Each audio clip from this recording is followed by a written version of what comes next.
But to secure a true comparison between the figures for the current theft losses and those of the previous year, it is important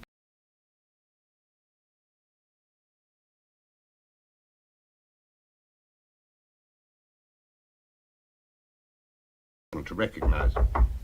Damn. Come in. What is it, Miss Oliver? Sorry to disturb you, Mr. Grinton. I'm trying to dictate the final statistics so that you can type them straight away. I do realise that, Mr. Grinton, but Mrs. Fryer from Haberdashery is here with the suspect. Oh, I'd forgotten all about them. Well, they'll have to wait. The suspect is an elderly lady, and she's getting rather impatient. What do you mean by elderly? Well, not old by any means, but she's well into her 60s. The nice, genteel type? You could put it that way, Mr. Grinton. They're usually the worst of the lot. I suppose she's indulging in hysterics. On the contrary, she's completely calm. All she wants, she says, is to get this unfortunate mistake cleared up and go home. Well, that suits me. I think you gave me the details, didn't you? I put them on your desk. I've got her shopping bag in my room. Ah, here we are. Yes, the stock excuse. Just absent-mindedness. That shouldn't take. I see the old lady alone. I'll buzz through if I need Mrs. Fryer. It's important to recognize the normal variations in gross loss as between the various departments of the store. It cannot be too strongly emphasized. It cannot be too strongly emphasized. Come. Mrs. Bridgerton, Mr. Grinton. Ah, yes. Sit down, please. Yeah. My name is Grinton. Hardy Grinton. Yes, so the lady has told me, and I gather that you're in charge of what is called security, and you're a very busy man.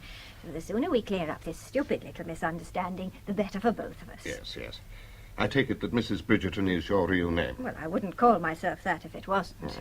And your Christian names? Just May. I've never really much cared for it, but my parents didn't give me another one, so I've no choice. You're married? A widow. I live in 121A Pemberton Street off the Earl's Court Road. Oh, you can confirm the address by looking in the telephone book. Any family? If you mean children, unfortunately, no. Thank you. Now, it has been reported to me That I stole some goods from your shop. And, of course, it's quite untrue. I have here a list of the articles which were found in your shopping bag after you'd left the store. Oh, may I see it, please? Well, yes, if you would. Thank you. No, I'm afraid that isn't quite correct. Are you denying? I'm just saying this list isn't correct. There's no mention of a pair of stockings, which were also in the bag. Very well, we'll add that to the list. Thank you. So important to have all the details correct. Now, can you produce any evidence that you paid for the goods on this list? No, of course I can't. If I'd paid for them, I wouldn't be sitting here talking to you, would I? You admit that none of the goods were wrapped up. Well, how could they have been? I mean, surely, Mr. Grinton, you're sufficiently familiar with the procedure in your own shop to know that nothing is wrapped up until it's been paid for at the pay desk. Of course I'm familiar with our procedure, madam. It's this very fact that leads me to the inescapable conclusion that it was your intention to steal these goods. You know, I really don't think you have the right to say that to me until I've explained to you what happened. I'm prepared to listen to anything you have to say. So I should hope, or we're both wasting our time. Then please go ahead. Well, every week I potter round your shop, collecting the bits and pieces that I need, and then I take them to the pay desk. But today you didn't. Ah, that's the whole point. I was on my way to the pay desk, and then I happened to catch sight of the clock, and to my horror, I saw it was 4:15. Well, we don't close till 5:30. I am perfectly aware when the shop closes, Mr. Grinton. What you're not aware of is my predicament. At 4:30, I was due to have tea with Mrs. Leadbitter. She lives on the floor below me in Pemberton Street. She's the most punctual person in the world. So, regardless of the fact that you had a quantity of our goods in your shopping bag, you hurried out of the store without paying. If you knew Mrs. Leadbitter, Mr. Grinton, I think you would have done the same. Are you trying to say it was all just an absent-minded mistake? Exactly. Most days, madam, I'm asked to believe that unpaid-for goods found in customer shopping bags got there of their own accord. I imagine you're much too intelligent to be taken in by that sort of rubbish. I am, Mrs. Bridgerton. So will you please answer me this question? Have you ever done this sort of thing before? What sort of thing? Tried to steal something? Oh, no. At least. Answer me, please. It was a very long time ago. Then you admit that you have stolen before? Not quite. I did once help to steal something. And what was it you helped to steal? An ocean-going liner. A ship, you know.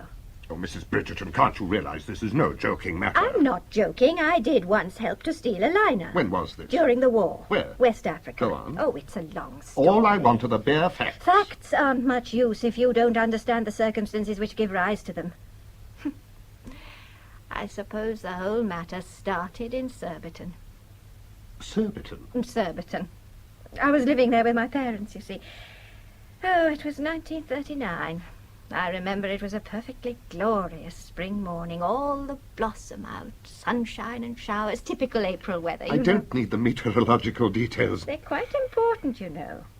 Everyone behaves differently when the sun's shining.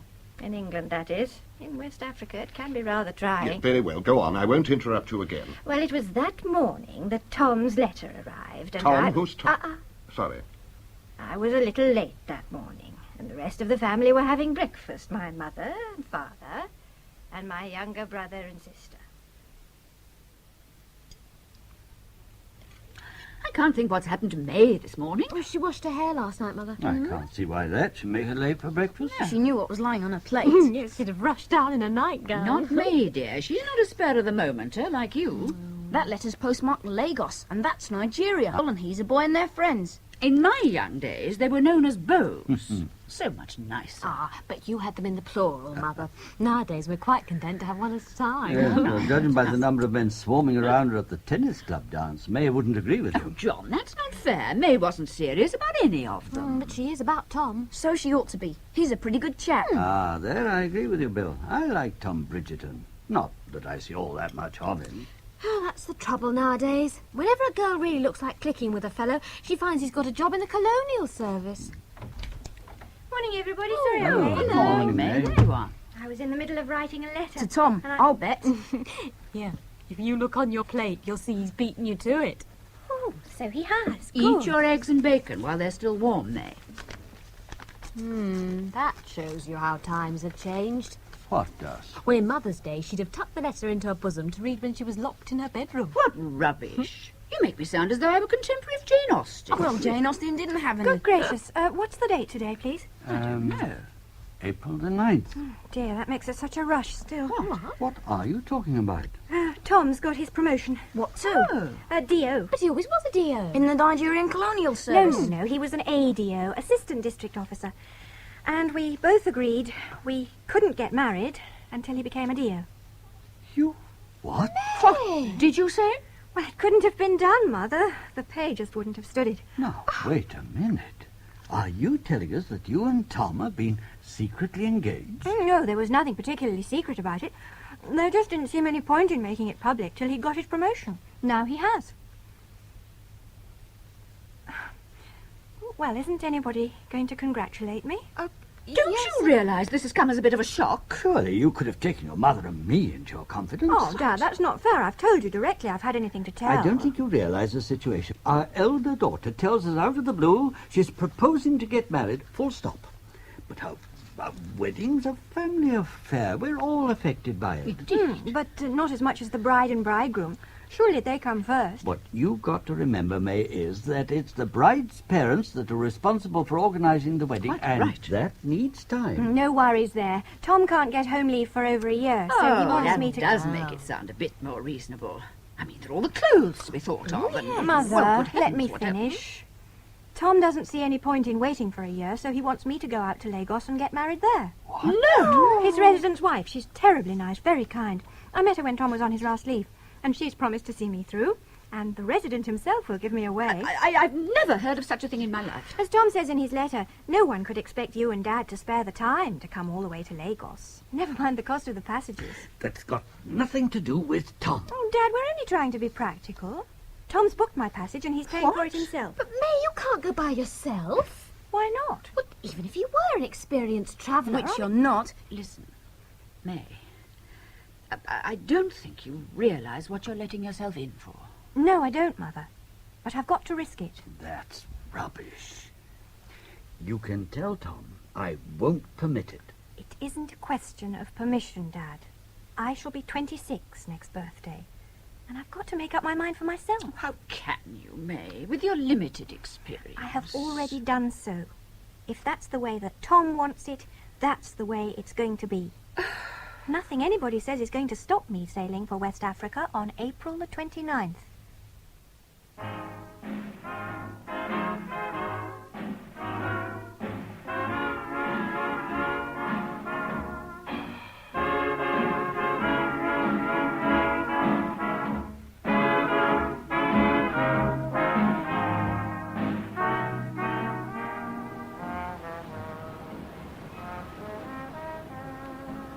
Wonderful night. Oh, it's pretty hot. Not for West Africa. But you'll soon get used to it. Good dance, isn't it? Most enjoyable. Then why haven't you shown up at any of the other dances? How do you know I haven't? Oh, we ship's officers make a point of knowing what our passengers are up to. So, what's your excuse? I never make excuses. Ah, you always tell the truth? Always. Right. Then come clean. Why is this your first appearance? Well, tonight, for the first time on the voyage, the sea's calm. You're a bad sailor. Ever since we left Tilbury, I've been lying flat on my back, hoping I'd die. But now life seems worth living again, hmm? Oh, as long as the weather stays like this. Which I hope it will, till we reach Lagos. Tomorrow. Can't be too soon for me. I imagine there'll be someone to meet you. I hope so. Is it permitted to ask? There she blows. Won't be long now before she docks. I must say, Tom, for a chap waiting to meet a girl he hasn't seen for nearly a year, you're remarkably calm. Why on earth shouldn't I be? May and I are getting married. Supposing she's met some charmer on the boat. Quite possible. But you're still confident in your own sex appeal. I'm confident in May. Once she's made up her mind, that's it. She never has second thoughts. Speaking as one D.O. with considerable experience, to another D.O. who has very little, watch out you don't become big-headed. And you watch out you don't become a pompous ass, Mervyn. Just because you happen to be stationed here in Lagos, hobnobbing with the governor and other local bigwigs. Well, she's alongside.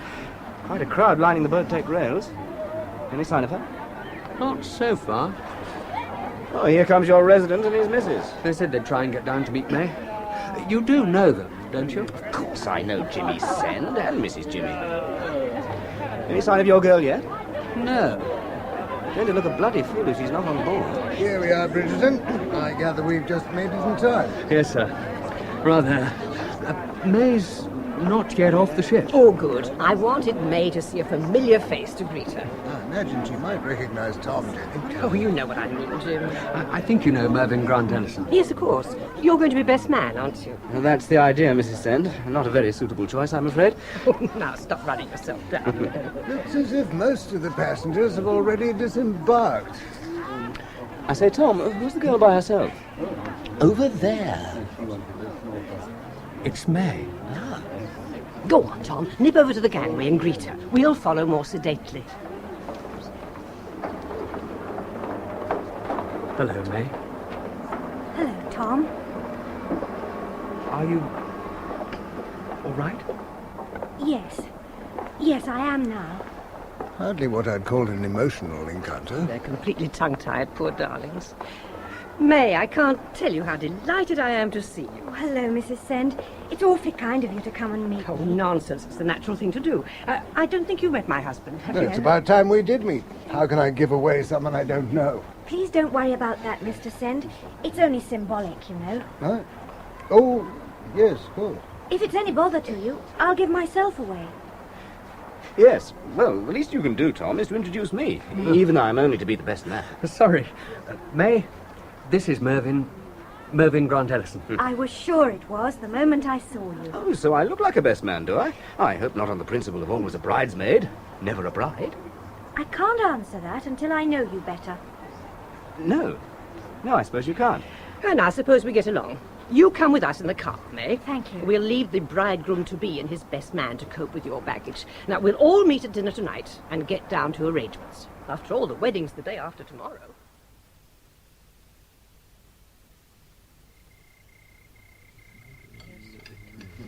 You haven't told us anything about the voyage out yet, May. There isn't much to tell, Mr. Send. I spent it almost entirely alone. That's bad. Usually one finds a very cheerful crowd on those boats, especially the ship's officers.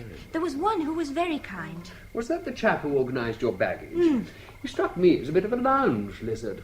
Well, it's their job, Tom, to see that the passengers have an enjoyable and comfortable trip. Oh, it wasn't anybody's fault that I was on my own.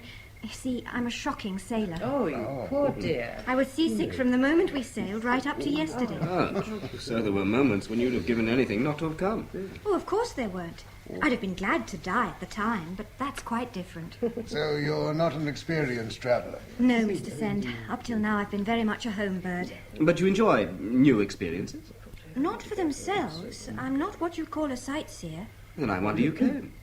I came to marry Tom. I missed that. May's paying you compliments, Tom. But as I don't want one of my dears to get cocky, please keep him out of our conversation, Jenny. Orders is orders.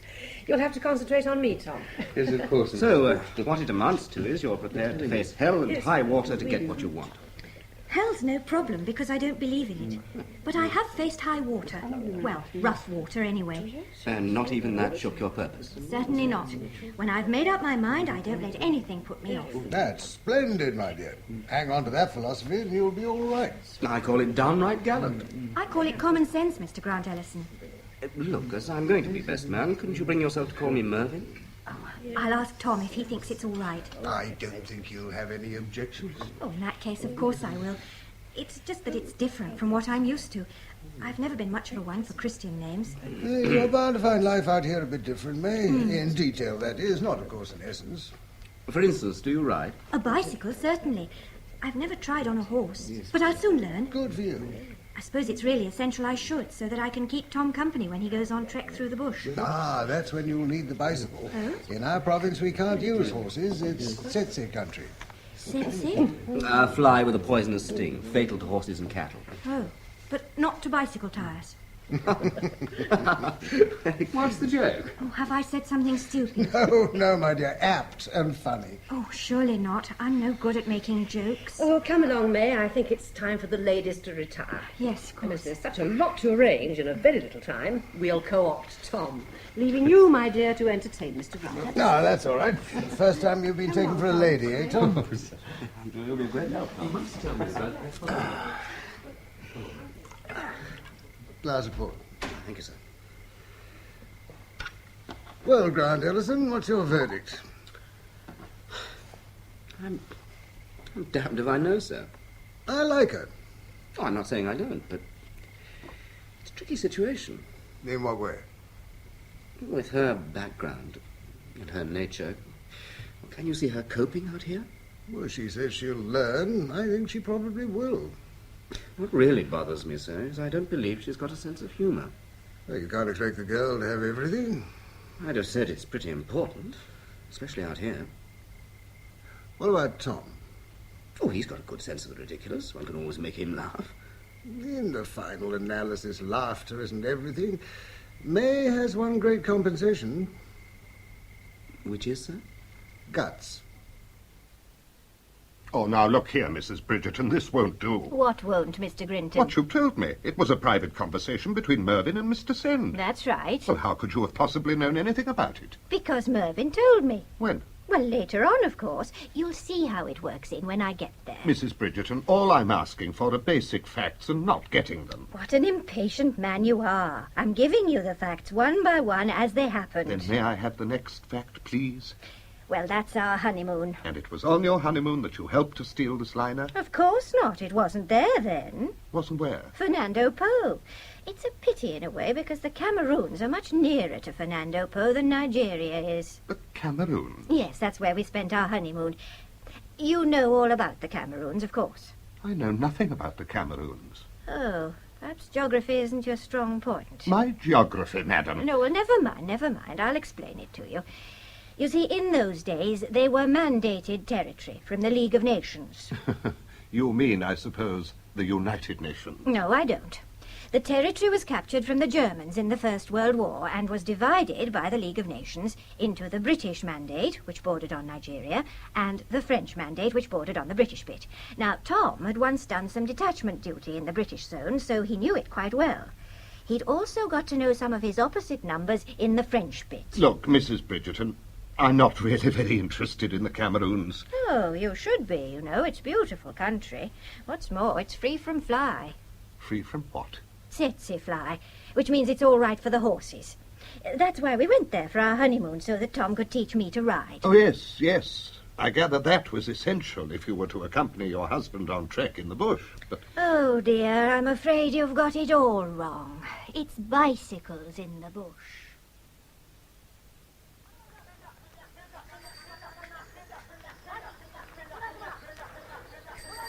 There's no need to ring your bell all the time. Well, it's a very twisty track. The boys are making enough din to scare man or beast off the trail for miles. Tom, can we stop a minute? All right. I'm out of breath. Oh. How long is it since we left Enugu? 8 days. Finding it hard going? Would anything so much? You know, I'm much happier on a bike than on a horse. Somehow, it's all sort of romantic. I wouldn't call bikes romantic. Well, what I mean is, it's as if it was all happening at the pictures. 26 carriers, great loads on their heads, our own cook, 3 servants. And Stephen. Why do we call him head boy? I mean, he must be nearly 40. Always have done. Some of the chaps call them stewards. What matters is to get a boy who knows his stuff. Oh, come on. Right. Tom? Yes? Let's camp early this evening. Why? Are you tired? Oh, not particularly. But the sky's clear, and we could have our meal in the open instead of in the tent. Fine by me. I'll fix it. Good. Stephen? Stephen!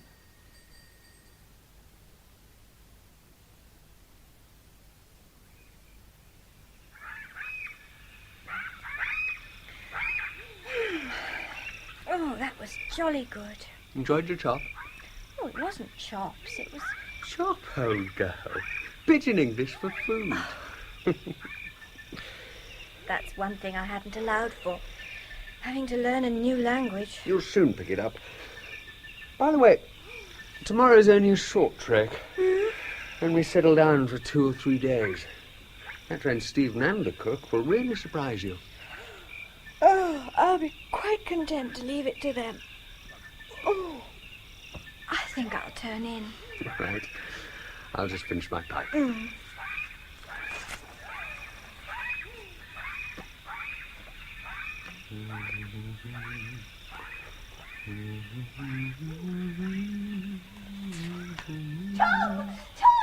Yeah? Come quickly! What is it? Oh, please, Tom, as quickly as you can. On my way.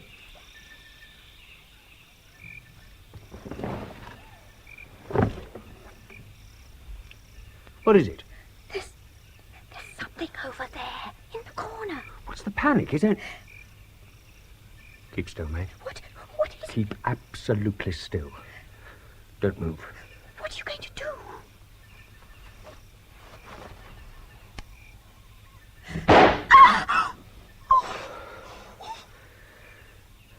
That's it. You can relax. What was it? A hooded cobra. A snake? It's all right. I've blown its head off. If there's one thing in the world I'm terrified of, it's snakes. A lot of them were quite harmless. Like our grass snake back home. When I was at school, I had one as a pet. It used to live up the sleeve of my jacket. Oh, how revolting. Actually, you want to watch out for hooded cobras. They're about the most poisonous of the lot. You never told me there were snakes in the bush. You can go for weeks without seeing one, and then suddenly run into a bevy of them. A bevy of snakes? Oh, that can't be right. Why not? Well, a bevy of beauties, if you like, but... What would you say if I did like? Nothing. You wouldn't be jealous? No. Why not? Well, because I trust you. I thought all women believed their husbands have a roving eye. Oh, Tom, stop it. I was only joking, you know. I don't see anything funny in that sort of remark. Sorry, old girl. I didn't realise how much it had shaken you up. Well, I'll be on tenterhooks all tomorrow, just in case... No need. All you've got to do is to stay put. I'll get the boys to comb through the bush. Why don't you have a long lie-in and listen to the wireless? I'll be back early.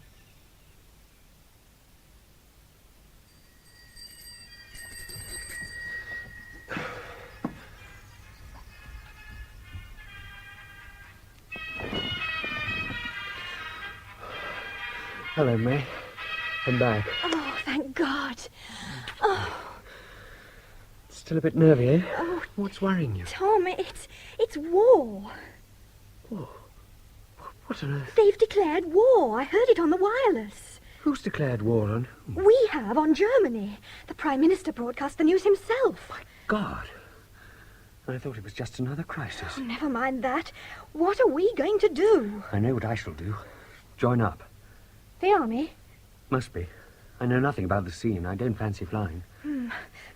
Where will you join up? At home. Well, if you're going home, I'm coming with you. Come to think of it, you may be a damn sight safer in Enugu than in London. There's bound to be bombing. No, I can't help that. I shall join the Red Cross or something. I couldn't bear not to be in England if there's going to be a war. All right, if that's the way you feel. The first thing we've got to do now is to get back to Enugu and tackle Jimmy Send. Sorry, Tom, can't be done. But, sir... Governor's orders. He's responsible for maintaining the administration of Nigeria. He can't spare any of his political officers. But, Mr. Send, that's not fair. Tom feels it's his duty to join up. So do I. Well, you're not the only ones, my dear, but orders is orders. Given the choice, most of us would wish to be in England, trying to do our bit with our own folk around us. But our first duty must be to the service we belong to. But at my age, I mean all my contemporaries will be in the forces. While you, Tom, will be back in the bush finishing off your tour in the normal way. Come. Sorry to disturb you, sir, but just as I was closing the office, Mr. Grant Ellison arrived from Lagos. Mervyn. He's carrying urgent and confidential papers for you, sir, from His Excellency the Governor. Show him in, man, at once. This way, please. I hope to make it during office hours, sir. Delighted to see you. How are you, Mrs. Send? Tom and May, too. Oh, well, I can answer for all of us. Pretty badly shaken. Yes, everyone's in the same boat. Will you have a drink? Unfortunately, Jenny and I are out for dinner tonight. Then perhaps you can spare me a few minutes straight away, sir. His Excellency told me to put you in the picture about these papers, and I must start back at crack of dawn. We'll go along to the office. And perhaps so we can give Mervyn dinner. Put him up for the night as well. If I may say so, jolly good meal. I'm glad Stephen's living up to his reputation. Chalk it up to May. She's got him eating out of her hand. You can cope with the pigeon all right? Oh, yes, thank you. I'm getting the hang of it now. Now, push that decanter around and give us the lowdown. Do you mind if I stay, since there aren't any other ladies? You're welcome if you don't mind sharp. To start with, Mervyn, how come you're carrying dispatches? When war broke out, the governor was asked to appoint a sort of local king's messenger. Just for Nigeria? No, to include wherever there's a British interest in West Africa. Gambia, Sierra Leone, Gold Coast, British Cameroons, even as far south as the British consul in Fernando Po. And you got the job? By the grace of God, I did. You lucky devil. Carries some useful perks with it. Such as? An ocean-going motor launch. I can't say I envy you that. The chief attraction is that I'm my own master, with direct access to the governor and the resident minister in Lagos. Then surely you could persuade them to play ball with those of us who want to join up? Not a chance. The governor got his instructions direct from the colonial office. Mervyn, I suppose this job of yours is almost like being in the forces. In a way. Technically, I'm on active service in a staff appointment. Who wants to be on the staff? Active service means being in the front line.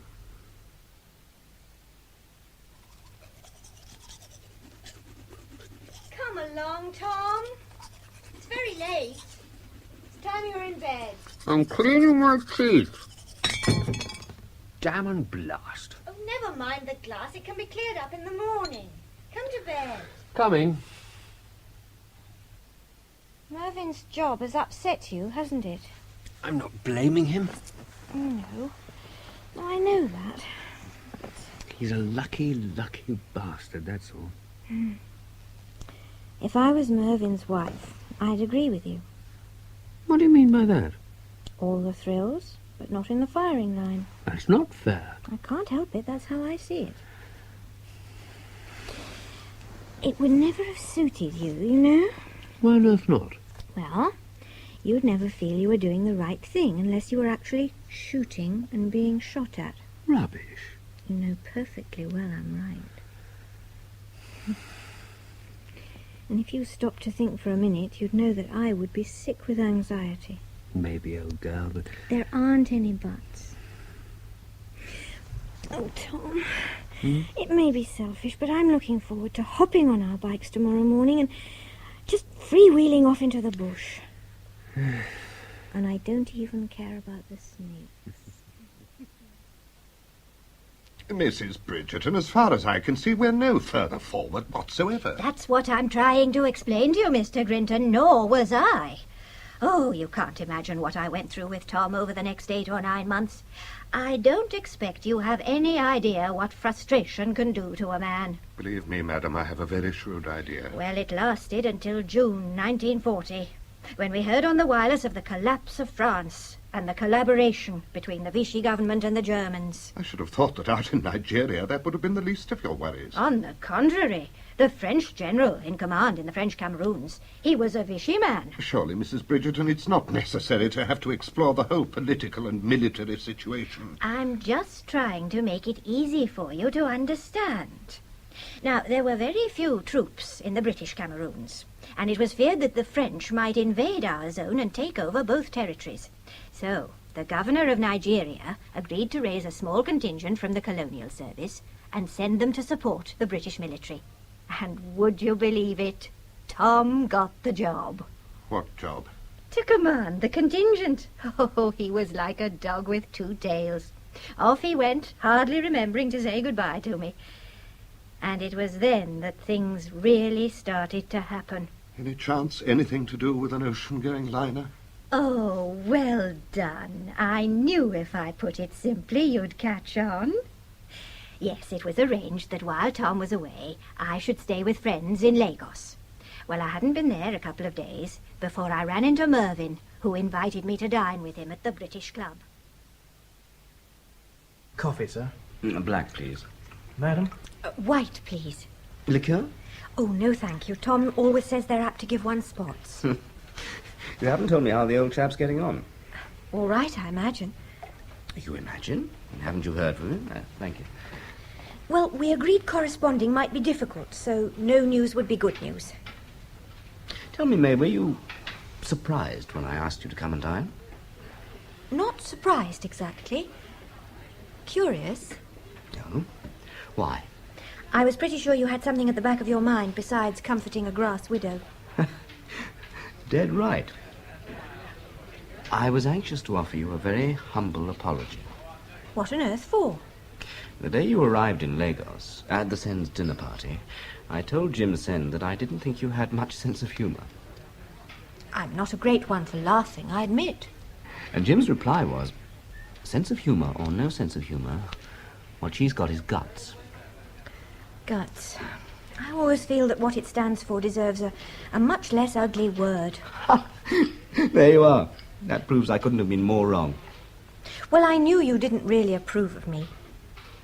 I was worried that you wouldn't be able to cope with life out here. And you have, magnificently. Thank you, Mervyn. It's always pleasant to get a bit of encouragement. But... But what? Well, I have the feeling there's something else you want to talk to me about. You're right, of course. There is. Would you consider a job while Tom's away in the Cameroons? A job? Something which might take your mind off the basic anxiety. You are anxious, aren't you? Well, of course I am. Would this job be here in Lagos? No, Santa Isabel. Santa Isabel? I've never heard of it. It's the capital of Fernando Po. Well, I've only just heard of that. Oh, it's an offshore island down by the Cameroons and a Spanish colony. I only got back from there a few days ago. Oh, what were you doing there? Delivering some confidential dispatches to the British consul. He introduced me to the Spanish governor's wife, whose mother was English. Consequently, she has a strong sympathy for the Allied cause. She's a neutral. Yes, in theory. But anyway, she has 2 small children, and their governess, who is English, has just gone sick and will be in hospital for at least 3 weeks. So she asked me if I knew of any English women in Lagos who would take on the job just temporarily. Oh, Oh, but I couldn't be a governess. I don't know how to teach. Oh, well, perhaps I should have said nursery governess. What she really wants is someone to look after the kids. Oh, you mean a nanny? May Bridgerton. Oh. And with Mervyn Grant Ellison, of all people. Don't see much of you in Lagos these days, Grant Ellison. I have to get around a bit. Oh, do tell me, my dear, what of Tom? Oh, he's all right. Oh, what a shatteringly anxious time you must be having. I mean, all that heavy fighting and so on. I gather the French have turned really tough. What? One wouldn't have expected a bloodbath in the Cameroon. Quite, do tell me, what does Tom say about it? Nothing. I never ask him. Military matters have nothing to do with me. How right you are. If I had my way, people who spread completely unfounded rumours ought to be shot. Come along, May. Oh, yes. Well, such rudeness. Grant Ellison's getting too big for his boots. I say, do you think it was because we caught them red-handed? Shouldn't be surprised. Anyway, it's one way of getting a table.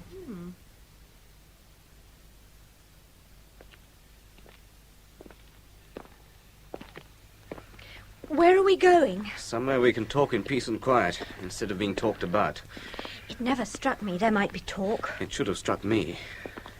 I must say, you were pretty sharp with them. Well, fancy saying that to you, about the fighting in the Cameroons, knowing Tom was there. Mervyn, do you think it's true that there's really been heavy fighting? I know it isn't. I saw the governor and the resident minister this morning. They told me not a shot has been fired. Oh, thank goodness. Now, where are we going? To my launch. Oh, if you think that I'm going sailing. It's tied up to the jetty. Yes, well, there it can stay.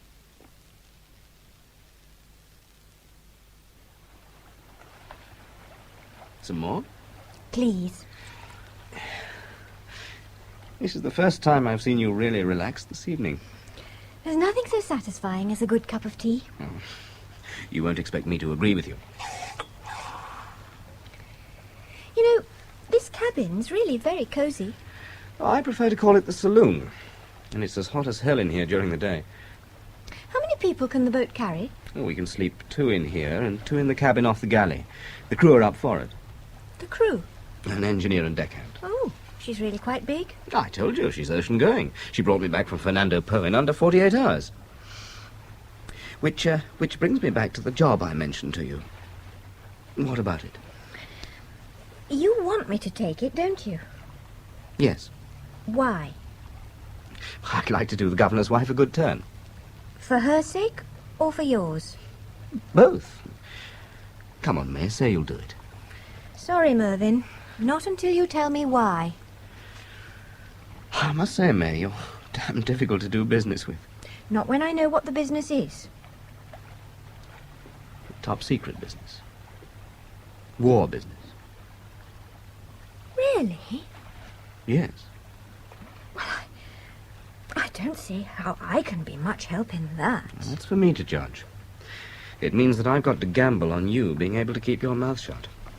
Oh, well, that wouldn't be a gamble, Mervyn. If it was top secret business, well, of course I could. You wouldn't even tell Tom? Not if you could convince me it's right he shouldn't know. Good girl. But supposing you found that you couldn't always tell the truth, that you even had to tell lies. To whom? To our enemies. It's very difficult. I know your scruples, but scruples don't cut much ice in these days of total war. Well, if I was absolutely certain that it was necessary for England's sake, yes, I would tell lies. You're a remarkable girl, May. Not only do I believe you, but I'm also going to trust you. I'll tell you, word for word, as near as I can remember it, of a meeting I had in Lagos with the governor and the resident minister. I've never heard such a crackpot idea in my life. I imagine you feel the same, Minister. The answer's simple. The War Cabinet would never agree to it. But need the War Cabinet hear of it, sir? Until, that is, we hand over to them a brand new 15,000-ton liner. My dear Grant Ellison, the War Cabinet knew all about this Italian ship from the moment she took refuge in Spanish territorial waters, when Italy declared war.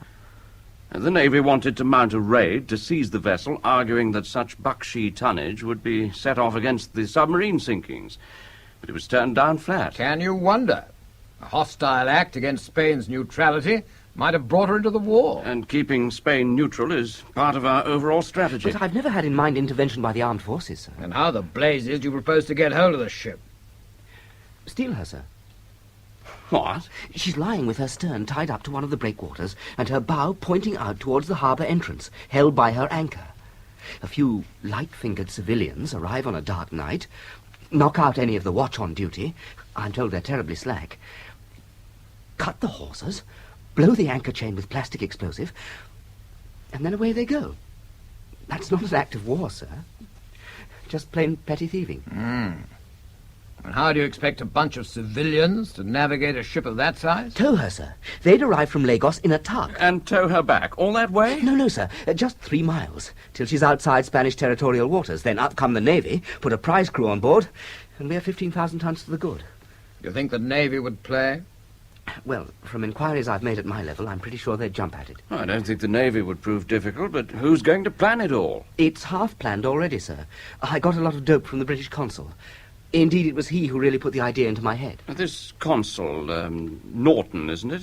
Can you trust him? I believe he's okay, sir, but I'd prefer him to be checked by MI6 first. Well, naturally, that would present no difficulty, but in any case, as British consul, he mustn't be involved in any way. I fully realise that, sir. That's why I propose to put in a contact of my own in Santa Isabel and only use the consul as a channel of communication. As to the actual operation... Now, just a minute. I think the governor will agree with me that if you do bring it off, it's best that neither of us has any knowledge of the details. What? Well, if it's in any way official, I'm bound to have to veto it. I'm not asking for any official support, sir. I'm prepared to carry the can. You realize that if you do bring it off, your governor and I will probably get all the credit. And if you should fail, everyone will be down on you like a ton of bricks, and we won't lift a finger to help. Oh, that's okay by me, sir. I've earmarked 2 chaps from the Marine Department and an ex-sapper who can cope with the explosives. If I may have your permission to recruit 6 reliable blokes from our service, just for 1 week, that's all I ask. And you're suggesting that I should be your contact? Yes. But why me, of all people? Because this job with the Spanish governor's wife gives the perfect cover. Oh, but I've no experience of this sort of secret thing. I don't even know that I'm competent to look after the children. Rubbish. You've got a younger brother and sister, haven't you? Well... And I gather from Tom you managed to control them all right? Well, besides, there's no reason for the governor's wife to know that you haven't got a family of your own. I'm not going to tell unnecessary lies. It'll be bad enough telling the necessary ones. Oh, I still don't understand why you picked on me. Because I know you've got the guts to do it. It's not very complimentary, is it, saying I've got the guts to help you steal something? Well, for crying out loud, it's a wartime operation. But carried out by civilians. That's what total war means. Civilians are in it just as much as the forces. Well, fighting I can understand, like Tom in the Cameroons. But stealing? Look, it's just as much active service as Tom's seeing. The Spaniards have a battery of artillery up on the hill overlooking the harbour. We've got to blow that anchor chain and get the ship out of range before they can adjust their sights. I still think it's unfair to ask me. Why unfair? Because you know I can't refuse. Good girl. How long shall I be away? Can't be longer than 3 weeks. That's all your cover lasts for. How do I get there? There's a Spanish ship due in Lagos the day after tomorrow, proceeding to Santa Isabel. I'll arrange for Norton, the British consul, to meet you and take you to the governor's wife. I still haven't the remotest idea of what you want me to do. Be my local eyes and ears. Well, what do you want me to see and hear? I'll give you notes which you can memorize on the voyage down and then burn. They'll include a very simple code which you can use in your letters and telegrams. You mean I just go to the post office? No. Hand them over to Norton and he'll see they go. He knows you're a devoted wife. Well, at least that's true. And that you like to write, or even cable, to your husband every day. How do I address them? To Tom, at my address here in Lagos. Yes, but Tom won't know what they're all about. He won't get them. Everything that arrives addressed to Tom will be opened by me personally. Oh. Suppose you want to get in touch with me? Through Norton, in Tom's name and using the code. I'm just beginning to appreciate one of the quotations I learned at school. Quotation? Oh, what a tangled web we weave when first we practice to deceive.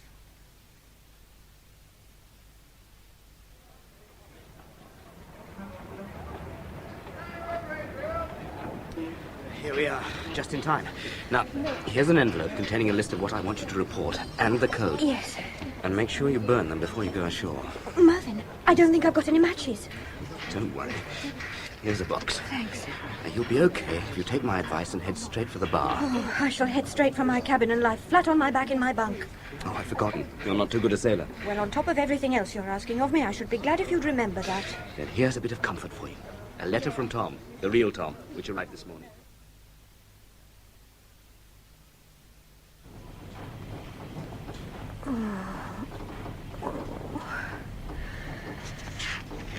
Dear May, I hope you're fit and enjoying life.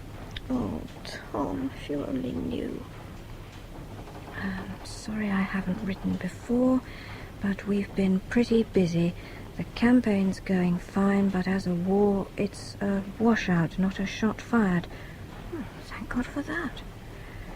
I managed to contact some of the French chaps I knew and set about persuading them that de Gaulle was their man and not poor old Pétain and that Chocolat. But they funked disobeying their general, so I took a chance and barged into his headquarters and cornered him. Come in? Buenos dias, señora. El desayuno. What? Breakfast, señora. Oh, no. Take it away. Perdóneme. No quiero. Oh, I wish this bed would keep still. I think the old boy was mainly worried about his job. Anyhow, I got him to talk to the chaps, and when they told him they were for de Gaulle, he stepped over the boundary into our territory and demanded to be taken prisoner. He couldn't be parted from his enfant. So it ended in a right royal booze-up, and what those Frenchmen had in their cellar had to be drunk to be believed. To tell you the truth, which we always do to each other, oh, Tom, I've such a hangover I couldn't do anything else except scribble you a letter. Don't know when I'll get back. There's the devil of a lot of organising to do. Anyhow, I know you're all right with the Stevens in Lagos, knitting your soul out for the Red Cross. Oh, I wish I was.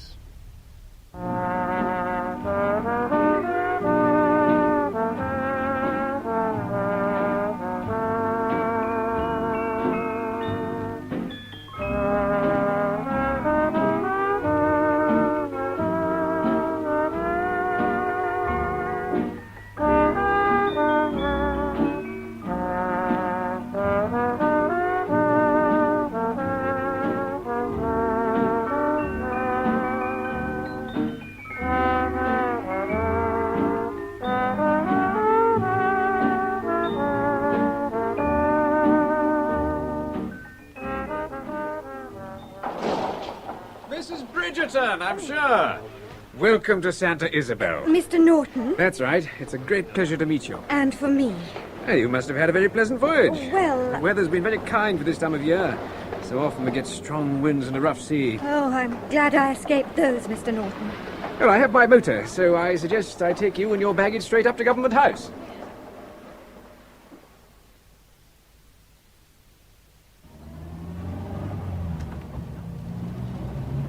What a beautiful place this is. I hope that means you'll enjoy your stay with us. If I give satisfaction to my employer, I shall. I'm not really sure just how good I'll be with the children. Oh, what an enormous ship. There in the harbour. She's Italian. She took refuge in Spanish waters when Italy entered the war. And now it's stuck here? Unless it makes a bolt for it, which seems very unlikely. Why? Only a couple of days ago, they sent most of the officers and crew back by air via Spain, leaving a skeleton crew under the second officer. Good gracious. Oh, I must write and tell my husband about that. I can just hear him saying, typical of the Italians. I gather your husband's on active service in the Cameroons. Yes, that's right. I can't get in touch with him direct, so I've got to address everything care of Mr. Grant Ellison in Lagos, and he'll do his best to get it through to Tom. Well, if there's any way I can be of help. Oh, that's very kind of you. If you could just show me where the post office is so that I can inquire... Look, Mrs. Bridgerton, you see that doorway? Yes? Well, that's my office. Government House is only a few hundred yards further on. Any letters, any telegrams you want sent, just drop them in there and I'll see that they catch the first available post. That's awfully kind of you. Oh, it's a pleasure. Besides, one good turn deserves another. I've got the credit of helping Her Excellency out of a jam by introducing you. Oh, I only hope I shan't let you down. Of course you won't. She prides herself on being, but some of the Spaniards here are quite shocked at her energy and independence. Now, we'll leave the car here and stroll up through the garden. Oh, what about my luggage? A servant will be sent to fetch it.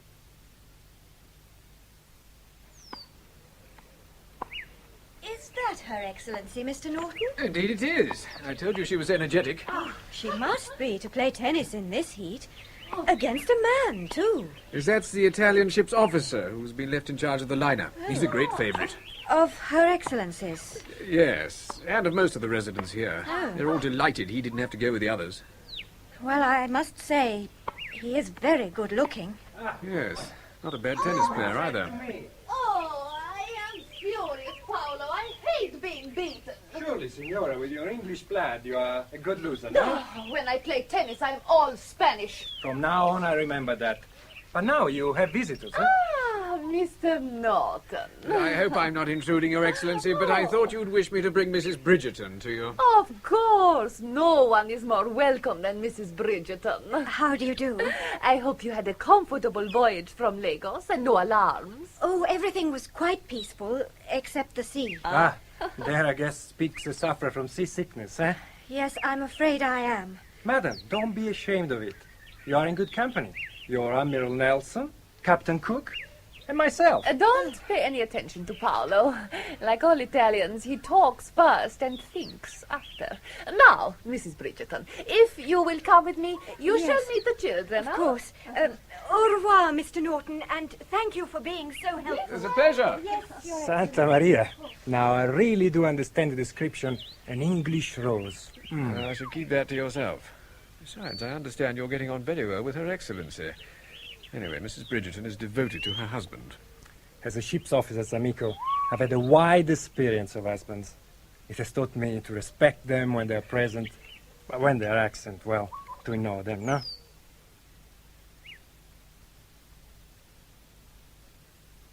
Signora Bridgerton, please to come in. Could I speak to Senor Norton? But he's not here, Signora. Oh, when will he be back? Esta noche, Signora. Noche.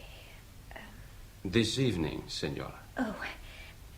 Well, would you please tell him I have a letter to post? See. The Signor has told me all about the letters. You will please to give it to me. Oh, it's very important. See, I shall see to it. I shall arrange it. Mrs. Bridgerton, Oh, hello. you remember me, Paolo? Yes, of course. I saw you enter the office of Signor Norton. I was sending a letter to my husband. That is as I imagined, and so I waited. It's almost a week since you arrived, and I haven't seen you again. Well, I've been so busy looking after the children. But today, now, not so busy. Their mother has taken them to see some friends. Then permit me to take you to see whatever you may wish. Oh, well, I'm afraid I'm not much of a sightseer. But my ship, wouldn't you be interested to see that? Why should I be? Well, you English are a nation of seafarers. I'm not. You've forgotten I told you I was a bad sailor. Signora, I've not forgotten a word you say to me, nor am I likely to. I don't remember saying anything very memorable. We Italians are music lovers, and a voice that is truly simpatica, that is the finest musical instrument of all. I've never thought of a voice as an instrument. Do you play the violin? No. But you have heard of a Stradivarius. Oh, yes, it's an antique, isn't it?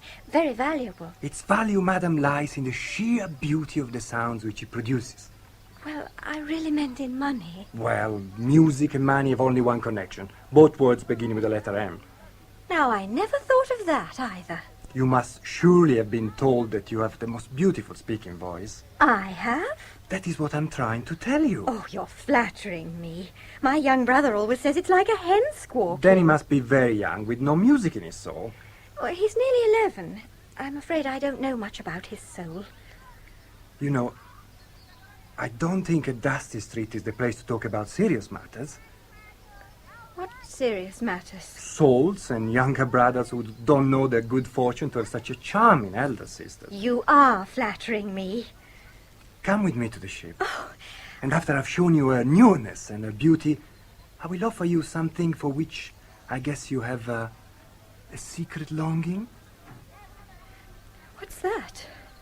A cup of tea. Oh, now you really do tempt me. I hope the tea is to your taste. It's lovely. I've taken much trouble to teach our steward to make tea. Even better than the English. Oh, that was clever of you. Now, I think you are flattering me. Oh, no, I try to tell the truth. Except when you're talking to me. Do you always tell the truth? To others? No. To you, yes. You've said some very nice things to me. Is that a crime? Oh, not if you meant them.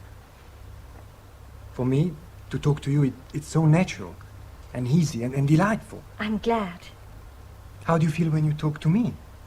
I enjoy it. If you want the truth, the nicer the things you say, the more I enjoy them. I believe you say that from your heart. Yes, I suppose I did. I've heard you laugh. Yes, I'm not a great one for laughing. In fact, I've been told I haven't got a sense of humour. I will challenge whoever say that to a duel. Oh, don't spoil it. We're talking about love. I don't want to talk about him. Neither do I. There is so much more that we have to talk about together. Such as? First, how long do you stay in Saint Isobel? Nearly 2 more weeks. Oh, too short. Oh, it's better than 2 days. At least you will be here for the fiesta. The fiesta? Don't you know about No. the fiesta?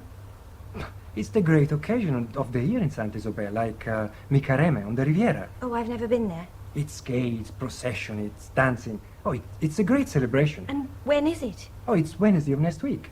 It starts at dusk and lasts all through the night until the morning. Goodness. His Excellency the Governor and Her Excellency, for them it is, I think you call it an open house. Yes. They give a very, very big party, supper, dancing. And you are invited to this party? I am, and I shall claim to be your escort. Oh. What's the matter? I wish you hadn't told me about it. Why? Well, the children, I may not be able to be there. You will be there, I told you. Everybody will be there. Oh, surely. Not everybody. What about your crew? Oh, Santa Maria, I couldn't stop them even if I tried. But somebody will have to look after the ship. Oh, yes, 2, perhaps 3 watchmen. Isn't that a risk? A risk? Of what? Well, suppose thieves... Carissima, there is no thief in Saint Isobel or anywhere else that can steal an ocean liner. Yes, I really meant that... what's the time? Oh, it's still early, not yet 6:30. Oh, but that's terrible. I was due back at 6 o'clock to give the children their supper. They don't need supper, those children. They are already too far. Oh, no, I must go.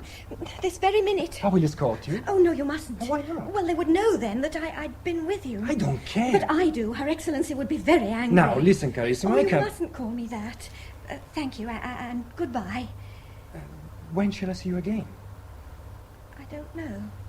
I insist. It's you that I shall escort for the fiesta. Well, I'll tell you this. There's nothing I should like more. And that's the truth.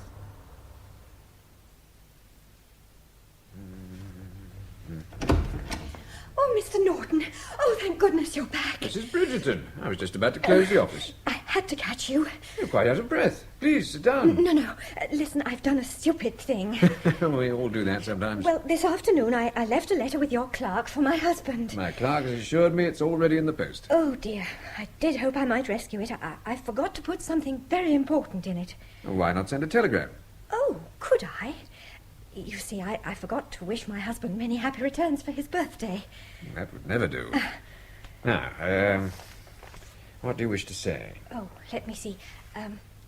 Forgot to send birthday wishes for Wednesday next. Wednesday is Fiesta Day here, that's right, isn't it? It certainly is. Everyone will be in the streets singing and dancing the night away. Yes. Could you put that in, too? Right. Also, there'll be fireworks. Make a hell of a noise, fireworks. Yes, they do, don't they? Mention that as well. My husband loves fireworks. I thought you might. Anything else? Oh, just wish you were here, love, May. Mr. Grant Ellison in? No, sir, but soon, sir. Very soon. I'll wait. If you please. Through here, sir. Right here.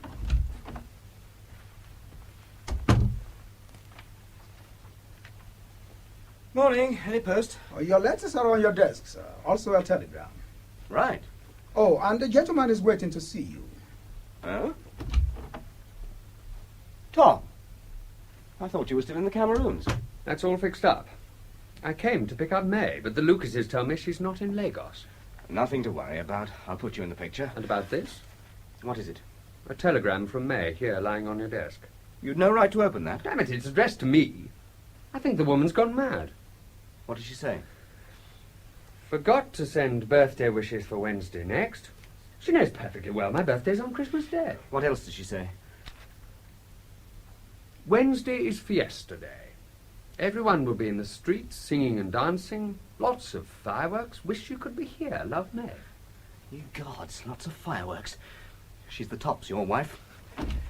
Get Commander Anderson at Naval Headquarters on the telephone, quick. Very good, sir. Tell him I'm on my way to see him. Then telephone the tugmaster's office and ask him to meet me on the quayside at 11 o'clock. This telegram was sent from Santa Isabel. What the hell's going on? Oh, I got her a job there, to keep her from worrying while you were away. What sort of job? Oh, she's with the governor of Fernando Poe's wife. She's half English, and she wanted someone to look after her kids while their English governess was in hospital. Have you gone crazy, Mervyn? I won't have my wife acting as a ruddy nursemaid. Well, it was such excellent cover, I couldn't afford to waste it. Cover? She's also doing a job for me. What sort of job? Nothing to worry about. I want to know what the job is. She's helping me pinch an Italian liner. Very funny. Excuse me, sir. Commander Anderson will be going out in half an hour. He says, please, to put the skids on. Right. Now the tugmaster, and quick. As you say, sir. Quick as lightning. Sorry, Tom, I'll have to dash. Like hell you will. You've no right to give May a job without consulting me. For God's sake, Tom, be your age. There's a war on. I don't give a damn about the war, not where May's concerned. Either you tell me what you've got her mixed up in, or I shall bloody well go to Fernando Poe and fetch her back myself. All in good time. All in good time. You tell me right now, Mervyn. I will tell you everything over lunch at the club. Now be a good chap and let me go. I've got work to do.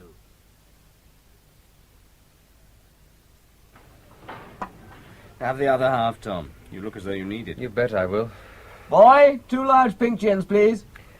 Tell me, Mervyn, you're really serious about this lot? Totally serious. One doesn't often get a chance like this. I must admit it's not a bad idea. Are you sure the Navy will play? Quite sure. I got it all fixed this morning. And the SNO has given it his official blessing? Of course he hasn't. Thank you. In no circumstances can anything be official. It's a lucky coincidence that one of their craft will be patrolling just outside the 3-mile limit next Wednesday night. Yes, I understand. So, you're all set? Not quite. I ran into a snag this morning. What sort of snag? The tugmaster's being difficult. Paddy Thompson? That's right. Says he hasn't got an ocean-going tug available. I'm pretty sure I could fix something. Hmm? He was my fag at school. Then have a crack at him immediately after lunch. Okay. Wait a minute. This is your show. I'm not in on it. Of course you are. I thought you were still tied up in the Cameroons, or I'd have brought you in from the start. We settled the business rather sooner than expected. I gather that from an action point of view it was rather a flop. There wasn't any fighting, if that's what you mean. If there had been, no doubt your chaps could have coped. I'll say they could. I had a first-class bunch. This show's bound to be a bit different, you know. How so? Even if there's only a skeleton crew, there's certain to be a punch-up. While the hawsers are being cut and a tow rope fixed? That's right. I've got to find some reliable chaps for that job. How many? Half a dozen. I can find them for you. That is, if Jimmy Sen doesn't object. He won't. I got the governor to speak to him this morning. Are you suggesting I come along with you? Why not? It's better than you careering off to Santa Isabel on your own and mucking up the whole operation. There's nothing I'd like better, but... But what? I'm still not happy about May. You should be. She's doing a marvellous job. Maybe. If it hadn't been for May, we'd never have known that next Wednesday was the day to choose. She may feel I've let her down. She thinks you're still in the Cameroons. You've no right to ask her to do it without my consent. Okay, I was in the wrong. But you must admit I'm doing my best to make up for it by taking you along to share in May's fiesta.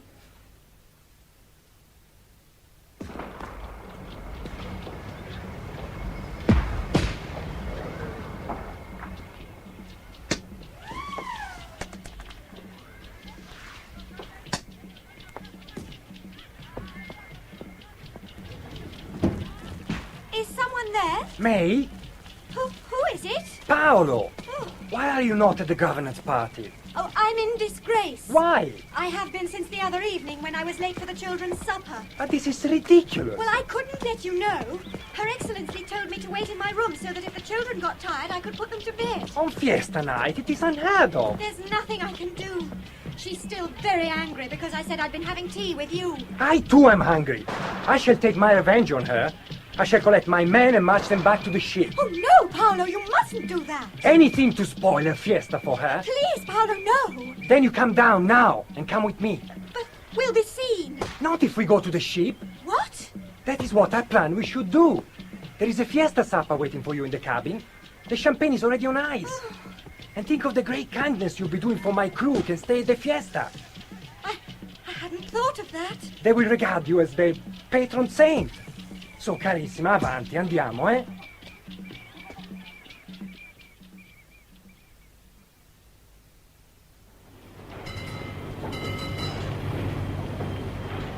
Why are we slowing down, Mervyn? We're just entering the harbour. I want to use the shelter of the breakwater. What's the point? You seem to have forgotten, Tom, that the Spaniards have a battery of artillery up on the hill. With all the shindig that's going on, I doubt if there's anyone up there. No point in running risks. I want to get as close as we can to the ship, so that Chris can swim out to the anchor chain and fix the jelly. Fair enough. It'll also help my boarding team. The quicker we can get on board and cope with the watch, the better. Jim and his lot can't cut the hawsers till you do. Then they'll help you fix the tow rope. I'm sorry about one thing.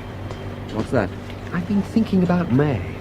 I wish we could have arranged to pick the old girl up too. Don't be a bloody fool. There's no point in her blowing her cover unnecessarily. She's much better off where she is. Sorry, wasn't expecting that. It's not as loud as fireworks, but it's just as exciting. What time is it? I don't know. I don't care. Except that our fiesta has just started. Now, I propose you a toast. To Paolo and Francesca. To Paolo and Francesca. Who are they? Have you not heard of Paolo and Francesca? No, not that I can remember. Their story is part of our Italian heritage. Oh, you mean a legend? More than that, it's one of the great love stories of the ages. Oh. And that is all that you can say, oh? Well, will you like it better if I say, please give me some more champagne? If it is to drown your sorrows. Oh, I didn't say that. I would still have given it to you. Why? Because it would be a shame to spoil a love story. What a funny thing to say. No, love is never funny. It's often, what's the word I want? Overvalued. Certainly not. That is impossible. Oh. Misunderstood? If you like. There are so many different sides to love. It's sometimes forgotten that in real love, there is often great tenderness. Yes. But there's also such a lot that has to be just practical. Practical? Well, if it isn't practical, it can't get anywhere, can it? What's the time? Forget the time. Yes, that's what I'm nearly doing. Time, practical things. What they have to do with romance. Oh, is there such a thing? Only you can answer that, Francesca. I've never really thought about it much. Till tonight. You realize what you have just said? Yes. I don't think I did when I said it. For me, true romance is the rarest and the most beautiful thing in the world. Oh, yes. Very rare. But... But what? Oh, Paolo, the last thing in the world I want is to hurt you. We are not talking of hurt, but of fulfillment. We have an expression in English. Throwing one's cup over the windmill. Please? Oh, well, it means forgetting all the practical things. Going quite mad and enjoying it. Have you ever done that? No. Could you ever do that? Oh, that's the trouble. Tonight I think I could. Oh, Francesca. My sweet, sweet Francesca. Now I put my arms around you. Oh. I hold you very, very close. And then I kiss you. Accident! Hey, what was that? Where are you going? Hey, where are you going? I'm sorry, Paolo. Terribly sorry. You have locked the door. Let me out. No, I can't. I can't. What's happening? Unlock the door. No, I can't. For your sake, I can't, Paolo. What the hell's going on here? Tom! Good God, May. I didn't know. What the blazes are you doing on the ship? Well, I had to come to keep an eye. Look out, one of the watch. That'll keep him quiet for a bit. Open the door. Take me out. Who the devil? It's the ship's officer. I've locked him in his cabin. Mervyn said he'd be at the fiesta with all the others. Yes, so he was, with me. Why you? Well, so that I could keep an eye on him. I let him escort me, and then he insisted that we come on the ship and have supper in his cabin. Damn cheek. Doesn't he know that you're married? Of course he does. You shouldn't have come with him. Oh, I had to, Tom. I had to keep him occupied until the tug arrived. And then suddenly there was a big explosion quite close. That was our chap blowing the anchor chain. Yes, I guessed it must be. So I ran out and locked him in. Oh, the ship's moving. That means they've cut the hawsers and rigged a tow line. Francesca! I beg you, listen, Francesca, unlock the door! Francesca? He doesn't know what he's saying. He's hysterical. I better go in and shut his mouth. Oh, no, Tom, leave him. He can't do any harm, not now. Sure he didn't bother you? Quite sure. I must say, old girl, you put up a damn good show. Well, I did my best, Tom. I'm jolly proud of you. Thank you. Now, let's go down to the foredeck and see how we're going. There's a stiffish breeze and it's quite choppy, even in the harbour. I'm afraid I'll have to find somewhere to lie down. Lie down. I'm beginning to feel a bit sick. I've forgotten. Poor old girl. What with being a bad sailor and having had to cope with that dago, no wonder you're feeling under the weather. But it'll soon be over now. Once we're back in Lagos, we'll settle down to a normal life again. And that's just what we did, Mr. Grinton. And it lasted 30 happy years. The Navy took over the ship. Oh, everything went according to plan. And Paolo with it. Well, I imagine so. I never saw or heard of him again. And your husband, he didn't hold your supper party in the cabin against you. On the contrary, it became one of his standard jokes. He dined out on that story for years. But it only goes to show you can't go wrong by telling the truth. Yes, that's what I've always believed. The trouble is, on this occasion, it wasn't the whole truth. How do you mean? Well, I've never told anyone before. In all fairness, I suppose I have to tell you. I enjoyed every second that I spent with Paolo. But I thought, well, you were playing him up to gain time. Oh, I was. But at the same time, I was reveling in it. Never in my life, before or since, have I felt like I did when I was with Paolo. If that tug had been delayed, my cap would have been right over the windmill. Well, I'm glad. It's been on my conscience all my life, Mr. Grinton. And now that I've lived through it all over again, put it into words for the first time, I've suddenly realized that I must be a very wicked woman. I probably deserve everything that's going to happen to me. Oh, dear.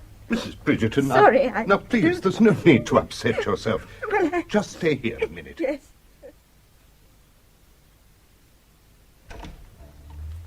Mr. Grinton, is there anything... It's the old lady, Miss Oliver. She's broken down. Oh, you mean she's fainted? No, she's crying her eyes out. There in my office. Take her a glass of water or something and see if you can calm her down. I'll attend to her, Mr. Grinton. And then take her down to the main entrance, put her in a taxi and pay for it. You're letting her go, then? I am. You're satisfied? I'm not satisfied about anything. All I want is to be rid of her. I'll see to it, Mr. Grinton.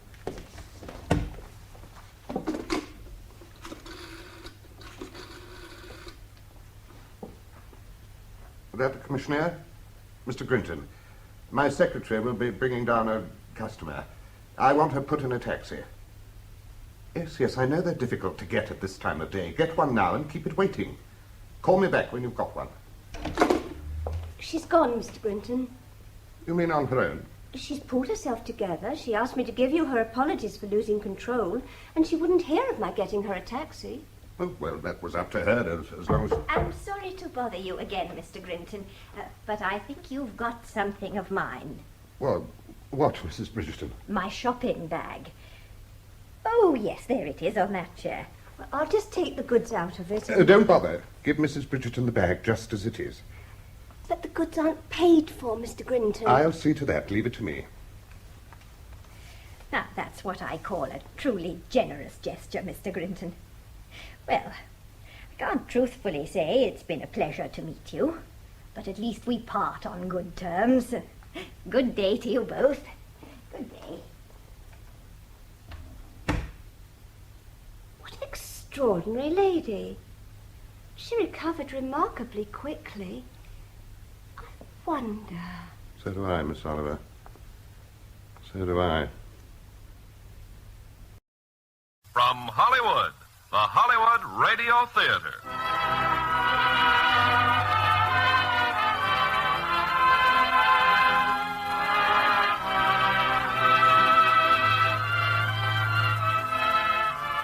Starring Joseph Cotton and Teresa Wright in The Steel Trap. Ladies and gentlemen, your producer, Mr. Irving Cummings.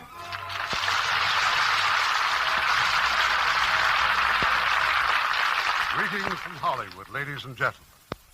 Whenever you've gone to a bank to deposit your paycheck or withdraw extra funds, have you ever thought what a temptation it might be to hold thousands of dollars in your own two hands day after day? In tonight's play, The Steel Trap, the temptation leads to a careful plan, a unique plan which requires perfect timing to succeed. And as our stars of this engrossing story, produced by Bert Friedlob of 20th Century Fox, we have Joseph Cotton and Teresa Wright recreating their original roles. Now, The Steel Trap, starring Joseph Cotton as Jim Osborne and Teresa Wright as Laurie.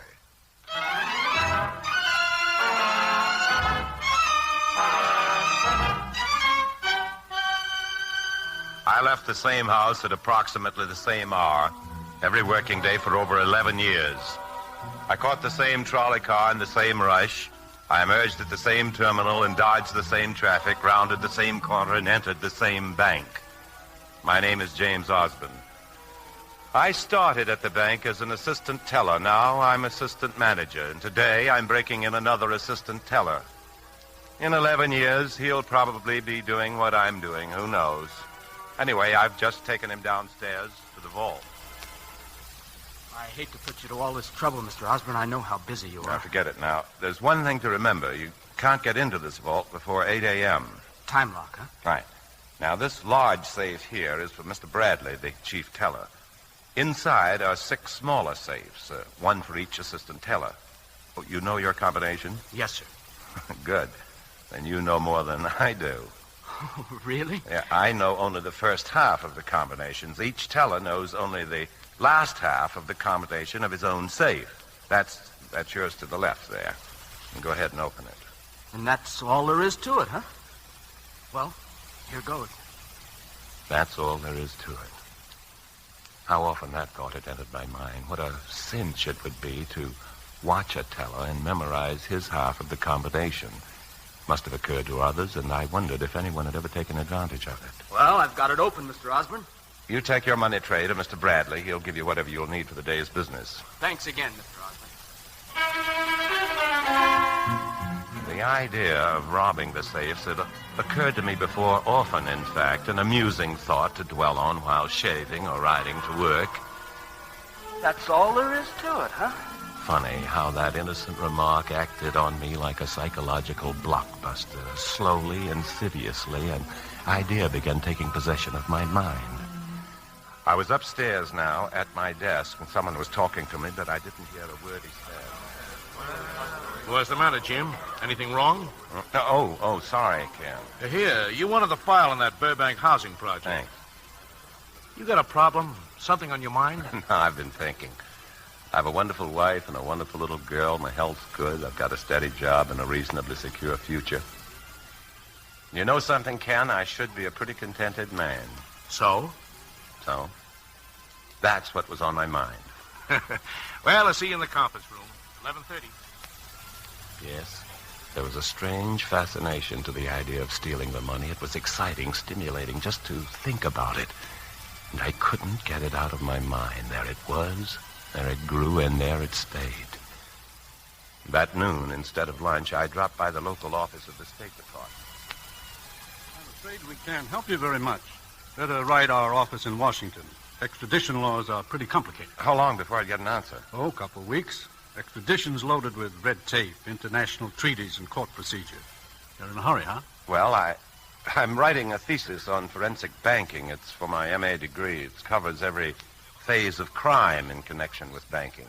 Why not try the public library? You can find all our treaties in the Statutes at Large volumes. That's a good idea. Thanks. Thanks very much. There were moments that afternoon when I was shocked by the enormity of my own thoughts, and a terrible fear would come over me. And then again, I found myself restlessly watching the clock, waiting for the closing time so I could get to that library. But first, there was Laurie. I'd have to telephone Laurie. Oh, but Jim, I've got dinner all planned. I'm sorry, darling, but they've, just called a meeting, and I've got to stay over for it. I doubt if I can get home before 11. Well, just be careful, dear. How's Susan? She's fine. She's out playing. I'll phone again later on. Thanks. She'll want to talk to you. See you later, dear. All right. In all the years we'd been married, Laurie and I, I'd never lied to her before. That night at the library, I checked a dozen different countries, but they all had extradition treaties. In any one of them, I'd be subject to arrest and returned to the United States. And suddenly, I made an incredible discovery. In 1913, for some unaccountable reason, Brazil revoked her extradition treaty. There actually was a country without an extradition enough to be reached between the time that the bank would close on Friday and its opening on Monday morning. There in black and white lay the turning point in my thinking. The idea now became an obsession. Then I remembered something. An office memorandum. To all employees, summer banking hours will terminate on September 1st. Starting on this date, the bank again will be open on Saturdays until noon. I had no choice. This weekend was the deadline, my last chance for a 48-hour getaway. I left the library. I knew Laurie would be up waiting for me. And I had to decide on exactly what I'd tell her.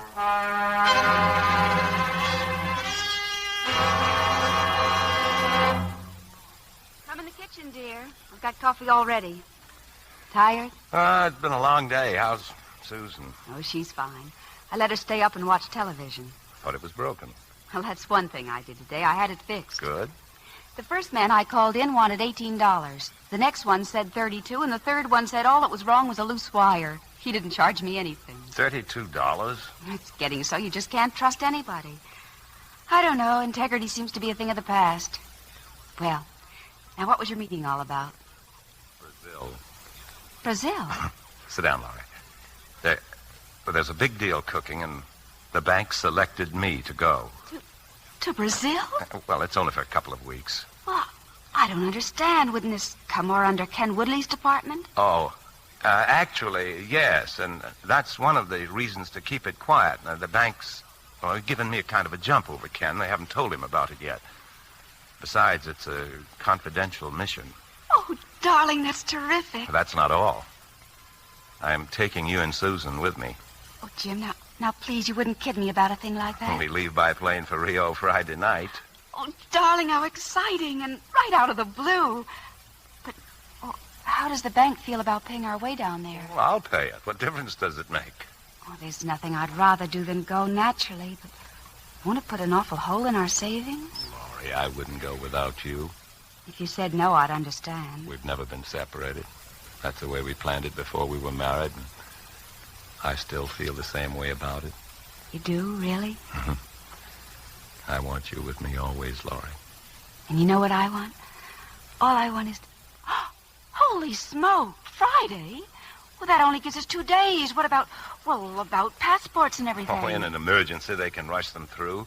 Now, I'll have to be at the Passport Bureau at 9 in the morning, and I want you and Susan to meet me there. Oh, Jim, do you really think it's wise to take Susan? She's still such a little girl, and so many things can happen. What can happen? Well, a long trip by air and strange food, strange water.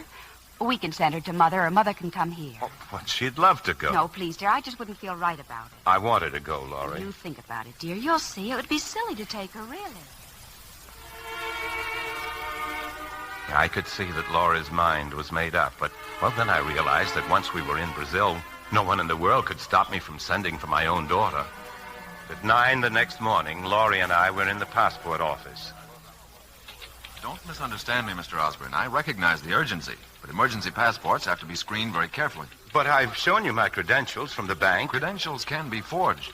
Really, Mr. Greer? I don't mean to be rude, but well, you don't mind if I phone the bank, do you? Yes. I'm going to Brazil on a very confidential matter. There are people at the bank who don't know about it, and, well, if word gets out that I'm going, they may have... I'll be discreet, Mr. Osborne. There's no occasion to... Oh, hello. Will you connect me with Mr. James Osborne, please? Well, he's standing right here. I'm sorry, but it's my business to verify that. May I speak to Mr. Osborne, please? Oh, I see. If you have any doubts, ask for Mr. Bowers. He's the manager. Laurie, please. No, that's not necessary, thank you. Well? I'll have your passports by 4 o'clock Friday afternoon. That'll give you time to pick them up and have your visas stamped at the Brazilian consulate. We can definitely rely on that? Yes, I think so.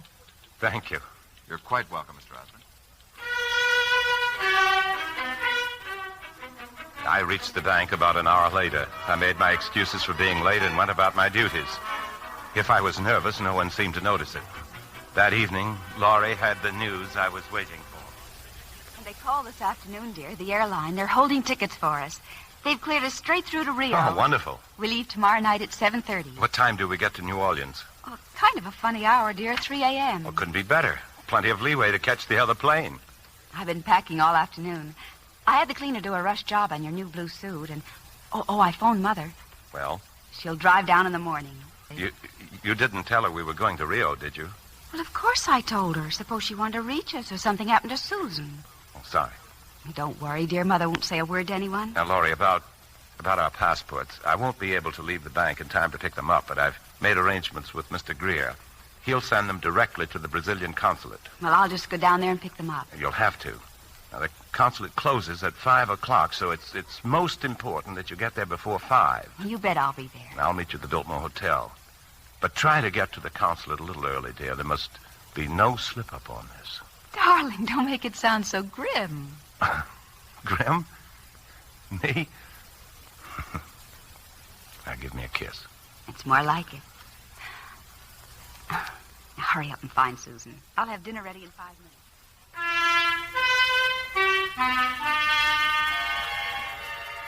At noon the next day, I went for a long walk. Once again, I went over everything carefully. This was it, Friday. A few hours from now, I'd go down to the vault and clean it out. It was the end of the month. There'd be payroll money on hand. I'd need something to put the money in. I bought a suitcase, had it wrapped, and left it under my desk. Then the phone rang. Tom Bowers, the manager, wanted to see me. I saw you come in, Jim. Been shopping, huh? Box of candy for the wife. Could be. Anything wrong, Jim? Wrong? Why, no. They tell me you left before 12. I had an errand to attend to. You had a 12:15 appointment here with a man named Farrington. Oh, sorry, Tom. I forgot it completely. I understand he was pretty annoyed. I think you'd better... Hello. Yes, he's here. For you, Jim. It's your wife. I'll call her later. It's all right. Go ahead. Talk to her. Thank you. Laurie? Oh, look... Wait, Jim. I've had bad news. Mother just phoned. Her car broke down. She may not be able to get here for hours. Where is she? In Ventura, and I haven't had any luck finding someone else to stay with Susan until she gets here. Okay, keep trying. Goodbye. Well, just a minute, dear. If I don't find someone soon, I'll never make the consulate by 5. You'll have to. I'll call you later. Trouble? Oh, you know women, Tom. They get upset over the least little things. Well, just be sure to call Farrington. Yeah, I'll call him right away. The Farrington matter was unimportant, a routine apology, a promise to see him on Monday. I called the passport office. They'd come through. Our passports were on their way to the Brazilian consulate. And then I phoned Laurie. So I think everything's settled, dear. I reached Mrs. Cook. She said she'd come right over. Mrs. Cook, but can you rely on her? I expect her any second. She'll stay until Mother arrives. Darling, please, everything's going to be all right? I guess so, sure. I'm sorry I sounded cross, but I've had a gruesome day. I'll meet you in the lobby of the Biltmore Hotel. When, dear? What time? As soon after 5 as I can make it. I'll call later and talk to Susan. Oh, good. She's been hoping so you would. I won't keep you any longer. See you soon, darling. Bye. When I next looked at the clock, the time was 4:40. The tellers had taken their cash down to the vault and gone home. The bank was practically deserted. But Tom Bowers, the manager, was still in his office. His last official act of the banking day was to supervise the closing of the vault door with me. I couldn't make a move till he made up his mind to go home. A cold wave of panic broke over me. What if Bowers... Hello? Hello, dear? Oh, Mrs. Cook just arrived just now. Where are you, Laurie? I'm still home. Mrs. Cook was delayed. I can't possibly get to the consulate in time. What are you talking about? I'll never get there by 5, dear. But I'm counting on it. I don't understand, Jim. Certainly the bank can send someone to pick up our passport. Okay, I'll manage, but I can't talk now. I'll go straight to the Biltmore, dear. Bye. I had no alternative, no time even to try to figure one out. I picked up the phone and called the consulate. Yes, Mr. Osborne. Your passports are here, but our office closes at 5 o'clock. Yes, I know, but can't you please have someone wait till I get there? We will do the best we can, I sir. promise to be there as soon as I possibly can. Well, perhaps we can arrange something, but please do not count on it. We will try. Thanks. Thanks very much. Jim, what do you say we close the vault and call it a day? Whenever you're ready, Tom. Aren't you going to answer it? Jim, that's your phone. It wasn't that I didn't hear it, but who could be calling but Laurie, and how could I talk to her with the manager of the bank standing over me? Well, if you won't answer it, I will. I've got it.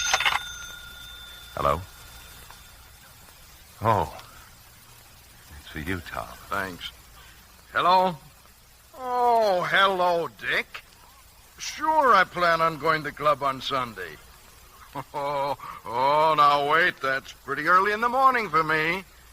Yeah, I suppose I could make it by 9. 8 minutes to 5. by the Another way, delay. you hear This about Charlie ridiculous shooting a talk about 68 golf. I last wanted to yell to Bowers, hang up, we'd close have the to vault and go represent home where you belong. But Al's got a 4 handicap, and he never shot a 68 in his life. Well, why not? On and on. There was nothing I could do about it. Oh, Ella's improved tremendously. Yes, you should see her now. Fine. Okay. See you both on Sunday. Sorry. It's okay. Let's go, Jim. We were downstairs now at the vault.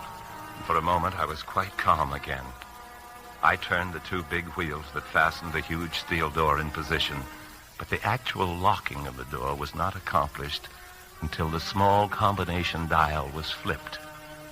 And if it were not flipped, the door could be opened any time. Bowers lighted a cigarette, and I pretended to turn the dial. That was all there was to it. Have a nice weekend, Jim. Thanks. Going right home? I've got a few things to clean up first. Well, see you Monday. Good night, Tom. 20 minutes later, I left the bank. I carried the suitcase I'd bought that noon. It was very heavy, and in it was all...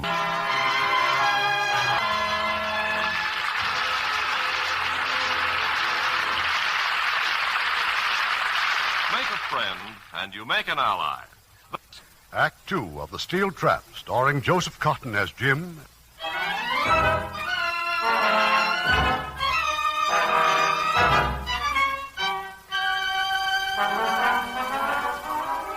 The next hour was a nightmare. Everything went wrong.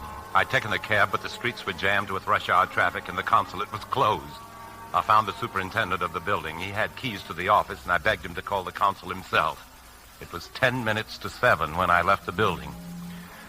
Yes, I had our passports, but there wasn't a chance now of reaching the airport in time. We'd missed our plane. I went to the Biltmore, met Laurie, and called the airline.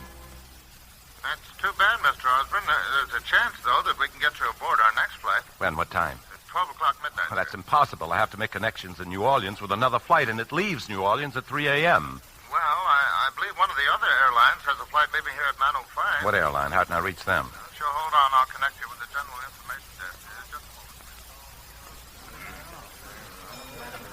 over here, Jim. Any luck? Well, they've transferred our tickets. There's another plane at 9:05. That still isn't enough time Oh, for... Glory, please. We've got to make it. Now, hang on to me and we'll find a cab.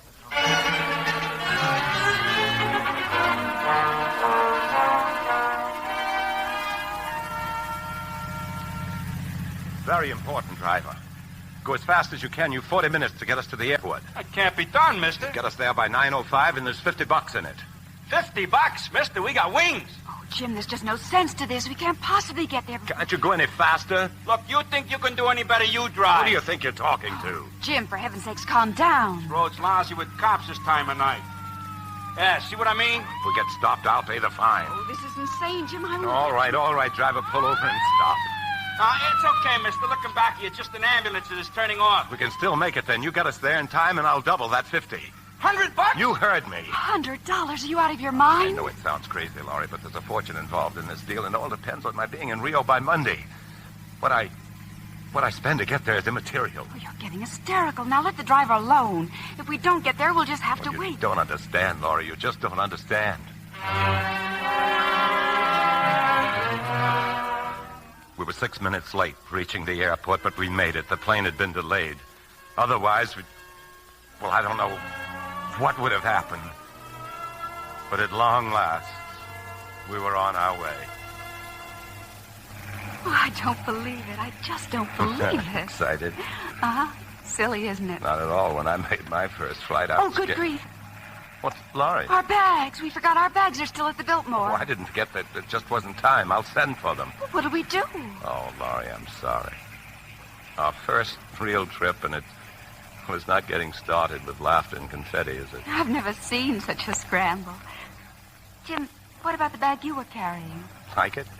Cost me $60. Why'd you buy it? Well, there were things I had to take along from the office. All sorts of reports and surveys. Too much for a briefcase, so I just... 115 pounds of reports? What do you mean by that? Well, the clerk at the airport, when he weighed the bag, I heard him say that... Well, I guess he should know. Laurie, listen, I'm on a very special trip. It's quite involved and important. It must be. And it's quite a tribute to you, darling. I'm proud of you. And I really admired you tonight. Oh? Yes, no matter how impossible this passport mix-up became, you kept on trying. I'd have given up hours ago, but here we are in the plane and on our way. I think you're wonderful. Jim, what's our first stop? Amarillo, I think. It'll be hours yet. Why don't you close your eyes and get some sleep? Here, put your head down. Isn't that better? Oh, much better. Now, I wonder how Susie's doing. Sound asleep, I hope. Anyway, Mother's there by now, thank goodness. Don't you worry about a thing, dear. Just try to relax and go to sleep.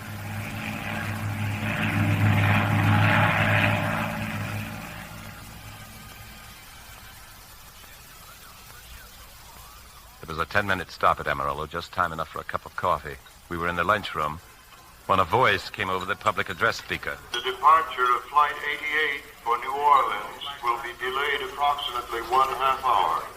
Flight 88 is now scheduled to leave in 35 minutes. I wonder why. What about our connecting plane to Rio? You wait here, I'll see what I can find out. I'm sorry you think we're being difficult, Mr. Osborne, but all I can tell you Please, is... I'm not saying you are difficult. All I'm trying to do is get an answer to a very simple question. And since you're the pilot of the plane, I thought There's you a storm between here and New Orleans. The weather reports are rather discouraging. Can't you fly around the storm? The area's too extensive.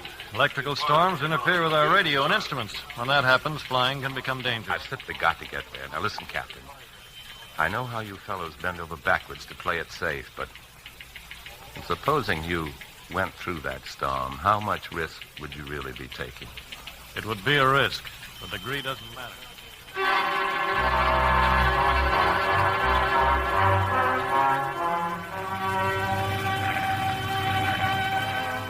We were in the air again, but they'd kept us in Amarillo for almost an hour. 50 vital, precious minutes gone down the drain. Only that wasn't enough. Headwinds all the way. And the pilot was very considerate. He came back just to tell us about it. Well, I'm afraid we'll be about 2 hours late getting into New Orleans. I radioed about your connecting flight to Rio, Mr. Osborne. Well? They left on schedule. Sorry, sir, but there was nothing we could do about it. Jim. Oh, this is just ridiculous. It's insane. These absurd frustrations, one on top of another. Jim, please, this isn't like you. This isn't like you My at all. one big opportunity, and all I can do is sit here and watch it crumble to bits. You know, I still don't know what this business in Rio is all about. I told you it's an important deal I'm handling for the bank. I mean, specifically. Well, it involves a big loan on a construction job down there, and Monday's the deadline. Don't you believe me? Of course I Then do. why all the questions? Oh, I didn't mean that. No, I'm sorry. Look, Laurie, neither of us has slept a wink. I mean, not really. Don't you think it's about time we did? No, I'm exhausted. You must be, too. Yeah. Let me move your seat back. Now, give me a hand. There. How's that? Just fine.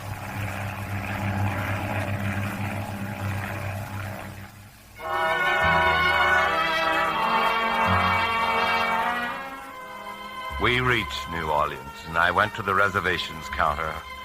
I tried to be calm, patient with the clerk. I just couldn't make her understand. The best we can do, Mr. Osborne, is to try and put you and Mrs. Osborne on our first flight tomorrow. Tomorrow, but I've told you it was vital, absolutely vital. I'm afraid there just isn't any other flight today. Jim, why don't we find a hotel? Laurie, please. And I can't promise to get you on the next flight. It's booked solid. There's a good chance, though, of cancellation. I'll buy our tickets from some of the other passengers. I'll pay anything they ask. I'm sorry. It's strictly against company policy to release the names of other passengers. Well, how about chartering a private plane? To Rio? That's quite a procedure. You'd have to get a police certificate, health certificate, and permission from every country you'd be flying over. Okay, that's out. As a matter of fact, your chances aren't too bad. Right now, you're fifth on the waiting list. There are only 4 people ahead of you. We can almost count on more cancellations than that coming through. At any rate, I don't know what else you can do. Come on, dear. Just let us know where we can reach you. What hotel? Thank you, we will. I picked up the suitcase. I had $1 million in it, and it didn't help. Everything now depended on the whims of 4 complete strangers, whether they canceled their reservations or not. Looks like a very nice hotel, Jim. Oh, before we go to our rooms, isn't that a drugstore across the lobby there? Oh, yeah, I'd better get some shaving things. Get me a toothbrush, dear, and I'll want some postcards to send to Susan. Aren't you coming along? I want to send a telegram to Mother and tell her where we are. Oh, you won't have to. We'll only be here for the night. I'd feel better, darling, if she knew where to reach us. Maybe you're right. I'd better wire the bank, too. I'll tell them to ship our bags directly to Rio. Look, you go to the drugstore and get whatever we need, and I'll send the telegrams. Just so Mother knows, dear. I'll wait for you over there. It was just one more lie. I couldn't possibly risk a telegram to her mother. But I told Laurie that I sent it, and we went up to the room. She was taking a shower when the bellboy came. I'd sent for him. I told him I'd give him $1,000 to get us on that plane to Rio. Oh, did that shower feel good? I hate to put on the same clothes, though. Jim, who were you talking to just now? The bellboy captain, they always have a lot of connections. I told him to try to buy someone else's tickets. Darling, are you sure there isn't more to all this than you've told me? Oh, listen. Laurie, you know I've never kept anything from you. Why are you so concerned? Mostly because of the way you're acting. Darling, please, don't make me go over it all again. But you've done everything humanly possible to get to Brazil by Monday. The bank can't expect more than that. How could they hold it against you? You still don't understand. No, Jim. No, I don't. Come here. Sit down. What's on your mind? I wish I knew what was on yours. I suppose somehow or other being this upset makes sense to you. Oh, please. Now, stop trying to make something out of nothing. Look, we've got less than a day in New Orleans. You've always wanted to see the French Quarter. Let's make this a day to remember. And you can start off by giving me a kiss. Darling. There's nothing more I want than to make every day a holiday. You're a crazy man. I don't understand you, but I love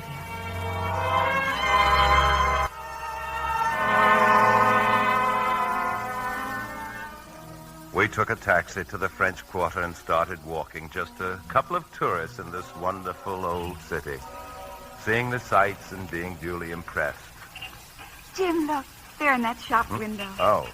Oh, what beautiful antiques. And that silverware. Oh, well, they're not for us. Maybe someday when we've got $1 million. That's very funny. Jim, you told me the bellboy had good connections.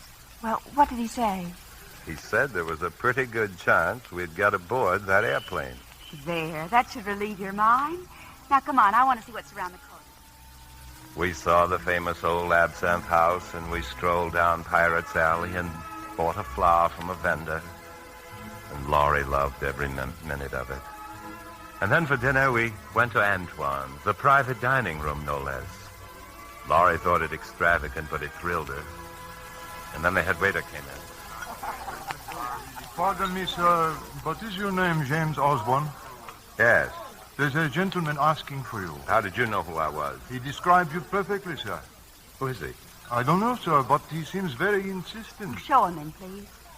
Thank you. How could anyone know we were here? What do you suppose he wants? I don't know. Here he comes. What's he look like? Well, turn around, Well, dear. I'd rather not. Well, he seems very businesslike, sort of grim-looking, too. Mr. Osborne? Yes? It's all right to talk? This is my wife. If you have anything to say, say it. Oh, sorry, I heard you've offered a $1,000 bonus for 2 tickets on tomorrow's flight to Rio. Jim. I'm not responsible for what you happen to hear. I never heard of anybody offering that kind of money before. Who are you?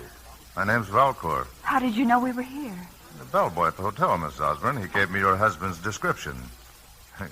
Doesn't take much detective work to find strangers in New Orleans at dinner time. What do you want? Well, I'm with the Bayou Travel Agency. Oh, travel agency.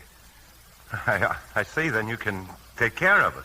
Well, not exactly, but by switching places with 2 of our clients, I can put you first on the list. What's it worth to you? On the list? Yes, sir. Oh, I don't know. It's not the same as getting 2 seats. But I suppose it would improve our chances. It'll cinch your chances. At least 2 people always cancel. How about $300? Fine. Here's my card. You'll hear from me in the morning. Good night, Mr. Osborne. Mr. Osborne. We wound up the evening at the Court of 2 Sisters, and Laurie thought it was the most beautiful place she'd ever seen. She'd never looked so happy. We drank champagne, we danced. I'm dreaming, darling. I know I'm dreaming. Supposing this never ended, Laurie. Supposing we could go on like this forever. I'm afraid all dreams must end. Maybe not. This Rio deal could develop into something more than a 2-week assignment. The opportunity's there.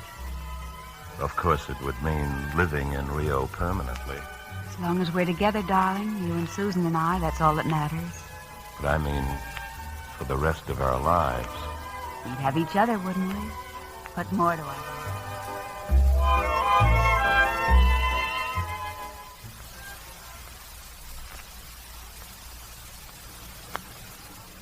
Valcourt phoned in the morning. He didn't actually have the tickets, but our chances looked very good. And we were at the airport in plenty of time. The clerk suggested that I check my bag and not to worry. As we left the counter, I saw her pick up a telephone. Customs Inspector, please. Hello? This is Briggs for the Chicago Southern. There's a passenger going on 501 named Osborne. He seems quite nervous. He has 1 piece of luggage that weighs 115 pounds. Just thought you might like to know. Right. Passenger Osborne, please. Passenger James Osborne. Will you please report to the customs office? Passenger Osborne wanted at the customs office.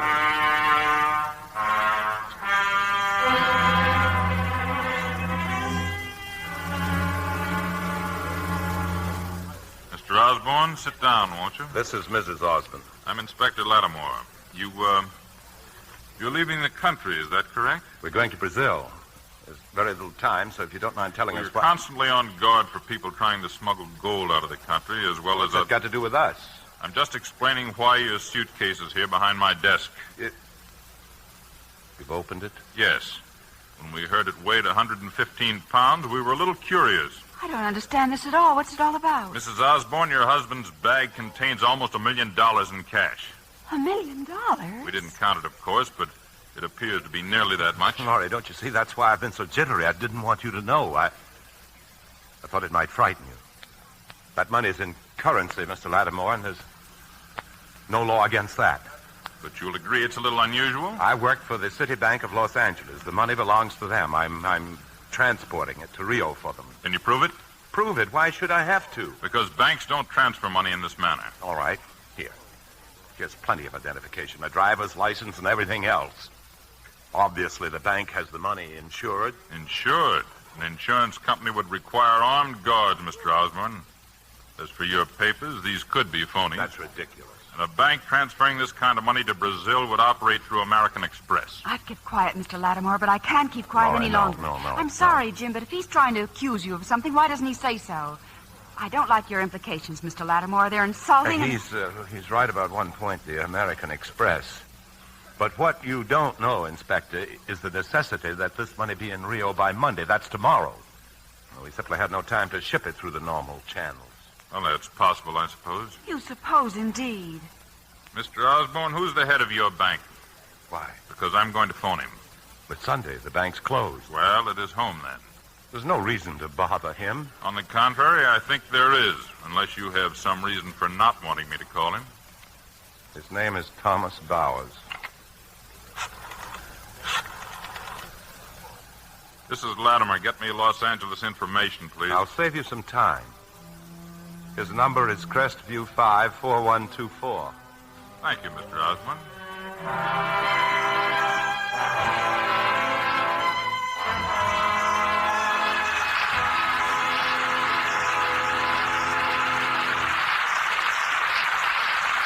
Act 3 of The Steel Trap in a few moments.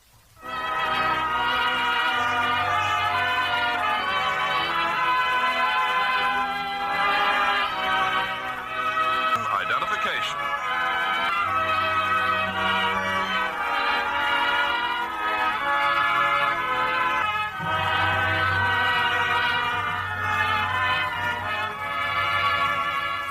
The curtain rises on Act 3 of The Steel Trap, starring Joseph Cotton as Jim and Teresa Wright as Laurie.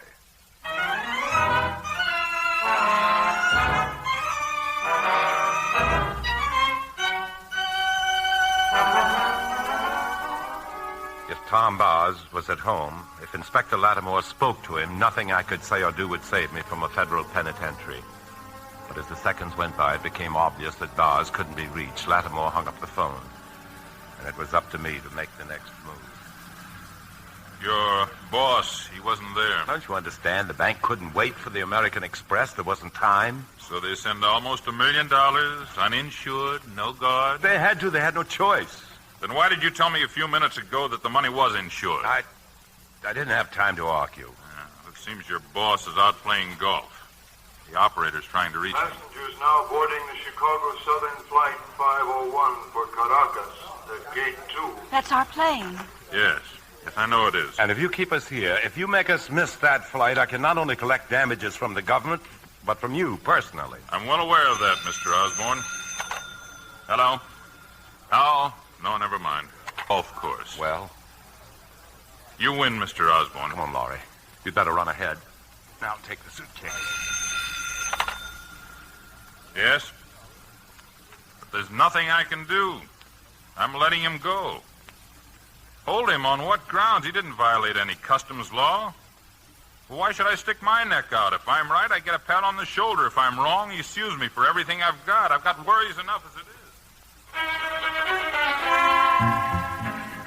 Did you ever have one of those horrible dreams in which you try to run from danger and you can't move? That's the way I felt then, because they wouldn't let us on the plane. Those cancellations, not one of them had come through, not one. And we just stood there, helpless, as the plane taxied across the field and rose and disappeared. We went back into town. Only this time I chose another hotel, smaller, not as well known. How long will we be here, Jim? Just till morning. We have to get up early. The plane leaves at 7:10. I told the desk to call us at 6. Yes, I heard you talking to the clerk. Jim, why did you register under the name of Casey? I didn't. The clerk made a mistake, that's all. Why should I use a different name? I can think of only one reason. Well? Make it more difficult for anyone to find us. Wouldn't that be a silly thing to do? Not if you were afraid. Afraid of tomorrow, of what the bank would find out. Find out what? That the money in that suitcase was stolen. Laurie. You did steal the money, Jim, you did. All right, I stole it. I'm a thief. I did it, and it's done. But why? Why, Jim? Why? Look at me, Laurie. We have only so many days, so many hours, so many minutes to live. And we're suckers if we don't cram into them all the happiness we can get away with regardless of how we do it. Oh, you actually thought we could find happiness on stolen money? Suppose you hadn't found out the money was stolen. That's the way I planned it. I intended to call the bank the minute we got to Brazil. They couldn't touch us ever. Because there's no extradition treaty with Brazil. There'd be no need to call the police. It wouldn't even got in the newspapers. Neither you nor anyone who matters would have found out ever. As for the money, I could have alibied that in a dozen ways. And a dozen more lies. As long as you didn't find out, what difference would it make? I would have known, Jim. I would have felt your lies. And Susan, what about her? Sent for Susan. They couldn't have stopped that. Oh, you had it all figured out, didn't you? You robbed and betrayed the people who trusted you. Oh, the bank has the money insured. It cost them nothing. Does that excuse what you did? Maybe not. But the difference between the honest and the dishonest, between the stupid and the smart, well, it's a debatable line. No, it's clear and defined. How about the men who, and there are thousands more just like them, who tried to make a big deal out of fixing a loose... Honest? Then again, maybe they were smart. No, they were wrong, but at least they didn't break the law. The law? Huh. That's a laugh. It's okay to place a bet at the racetrack, but give it to a bookie and you're a crook. You can shoot the works in Nevada, but get caught playing so much as penny ante at home and you go to jail. Everybody breaks the law. How can you possibly compare playing bets and paying penny ante with what you've done? All right. Well, I've committed a crime. Well, last New Year's Eve when I drove a car after too many drinks, that was a crime, too, only in that case I was pushing my luck. It could have been manslaughter. No matter how you twist or turn it, stealing is wrong, terribly, horribly wrong. So is drunk driving wrong? You didn't object then? The stakes were only a drive home. Now they are $1 million. Security for life. Everything we've hoped for, prayed for. Pray never be the answer to a prayer. Oh, Jim, darling. Laurie, what difference does it make? I'm in it now. I'm in it all the way. What can we do? I don't know. All I know is I can't be a part of all this. If I get on that plane tomorrow, if I go to Brazil, I go alone. Do you think it'd be any easier on me? No, darling. Darling, why leave me? Why? Jim, do you know what you're asking? You're asking me to give up my self-respect, my country, everything I believe in. No, we have other things to believe in. Yes, Jim. And there are other men besides you. Only I could never love anyone else. Oh, don't you see? A woman who could walk out on her ideals could walk out on her husband if she met another man with $1 million. No, you can't walk out on me. After all these years, we're too much a part of each other. You just don't break up a marriage like ours. Oh, you have it backwards. I'm going home to our child. You're walking out on us. Bye, Jim.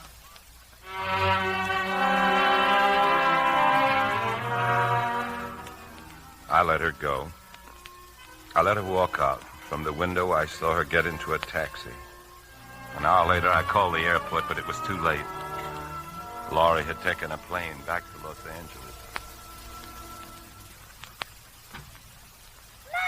Mommy! Oh, darling, how's my baby? You came home, Mommy. Where's Daddy? Laurie, for heaven's sake, dear, I thought you were in Brazil. Hello, Mother. But where's Daddy? Oh, Daddy couldn't get back tonight, darling, but he sends you a big hug. Laurie, you look worn out, dear. Is anything wrong? I'm just tired, I guess. Everything all right here? Oh, yes, of course. I'm glad you're home, Mommy. So am I, sweetheart. But it's way past your bedtime. I was almost asleep, but then I heard a taxi cab. You run right back to bed, darling. I'll be up in a little while. Will Daddy come home tomorrow? We'll talk about that in the morning, hmm? Sleep well, baby. Laurie, what's wrong? Please, Mother, not tonight. Have you had dinner? No, I'm not hungry. Well, how about a cup of coffee with me? I love a cup of coffee. Oh, Laurie. Please, I'll be all right in a minute. We had company tonight. Some friends of yours dropped by. Oh? Mr. and Mrs. Woodley. He's the one from Jim's bank, isn't he? Yes, he is. They must have been surprised to find we'd left town. They seemed quite surprised, dear. You didn't tell them where we went. Well, in a way, yes, I did. Was that wrong? No, of course not. Well, as a matter of fact, it was Susan. She couldn't wait to tell them all about Rio de Janeiro. And then when they asked me, well, at first they thought it was a joke. And later? Well, I'm not sure. He seemed so surprised. He couldn't understand why Jim hadn't told him or why the bank manager hadn't mentioned it. Oh, what did he do about it, Ken Woodley? Why, nothing as far as I know. But they left a few minutes later. If I know Ken, he's called Mr. Bowers. Oh, Laurie, is this something serious? I'm too confused right now to know what's serious and what isn't. Come on, dear. Let's go have that coffee.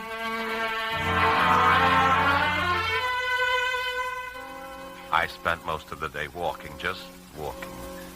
And with each step, I realized more and more what it meant to be a thief, a man without honor, without self-respect.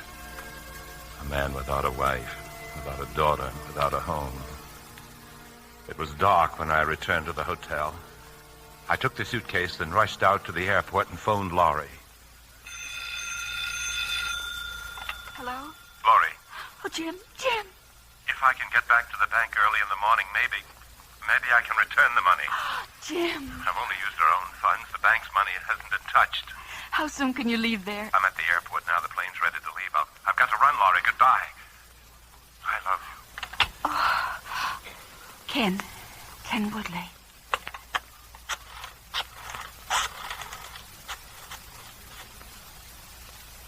Well, I'm sure glad you called me, Laurie. I just couldn't figure it out. Well, I'm not surprised, Ken. But how in the world could Jim and I go to Rio de Janeiro? That's roughly what I was going to ask Tom Bowers. Well, did you? No. I tried to reach him, but I couldn't. You know Bowers. Sunday's his big day. Well, tell Jim I'll see him in the morning. Right. Our best to Nancy, Ken. Thanks, and thanks again for calling.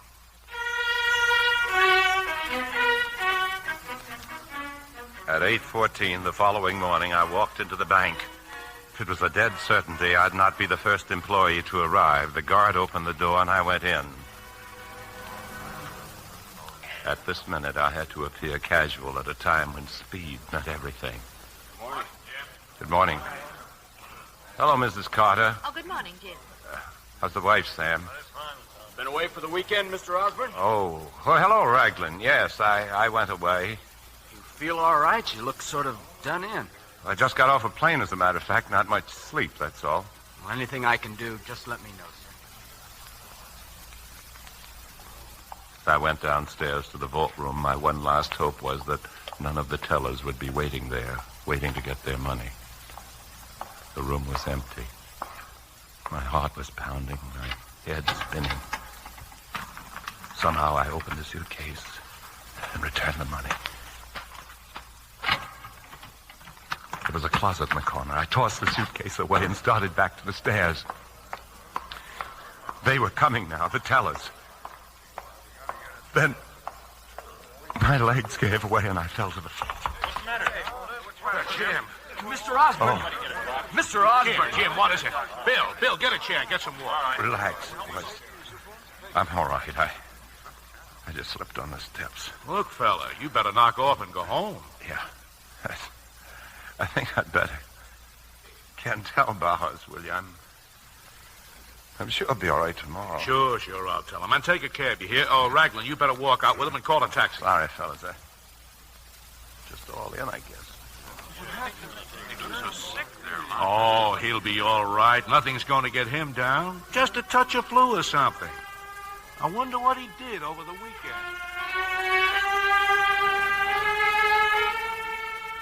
Out on the sidewalk, I told Raglan to forget about a cab. I left the bank and started to walk. I rounded the same corner, dodged the same traffic, entered the same trolley car terminal, and arrived back at the same house. The front door was open, and Laurie was standing there, and Susan. Daddy! Jim! And never before had the world looked so good to me.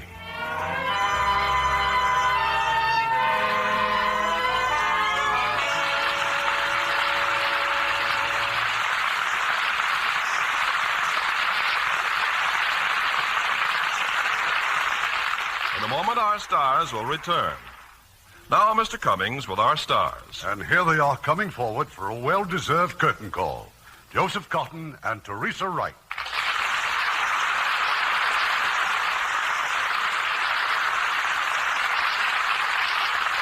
Joe, I was never so glad to see anyone reform in my life. Oh, it was like a bad dream, wasn't it, when you hope you'll wake up any minute? I've never dreamed about robbing a bank, but I've spent some horrible moments going to formal parties in my bare feet. My favorite nightmare used to play it was. Ah, what a terrible dream. I should think gentlemen would prefer something pleasant. In fact, I've heard gentlemen prefer blonde. Now I want to tell you about next week's stars. Two of Hollywood's finest. They have co-starred on our stage in light comedy roles. So we have invited them to appear next week in an exciting drama. Cary Grant and Phyllis Thaxter.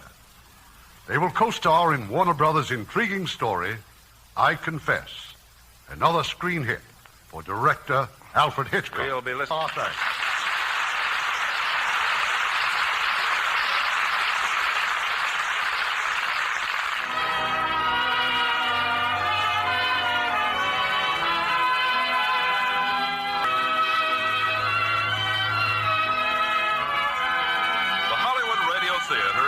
By Mr. Irving Cummings. Our orchestra is under the direction of Rudy Schrager. This is Ken Carpenter inviting you to join us next week at this same time for another presentation of the Hollywood Radio Theater.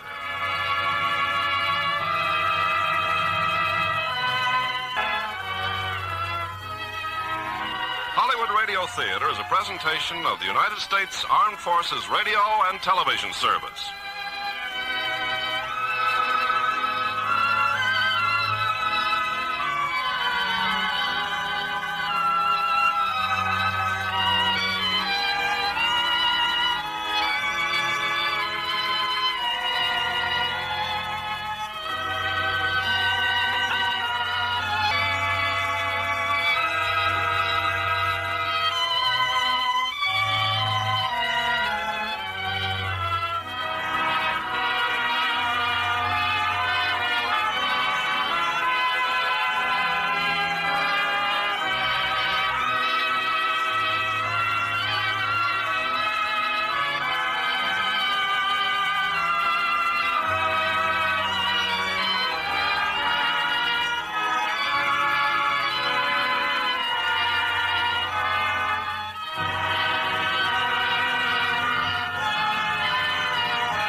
Dodge City and in the territory on west, there's just one way to handle the killers and the spoilers, and that's with a U.S. Marshal and the smell of gun smoke.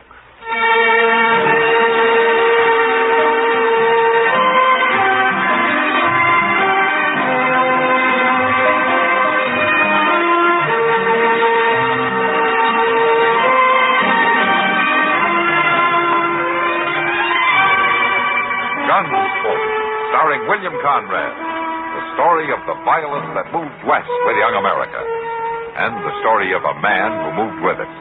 I'm that man, Matt Dillon, United States Marshal. The first man they look for and the last they want to meet. It's a chancy job, and it makes a man watchful and a little lonely.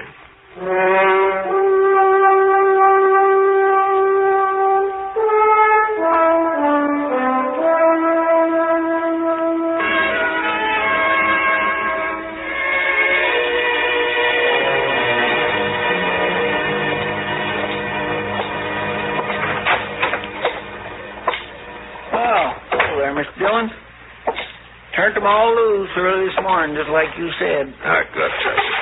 They was the one sorriest-looking bunch of cowboys I ever did see. Yeah? Well, I guess I didn't really hurt any of them, Chester. Being banged on the head with a six-gun ain't the gentlest way to end the evening's pleasure. But they'll live. Trouble is, they've been taking their pleasure too seriously. Yes, sir, but things quieted down a little last night after you locked up them 5. They might have been real trouble otherwise. Declare, I don't know what's got into everybody lately, Mr. John. Well, it goes like that, Chester. Things will be peaceful enough for a while till some wild outfit like this drag our herd his town. And you got to come down on them hard and fast before they really get the bit in their teeth. Well, you sure did last night. Yeah, it isn't over yet. You Marshal Dillon? Yeah, that's right. My name's Rance. I'm glad to know you, Rance. I bossed the drag our herd up here from down around Monte Cora. That's in Texas, Marshal. Yeah, I've been there. You have, huh? Well, you better not go back. Oh? We might give you the kind of welcome you're giving us. What's your complaint, Rance? Buffalo and my men. 5 of them come into camp this morning with blood in their hair. They said you done it. That's right, I did. And if I hadn't, they might have been shot. Or shot somebody else. Good thing for you took them one at a time. I'd have taken them anyway. Look, Rance, this town was on the edge of a riot last night, and I stopped it. I stopped it without any killing. It's a man's own business. He wants to pull out his gun. Not around here, it isn't. Marshal, if I can't ask men to come up the trail the way they do and take to drinking soda water and talking in whispers, what kind of a town is this anyway? It's a good town. And your men can drink and gamble all they want in it, but they can't shoot the mirror off the wall at the Long Branch. And they can't grab townswomen on the street. And they can't break the bartender's arm in the Oasis. And they can't offer to shoot anybody that tries to stop them. It isn't that kind of a town, Rance. For sure they get a little frisky. There's no harm in it I can see. Sooner or later it'd lead to killing. And I gotta draw the line somewhere. So do I, Marshal. Oh, what does that mean? I mean I won't drive cattle to Dodge no more. I'll spread the word it's a no good town. And you people can live off sodbusters and buffalo hunters. This place will starve to death. I'm hired to keep the peace, Rance, any way I can. Keep it, then. We won't bother Dodge no more. Goodbye, Mark.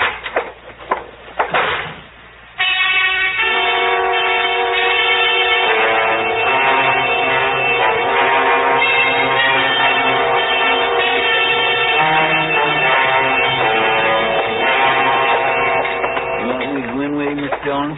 No, you wait outside, Chester. Okay, sir. What do you think they're up to, anyway? Well, Mr. Green told you it was a businessmen's meeting, didn't he? Yes, sir. And I expect they're worried about business. All right, Chester, I'll be out shortly. Yes, sir.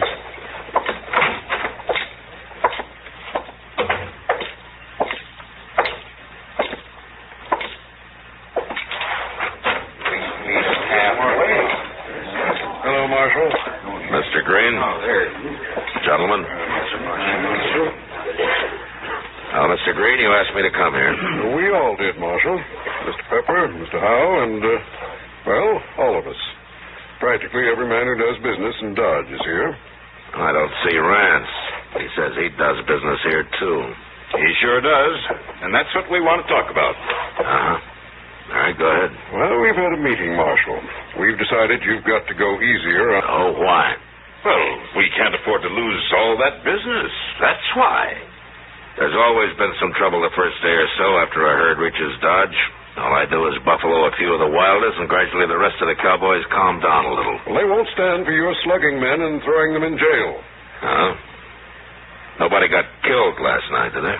Well, that isn't the point. According to the law, that's a pretty good point, Mr. Green. Well, now, the law's a fine thing, Marshal, but, well, we're also interested in business. Are you scared because one hard-headed trail boss has threatened you, Hal?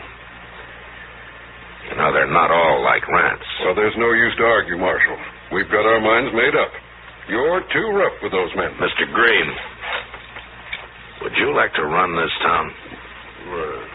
Why, no, of course not me, but we thought maybe if you'd kind of leave Dodge alone and do your work in the country, then we'd hire somebody the cowboys here take to a little better, if you know what I mean. Yeah, I do. It's a good thing for me I'm employed by the government, isn't it? Well, now, Marshal, we're just making a suggestion, sort of. Sure. And you know what, Mr. Green? You men are acting like fools. Well, now, just... It's true. There's only one way you'll learn. Gentlemen, I won't make any more arrests in Dodge until you come and ask me to. It's your town. And you can blow it right off the map if you want. Good day.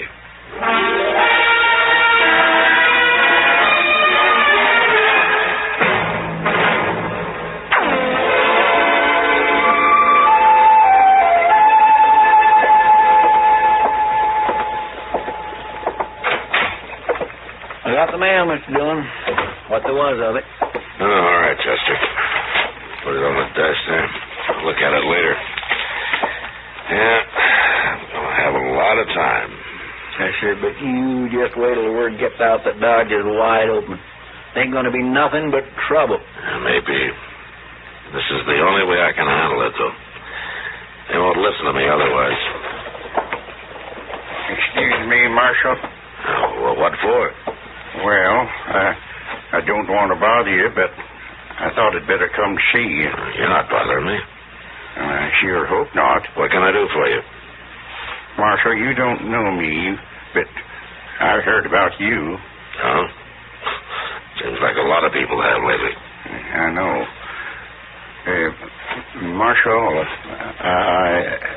Go ahead, mister. There's nothing to be afraid of. I'm the new constable. You're what? The new constable. They picked me. I had to take it, Marshal. I'm so broke and all. You sound like you're apologizing. Well, I reckon I am. I didn't want you to be mad at me. I need the money. That's why I'm doing it. That's all right. Somebody had to take the job. I didn't know they were going to call it constable. Well, they wanted to sound as peaceful as possible, I reckon. Yeah. What's your name, mister? Dillard. Dillard? Yes, sir. Dillard Band. Where are you from? Well, I used to be a cowboy. But when I got so fat and all, I just sort of worked around wherever I can. I've been awful broke, Marshal. Yeah, you mentioned that. Yes, sir. How come you're not wearing a gun? Oh, shucks, Marshal. I don't never wear a gun. I don't even know how to use one very good. You're a whole lot better off without one. And I don't aim to get into any fights, Marshal. If there's any trouble, maybe I can sort of talk them out of it. Yeah, maybe. Well, Dillard, Oh, thanks. I got to be going now, Marshal. City. So long. So long, Marshal. Oh, my goodness. Yeah, I agree, Chester. Why, they'll ruin that poor fellow if he tries to stop him. He won't even raise his voice against him. But they sure might ruin Dodge.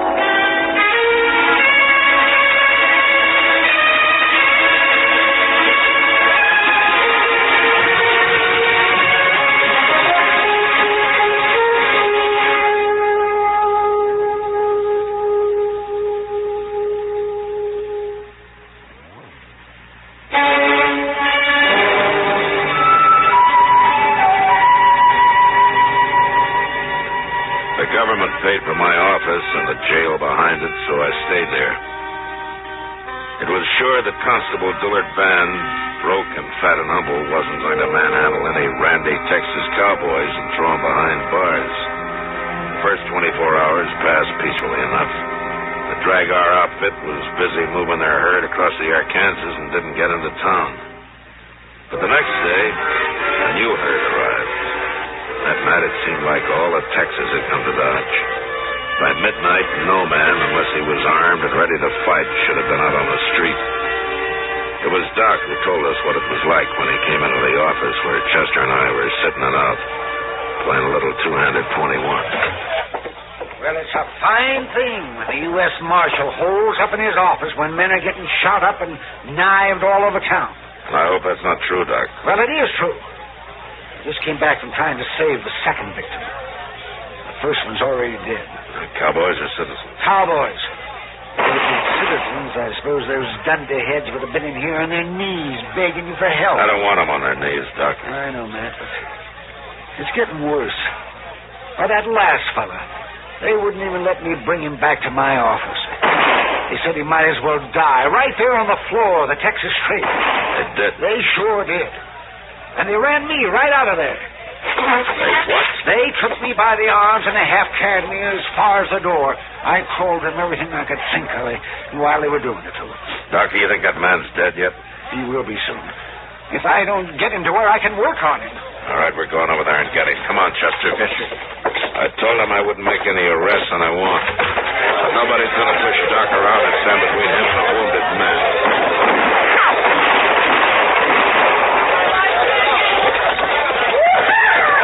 You get in the middle, Doc. I wish there was a tunnel under the street. I don't see Dillard nowhere. He ought to be out here talking his head off if that's his plan. Well, he's lucky if he doesn't get hung tonight. Watch your gun, Chester. Don't let anybody grab it. I'm carrying my hand on it, son.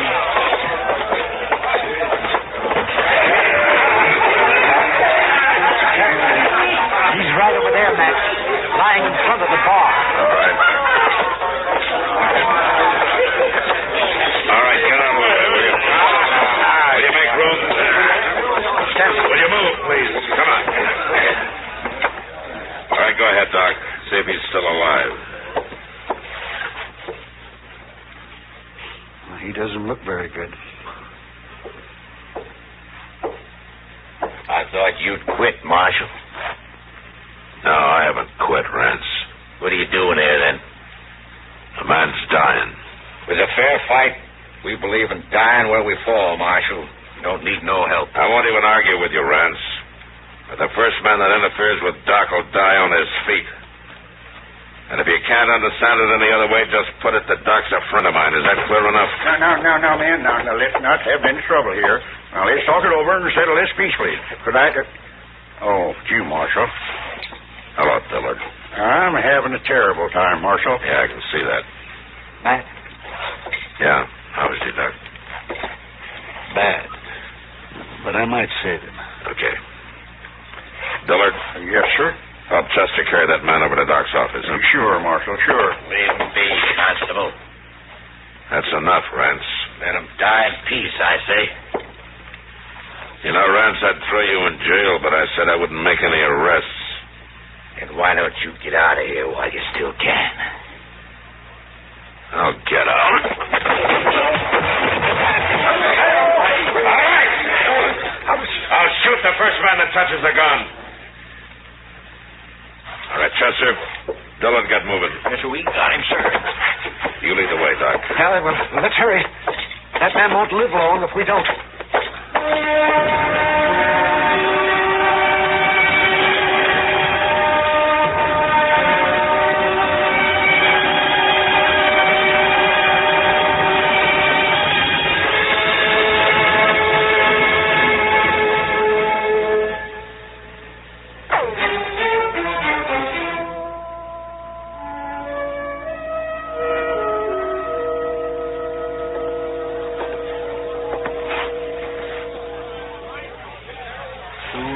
In the morning, and the crowd's thicker than ever, Mr. Dillon. Just come here and take a look.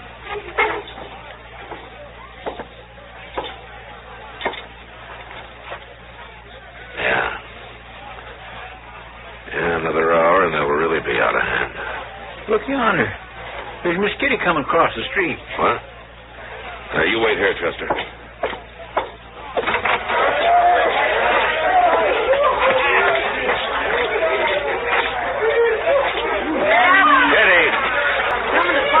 Let's get off the street. Come on.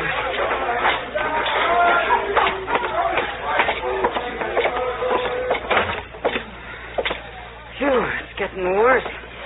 Hello, Chester. Miss Kitty? You shouldn't have gone out in the street, Kitty. Well, it's no worse than the Long Branch. Then you ought to go home. I'm going. I'm all through till somebody puts a lid on this town. That Brance is over there right now, Matt, getting drunk and calling... Around here already. Right there. Well... Doc was down a while ago. Said he took the bullet out. Said he thinks he has a chance now. Oh, good. You say Rance is working up trouble, huh? Yeah, he's trying. I guess he didn't take to your bashing him on the head. Yeah, they quieted things down for a little while, anyway. He sure got that poor constable treed. Dillard, what's his name? He seemed like a nice enough fellow. Sure to hope they don't hurt him. Well, when I left, they had him dancing on the bar. He looked about to cry. Well, that's harder on the bar than 'tis on Dillard. He's about the fattest peace officer I ever did see. Every time he opens his mouth to talk, somebody pours a glass of beer down him. It's sort of pitiful, man. It's worse than that, Kitty. Yeah, I know. That's why I got out of there. You can kind of feel when a crowd like that starts to real mean. I guess we'll listen to him out there. Well, I'm not even staying in town tonight. I'm going out to Ma Smalley's. That's a good idea, Kitty. Chester, you go along with her. I better stick around. All right, sir. What's Mr. Green? Oh, my land, look at Dillard. A fella beat me up. He beat me up bad. He certainly did. Marshal, we came here to ask you... Wait a minute, Mr. Green. Chester, take Dillard up to Doc's place. I sure will. Come on, Dilly. Oh, thanks. Now, Chester, yes, you come back for Kitty here. Huh? All right, sir. All right, Mr. Green, you wanted to ask me something? You've got to stop them, Marshal. Another man's been killed. Mr. Howe's brother. He caught a stray bullet out back of the Texas Trail. Oh, well, I'm sorry to hear that. I wondered why Mr. Howe wasn't here. He told me to tell you that he'll trust your judgment from now on. We shouldn't have interfered, Marshal, but we're all behind you now. Certainly are. You'll do something, won't you, Marshal? All right. It's pretty late, but I'll try it. All right, thank you, Marshal. I'll start with Rance. He's the worst of the lot. I'll go get him and throw him in jail. But before I go, I want every saloon keeper in Dodge to put out his lights and close up. We'll do that. Now, you gentlemen have to pass the word for that. I don't want to be seen until I go for Rance. We'll do it, Marshal. We'll do it right now. All right, then get going before it's too late.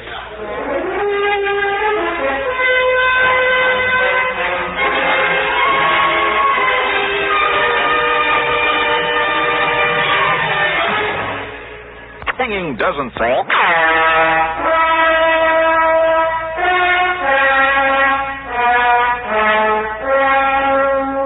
I waited for a half an hour while Green and the others spread the word to close up the saloons. The lights gradually went out up and down the street. And I left the office alone. I found Rance in front of the Long Branch. I was able to reach him before I was recognized. He was stupid by a man who was fairly sober. Well, the marshal's back.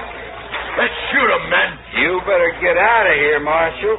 We ain't in no mood to fool. Neither am I. All right, the street's closed, gentlemen. You go on back to your camp. It'll be open again tomorrow night. You're welcome to come back then. There won't be no town by tomorrow. Let's set it afire, men. Shut up, Rance. I won't shut up. All right, you're going to jail. What? You leave him be, Marshal. You want to fight, mister? Rance here's too drunk. He wouldn't have a chance. But you might. He's right, Pete. I'll never make it. You draw on him. Go on, shoot him. Well, I'm waiting, cowboy. I ain't no gunfighter. Go on, you coward. No. Why should I die? It ain't my business anyway. Well, somebody do it then. I'll fight any man here. And I'll fight him fair. And I'll have to try it myself. When I don't be a fool, Rance, he'll kill you. Get out of my way. You don't. Give me that gun, Pete. I'll keep your gun. Look out now, or I'll slug you. That was smart of you, mister. But he's still going to jail. I sure got a lot of nerve, Marshal, bucking a crowd like this. I'm one man against any other one man here. I'm not bucking a crowd. You cowboys aren't built that way. I've been in Texas, too, mister. Guess you win, Marshal. Well, it looks that way. Now, you want to take Rance to jail, or do you want me to do it? His head might be less lumpy tomorrow if I do it, Marshal. Start walking, Rance.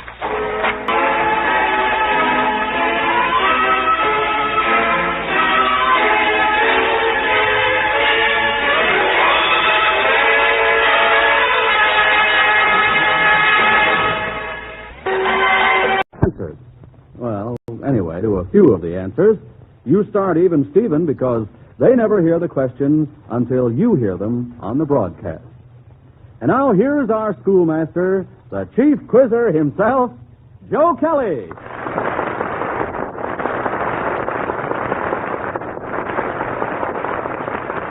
Thank you, Bob Murphy, and good evening, everybody. As our special guest this evening, we are honored to have with us Miss Inga Mansky, lyric soprano of the Chicago Civic Opera Company. We'll have her help in our musical questions later on. Right now, class begins with roll call. Richard?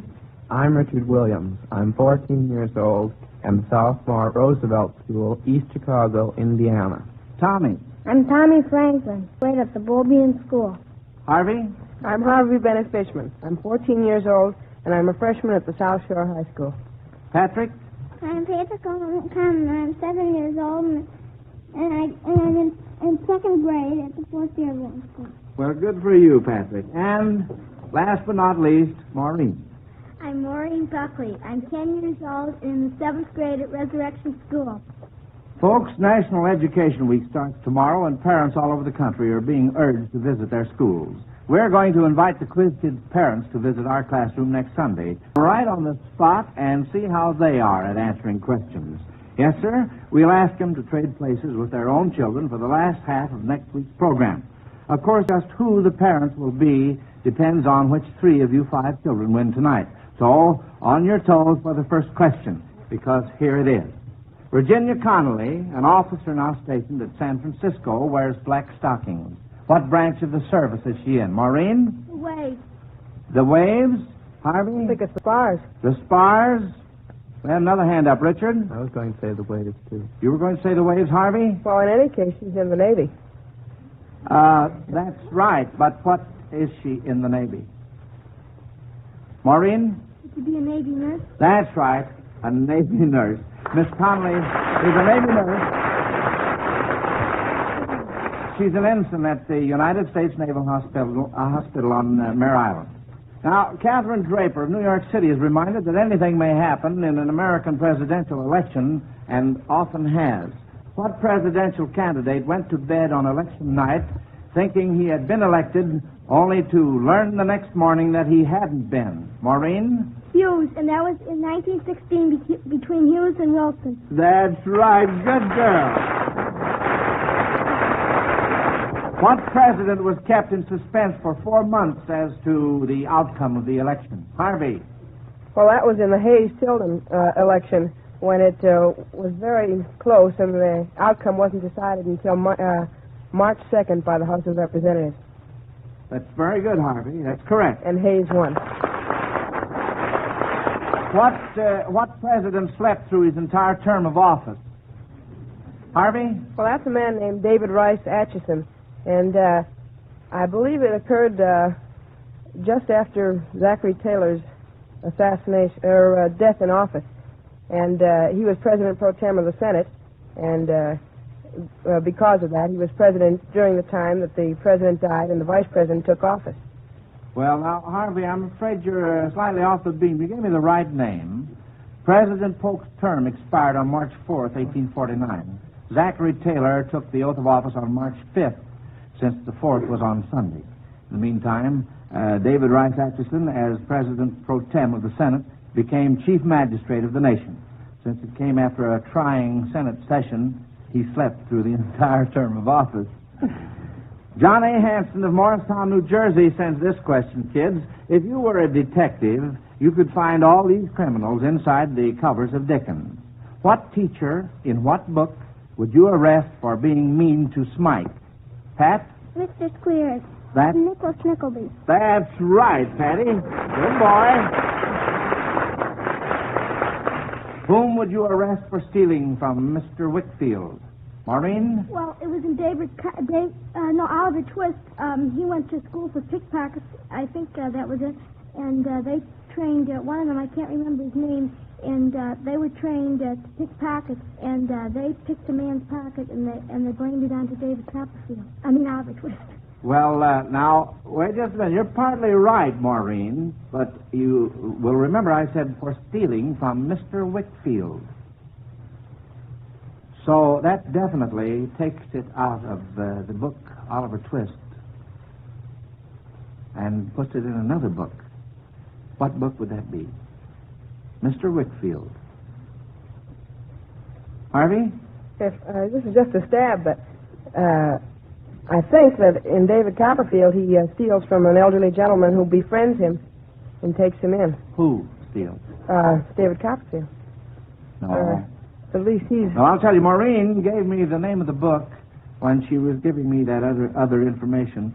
Uriah Heep in David Copperfield is the character we were talking about.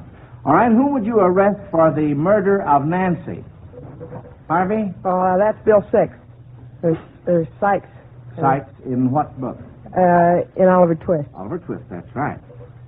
August Wedler of Peru, Illinois, knows, of course, that all children love to go to bed. So he thought you quiz kids would like this one. Can you think of 3 popular expressions which mean to go to bed or to get some rest? 3 popular expressions. Richard? Hit the hay. Hit the hay, or, that's a very good one. Pound your ear. Pound your ears, another one. Let's have some more. Tommy? Count some sheep. Count some sheep, yes.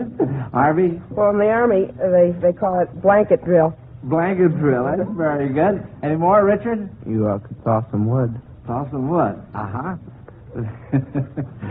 Those are all cute, kids. Maureen? Well, maybe jump in the lake, because if you jumped in the lake, you'd probably be committing suicide, and then you'd be dead, and you'd be sleeping then. Yeah, well, you're right, Maureen. Of course, that's the tough way to get some sleep, isn't it? Life is really sweet. Well, kids, we've dabbled around quite a bit on this route, and now Mr. C.P. Lawson of New York City gives us a problem in the 5th route.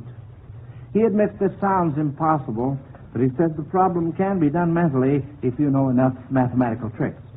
To raise a number to the 5th power, you multiply the number by itself 4 times. Thus, the 5th power of 2 is 2 times 2 times 2 times 2 times 2, or 32. And the figure 2 is the 5th root of 32. All right, what is the 5th root of 4,984,209,207? Richard? That'd be 87. 87 is right.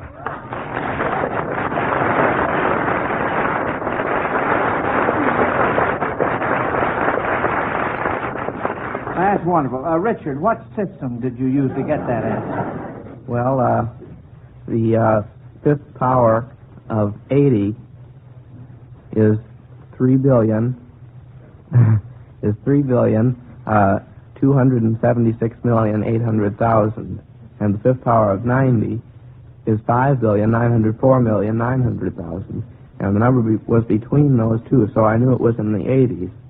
And since the number ended in 7, and any number 5th power ends in the same digit that the original number did, then I knew that the second digit was 7, and so it had to be 87. Well,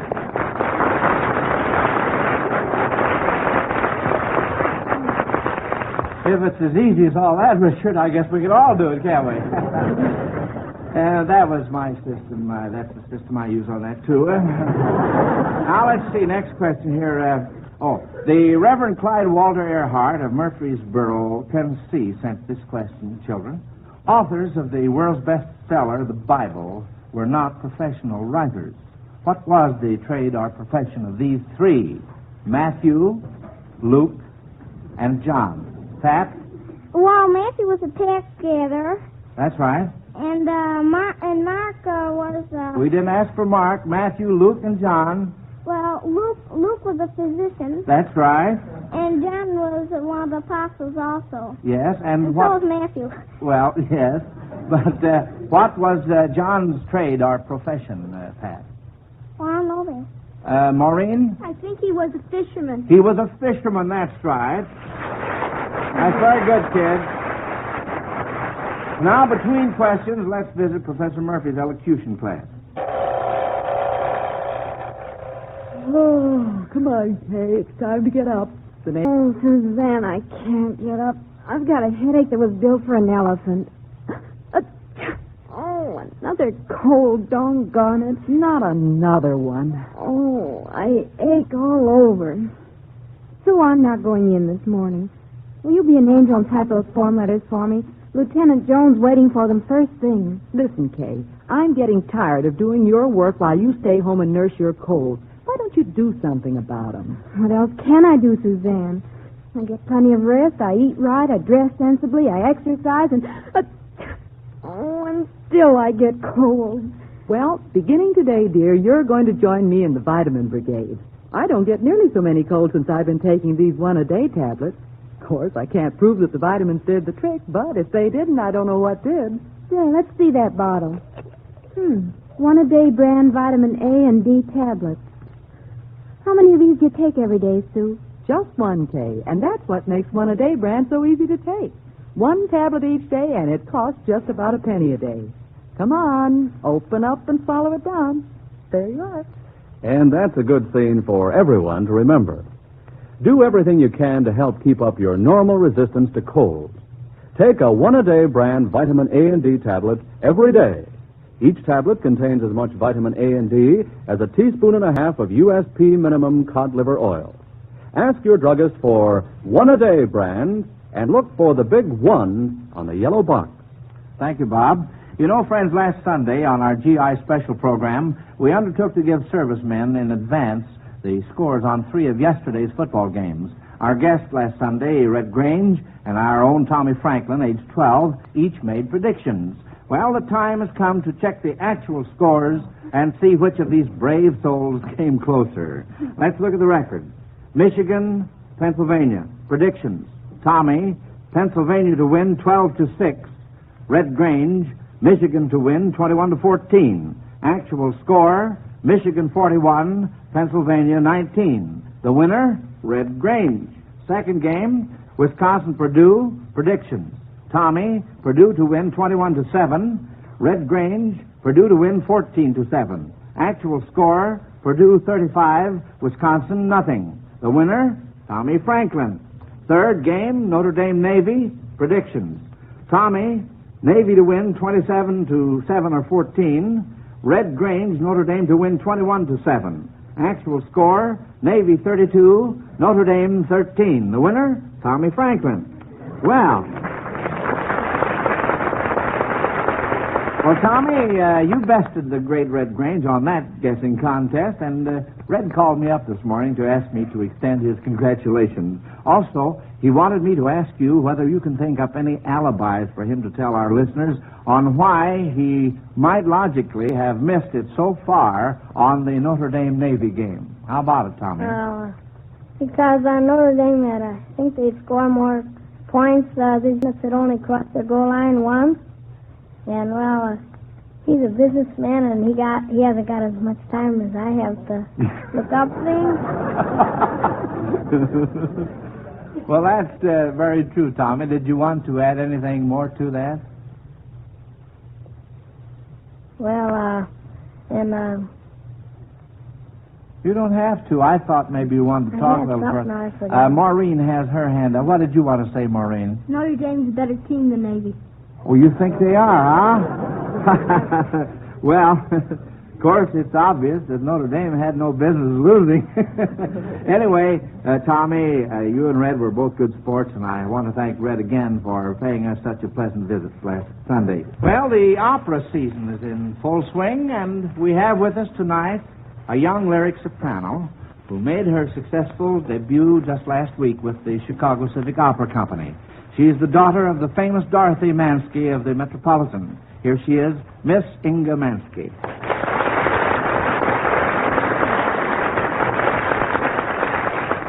Miss Mansky, I have here an opera question from Mrs. Ann Harris of Dorchester, Massachusetts. And if you'll do the singing for us, we'll see if the quiz kids can do the answering. Now, children, if you heard Miss Mansky singing these arias at the she'd be singing. I'd like for you to get 2 out of 3 on this. Here's the first one.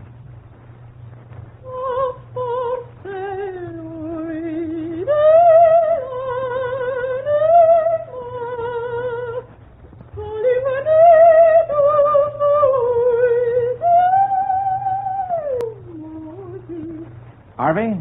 I think that's The One of Whom I Dream. It's from Traviata. That's very, very good, Harvey. Very good. All right, now let's listen to the next one.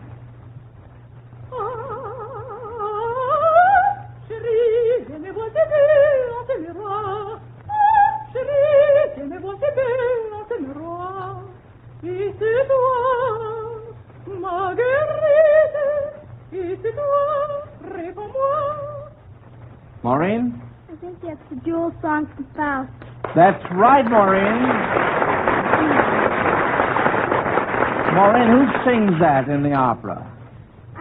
I think, I can't think of his name, the one that's under the power of the devil. Well, Pat? Faust. Who? No, Mephistopheles. No, now, wait a minute. Harvey? Well, I don't think it could possibly be a man because it's a lyric soprano song. All right. Who would be singing? I guess Margarita. Marguerite, that's right. And here's the last one.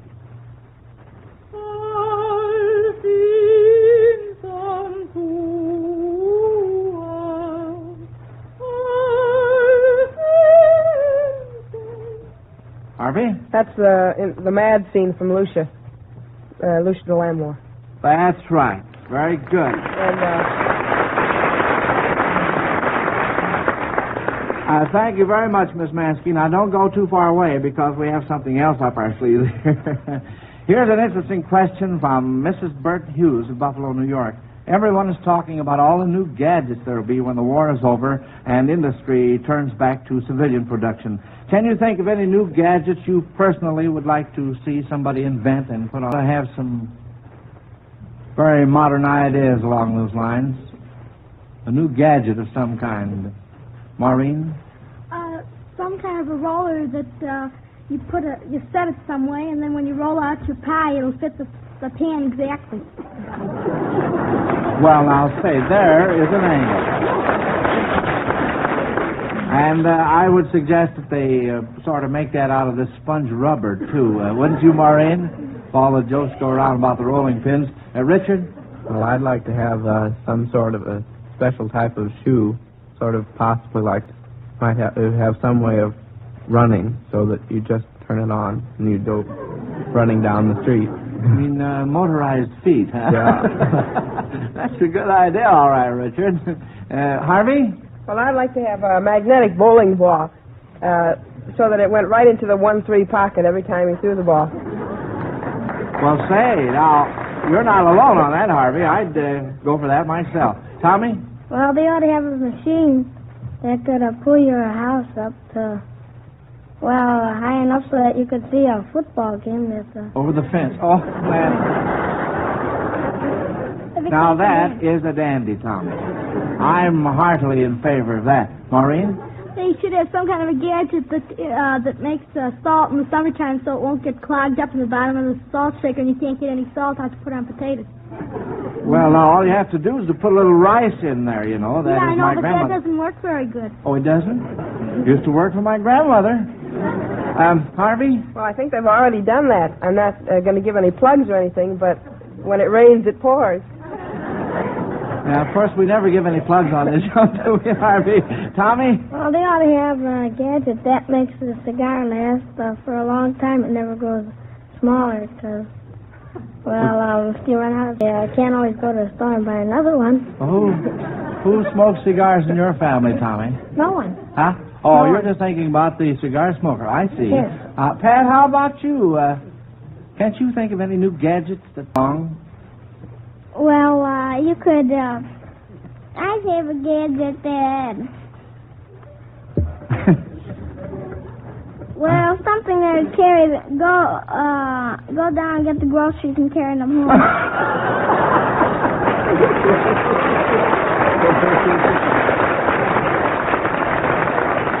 Well, Pat, that's the invention that ends all inventions, I want to tell you. Let's get along, kids. Those were all fine.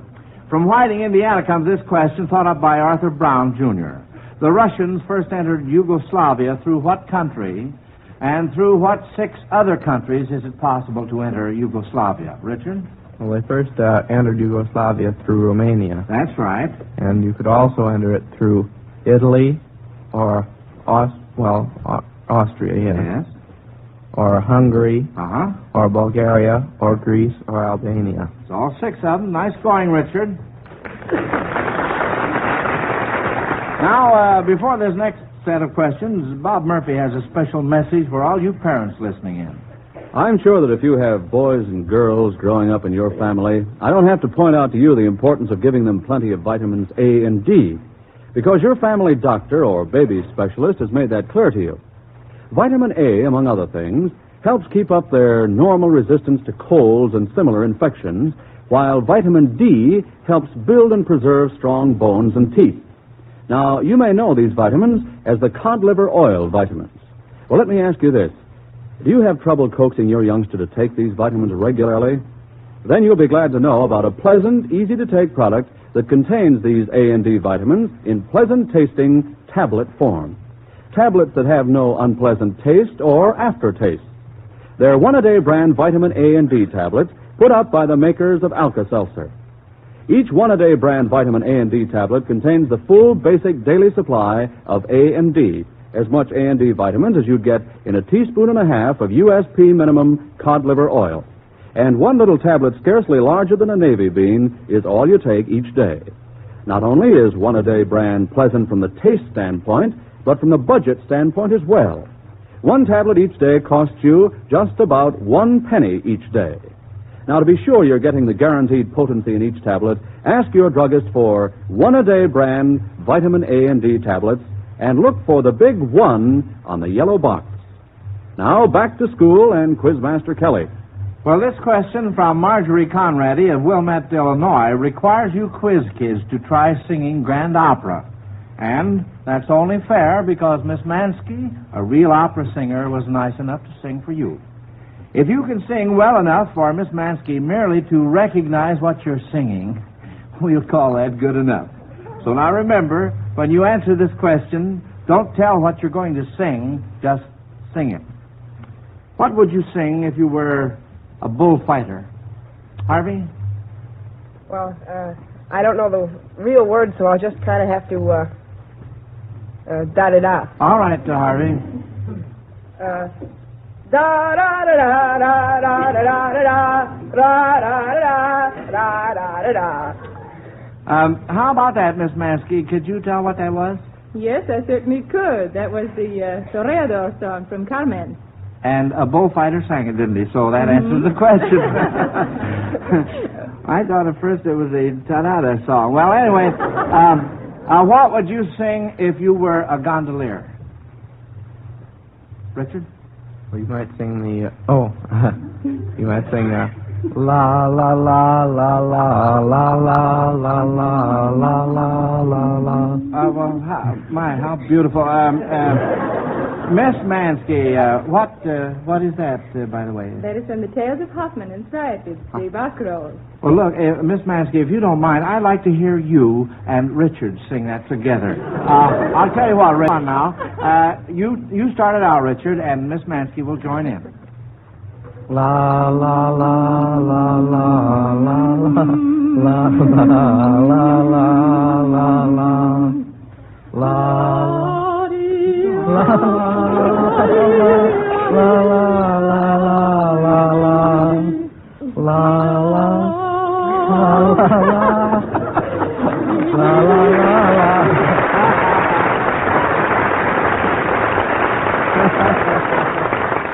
Well, that was a lot of fun. Thanks a lot, Richard, and thank you, Miss Maskey. You were kind to come up and help us out. Now, kids, try this one, thought up by Mrs. R.H. Fletcher of Carrollton, Georgia. Let's imagine that some of the characters in Shakespearean plays suffer with amnesia and forget in just what play they belong. You are to put them in the right play. Now, here's the first set of 3. Imogen, Cloten, Posthumus. Pat? Cymbeline. Cymbeline, that's right, Pat. Here's the next threesome. Hero, Beatrice, Don Pedro. Pat? The hero, Beatrice, and Don Pedro appeared in Much Ado About Nothing. That's right. Good boy.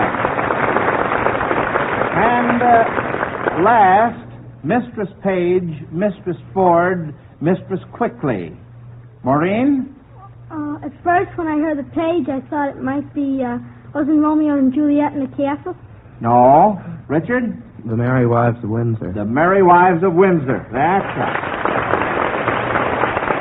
Children are always asking why. So Mrs. Elsa L. Ild of Berkeley, California, thought we'd turn the tables and ask you why. Why did the three bears go for a walk prior to the coming of Goldilocks? Harvey? Well, their porridge was kind of hot, so they figured rather than burn their mouths, they'd go out and walk for a while. Until the porridge cooled off. That's right. Why did the little old woman make the gingerbread boy? Maureen? Wasn't it for Thanksgiving or Christmas dinner? Well, look at the hands. Harvey? Well, I believe they were very lonely, and they wanted someone. They didn't have any children, and they wanted someone to comfort them. That was the reason. That's the reason. All right, well, questions are over once you hear the bell quiz, kids. Now we'll just have to sit tight while the judges add up your points, and let us know which three of you win another chance in our classroom of the year. Remember, though, whether you win or lose in the scoring, you get a $100 war bond from the makers of Alka-Seltzer just the same. Bob Murphy, while we're waiting, will you tell the folks about our questions, please? Why, sure, Mr. Kelly. The questions are sent in by you folks listening in. For each one we use on the broadcast, the makers of Alka-Seltzer give a priority certificate good for one of the first post-war Zenith portable radios. It will be a Zenith radio of the future, complete with shortwave and the latest improvements in radionics. However, if you prefer, instead of the post-war radio, you may have a $50 war bond now. Just think up a question and mail it to Quiz Kids, Chicago. Well, Joe, do you have the report cards yet? Well, the judges aren't quite ready, Bob, so I'll fill in with a reminder for all grade school and high school students. It's time to join the American Junior Red Cross. Junior Red Cross members, among other worthwhile projects, make articles of comfort like ashtrays, sewing kits, and games for our servicemen in camps and hospitals. Ask your teacher to enroll you. Well, the judges have handed me tonight's verdict, and here's the news. As a class, you quiz kids missed one question. Harvey was first, Richard second, Pat and Maureen tied for third. So, you four quiz kids will be back again at your desks a week from tonight, and you'll defend your scholastic honors against Joel Superman Copperman, age 8. And remember now, bring your parents along because they're going to change places with you during the last half of the examination next Sunday. I see most of them here in the audience tonight, and I hope they aren't as nervous next Sunday as they look right now. Meanwhile, this is Joe Kelly dismissing the Quiz Kids class until the same time next week when the Quiz Kids' parents will visit our classroom. Good night, kids. Good night, Mr. Kelly. And folks, isn't it about time to check the supply of Alka-Seltzer in your home? Remember, for the ache-all-over feeling and the headache of a cold, Alka-Seltzer's comfort is worth its weight in gold. This is the Blue Network. Sean Probert as Bob, Catherine Hulbert as Tessa, and Fenella Fielding and Trevor Martin as Glenda and Reg Mounce. Towards the end of the morning.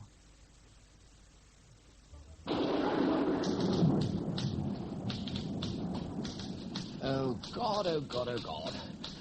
For heaven's sake, will someone turn on the lights? Did you say something, John? Yes, Bob, I did say something. The lights. Will someone turn them on before we all go blind? That better, John? It's a bit much, Bob. Look, here I am, slaving my guts out, doing 3 men's work. My staff don't even listen. Sorry, John. Yesterday, Bob. I told you yesterday to finish Thought for the Week. I still haven't got the you copy. told me to do Country Day by Day, John, and that's what I'm doing. Bob, Country Day by Day is old Eddie's job. Eddie? Eddie! No need to shout, John. Your copy, I'll have it for you right away. We're behind schedule now, Eddie. He's asleep again, John. Oh, it's just too ridiculous, Bob. Old Eddie should have been retired years ago. Oh, he has worked on the paper for 40 years, John. I'm not being hard, but where's it got, Eddie? Where's it getting me? We just about keep up with the schedule for the next week, and it's gone, and the whole bloody struggle starts again. Crosswords, anniversaries, diary, lighting up times, all the junk no one else wants to do. This job is a flaming bottomless bucket, filling pages week after week after week. I swear, Bob, one of these days I shall crack. Throw this ruddy typewriter straight through that window. Oh, you wouldn't do that, John. Why wouldn't I? Because of Janny, your kids. Ha. Because of Janny and the kids. How old are you now, Bob? As a matter of interest. 29. Oh, my God, you're young. You wait till you reach my age, married with kids, a mortgage, having to work all hours God made just to keep your head above water, I know. Look, now just forget Country Day by Day. We'll be ready by lunchtime. Oh, that's really good of you, Bob, but no. No, if you're really that busy, I'll cancel my broadcast. Can you do that, John? Well, I don't suppose the BBC would like it. They could even cancel my contract. Look, I've said I'll do it, John. Oh, bless you, Bob. No, I'm sorry. Sorry for sounding off like that. I know how busy you are. How busy we all are. It's, it's a frustration. I know exactly what would cure it. Oh, what? Television. I'd like to be one of those terrible people on television.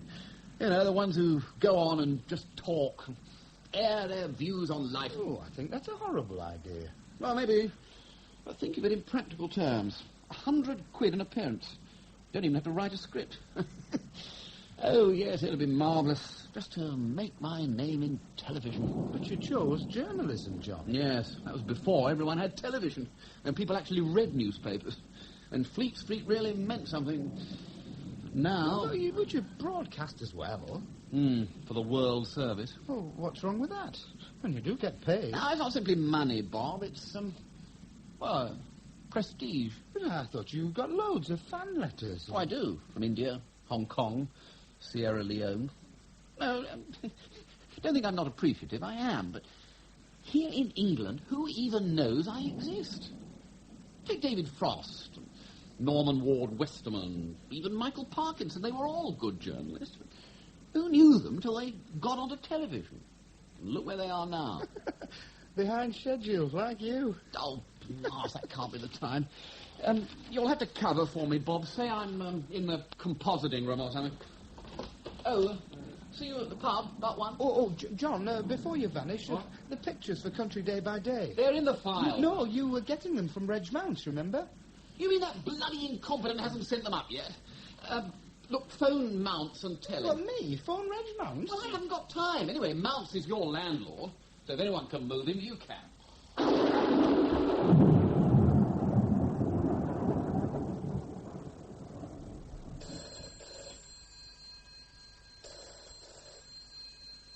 Speak. Now, are you listening to me? Now, please, Dancer, control yourself. Yes, thank you. Now, about Mounts. Yes, I have decided he will have to go. Good, about time, too. When are you going to tell him? Me? Would discharge our picture editor personally? Impossible. In any case, I find Mounts far too overwhelming, even frightening. Well, yes, incompetent he may be, Dancer, but remember, our newspaper prides itself on security of employment. Besides, the unions. What could we tell them? Persecute him? No, Dancer, no. However, a small inconvenience here, a little prod there. Now, that will be very different. Yes. Excellent. And there I was thinking my chief sub-editor had run out of ideas. I would not have liked that at all. However, I would make one minor amendment. Your first salvo, fire it when... Yes, towards the end of the morning. Reg? Mr. Mounts to you, Labo. Come to buy me a drink, have you? Not exactly. These pictures. I thought you'd want to see them. I've done the captions. Well, let's have them then, Labo. String Buddy Symphony. Overture of Bleeding Sunset. Blimey. That's the best your stinking little mind can dredge up. And what's this, Labo? My expenses. They need signing. And you want me to condone your swindle, magic? Well, seeing I'm in a generous mood. Keep your grubby hands away. Right. Seeing you'll soon be solvent, you can loan me a £5. A £5? But, Mr. Mounts, you owe me... Reckon I'd better take a closer look at those expenses. Hold on. Here, Mr. Mounts. £4. It's all I've got, honest. Then I'll believe you, Lovebo. Now, don't hang about, son. We've both got work to do.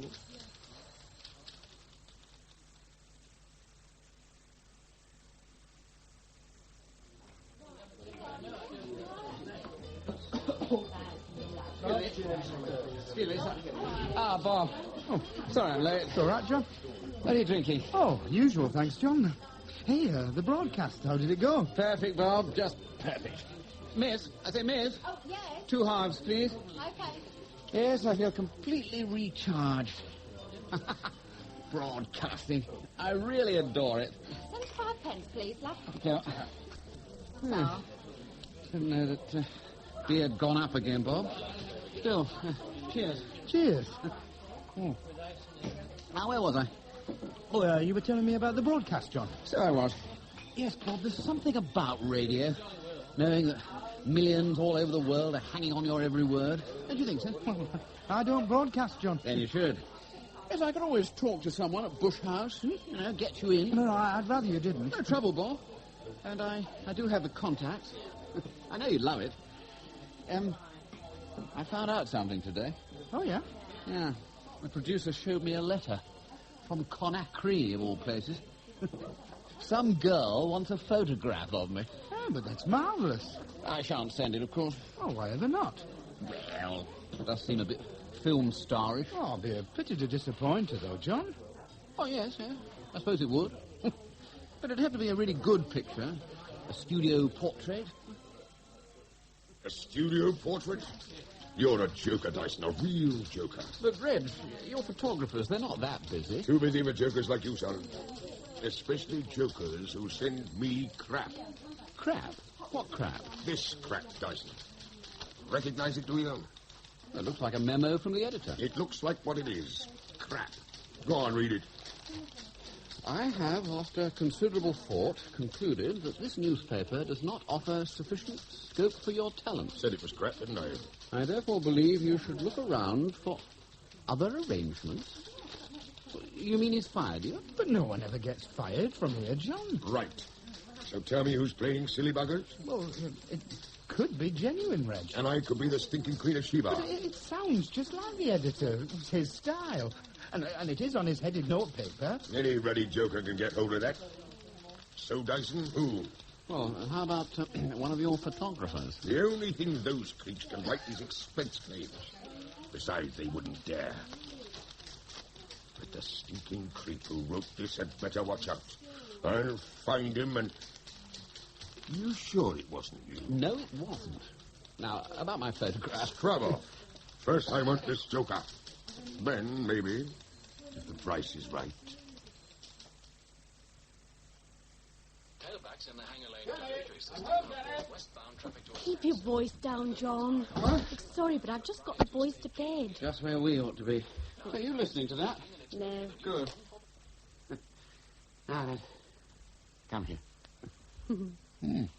Yes, I do like the perfume. Oh, you must have had a good day. Mwah. Now, do you fancy a drink? Oh, I didn't know we had any. It's a surprise.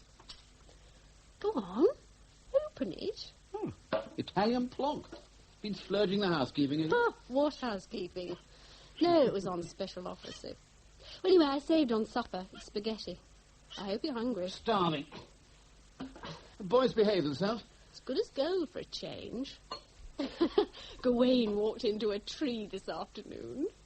We didn't hurt himself. No, just his dignity. But Damien was funny. He refused to move until Gawain said sorry to the tree. At least he remembered his manners. Oh, that's not bad. Good. Oh, spaghetti, do you want any help with it? No, not really. I did the sauce this afternoon. You could put the water on. Oh, is Bob coming to supper tomorrow? Oh, damn, I forgot to tell him. I'll remind him in the morning. At least we know he won't refuse. I just don't know how he stands it. What? Living in a bed-sitter at his age. He must be pushing 30. I might stand a bed-sitter, but living in the same house as Reg Mounts. Eh? Sinatra doing it his way. The time, 6:45. Now for tonight's weather. The freak thunderstorm that blacked out London this morning has moved eastwards. Hold on. Rain is now lashing the... Bob, sweetie. Mrs. Mounts. Glenda. It's Glenda, sweetie. You know that. It's my cigarette. It needs lighting. I don't think I've any matches. Try by the gas cooker, sweetie. And, sweetie, you could ask me in. Well, you see, I think darling Bob is bashful. Now, don't tell me you haven't seen girls in frillies before, or even without them. Now, can I have that light? Yes, of course. Oh, love. Oh. This picture, sweetie, it's new, isn't it? Is Reg working late again? You ought to know, darling. All I know is what I hear. But whatever he's up to, it'll take all night. He's not coming back tonight? Don't sound so hopeful, darling. Besides, when Reg is away, my bedroom door's always bolted. So put those burning eyes away and tell me something. Oh, what? Have you eaten yet, sweetie? Eaten? Oh, no. Why? Because you're in for a treat, darling. Glenda's decided that she's going to cook you supper.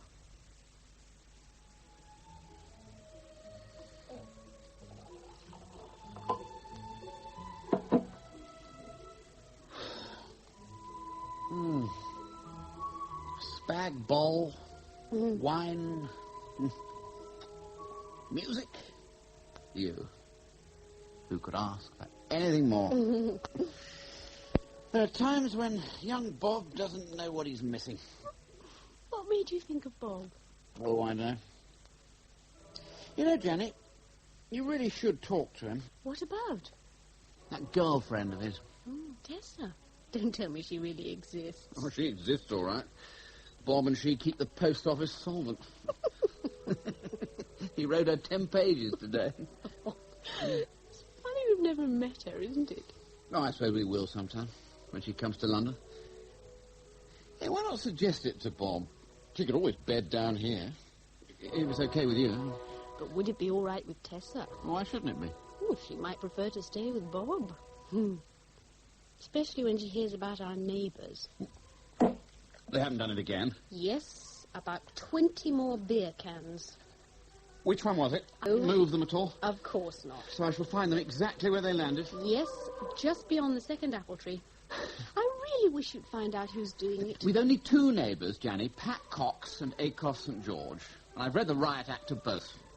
No, the only way is to catch them at it. Personally, I don't think it's Mr. St. George. Oh? He's always very polite. Besides, he's West Indian. What's West Indian got to do with it? Well, they drink rum. And Pat Cox is Irish. We haven't found any empty Guinness cans. Now, I shall just have to have words with both of them again. Oh, answer that, will you, Jenny? I'll go and clear up the mess. 7996. Yes. Yes.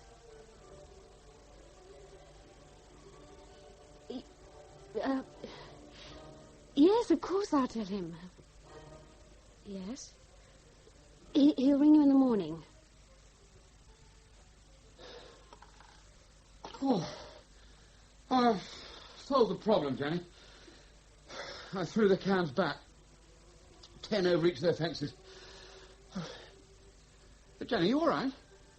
Yes. It was the telephone call. Not bad news? I'm not sure. It was Jack D'Souza's secretary. He's doing a television program and he wants you on it.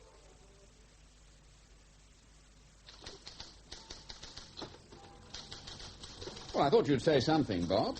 Well, a bit busy, John. Oh, but it's marvellous news. Congratulations. Thank you. Oh, Aunt Mary. Yes, it's John. No, nothing's the matter. Yeah, I just wanted to tell you that I'm going to be on television. Yes. A bit preposterous. No, it's not for the BBC. Well, the commercial side does do good programmes as well. Yes, after the news next Thursday. Oh. Well, can't you miss it for once? Yeah, you'll try. Good. Bye. 6. What, Bob? I was adding up your relatives. So far, 6 telephone calls equals 2 aunts, 3 uncles, and a cousin. Yes, I suppose it's a bit naughty of me, but... well, anyway, I don't suppose it's going to lead anywhere. Oh, why not? Because I'll most probably cock it up. Oh, with your experience of broadcasting, and Indonesia, your pet subject. What's Indonesia got to do with it? Oh, it is your speciality, John. Oh, yes, I suppose I do know something about Indonesia, Bob. Then I know something about a lot of things. I'm a journalist, Bob. But this television programme's about race. Race? Yeah. The problems of living in a multiracial community. Oh, I didn't know you had experience of that, John. Was that in Indonesia? No, it was not in Indonesia, honestly, Bob. You visit us often enough. Spadina Road is the perfect example of multiracial harmony, with West Indians living on one side, Irish on the other, and 4 other West Indian families just down the road. Hey, how did the television company find out about you? Oh, from Jack D'Souza. He's producing the programme. Gianni and his wife were at university together. They came to tea one Sunday. Jack mentioned he was thinking of buying a house, so I gave him a tour of Spadina Road, introduced him to the neighbours. Beer cans and all? As a matter of fact, Bob, he was so impressed he almost bought a house there and then. But he's doing a programme instead. Hey, who else is on with you? Well, the chairman's Norman Ward Westerman. You've seen him, of course. No. What? You've never seen Norman Ward Westerman? Oh, you must have done, Bob. You really must. He's absolutely brilliant. Well, you know I don't have a television, John. Well, then you'll hardly know any of the others. Ruth Drax, she's a social worker. Lewis Williamson, a barrister from Trinidad. Oh, and, of course, there's Frank Body. Who's Frank Body? You haven't heard of Frank Body? Lord Body? No. Oh, good grief, Bob. Don't you take any interest in the upper classes?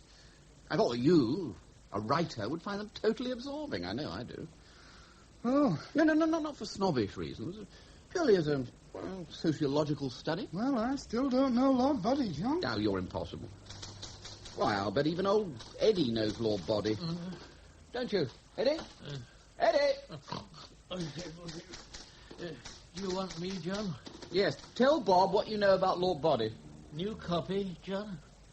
You never said anything about new copy. For heaven's sake, Eddie. Lord Body, you have heard of him? You don't need to shout, John. He's one of the baddies, or is it the goodies? Oh, God. Oh, they do silly things on television. Hey, isn't that Bill Oddie? Well, that's what I said. And if you know about him, why ask me? Wasting time when I worked. I give up. Anyway, Bob, Lord Body is tremendously interested in the colour problem. Writes books, sits on committees, royal commissions, that sort of thing. Oh, hello, Brooke. Next week's crossword, John. Is it done yet? And I might as well have country day by day. Try the out tray. Oh, by the way, I'm on television on Thursday. Great, John, great. You hear the latest on Reg Mounts? Oh, you mean that joke letter? Yeah, he's beginning to wonder whether it is. So he hasn't found out who sent it yet? No, but everyone thinks it's from the editor. It's got Reg really wide. This copy, John, you write it? Oh, no, Bob did. Yes, my programme goes out on Thursday, Brooke. Live. I'm on with Lord Body. Pity I missed it, then. You must write more of these, Bob. Oh, ta. And, John, next time you're on the box, let's know in advance. I'd like to have seen you. Of course, you'll be watching, Bob. Well, I've told you, John, I don't own a television. Well, that needn't stop you watching. You can come over to our place. Hold Janny's hand. She's in a terrible state, poor girl. I'm in a terrible state. He's phoning everyone he can think of, telling them they have to watch. Rehearsing in front of a mirror. And then ordering you here, Bob. Well, it wasn't quite like that, Jenny. You don't mind? Don't be silly. Oh, well, dear, pass me that peppermill. Yeah. Thanks. No, I'm just scared he'll make a fool of himself. Hey, go easy on the pepper. No, John will be all right. Anyway, well, nerves, they're only natural. I still don't think I'll be able to watch. What are you thinking about? Oh, nothing really. Just that sometimes I envy him. Only sometimes? Oh, really, Bob? All right, why? Oh, I don't know. Having you, the children. Let's change the subject. Why? Well, it isn't important. Come on, tell Auntie Janny the problem. Well, it's Glenda Mounce. Oh, she frightens me, Janny. Last night she barged into my room, said she was going to cook my supper. She could land you in trouble, Bob. So you still think she's after me? I know she is. Well, what happened after supper? She bit me. She did what? She bit me. See, here on my leg. Are you sure you didn't encourage her? No, but you know my room, Jenny, how small it is. Well, one moment she was sitting in the chair, and the next she was...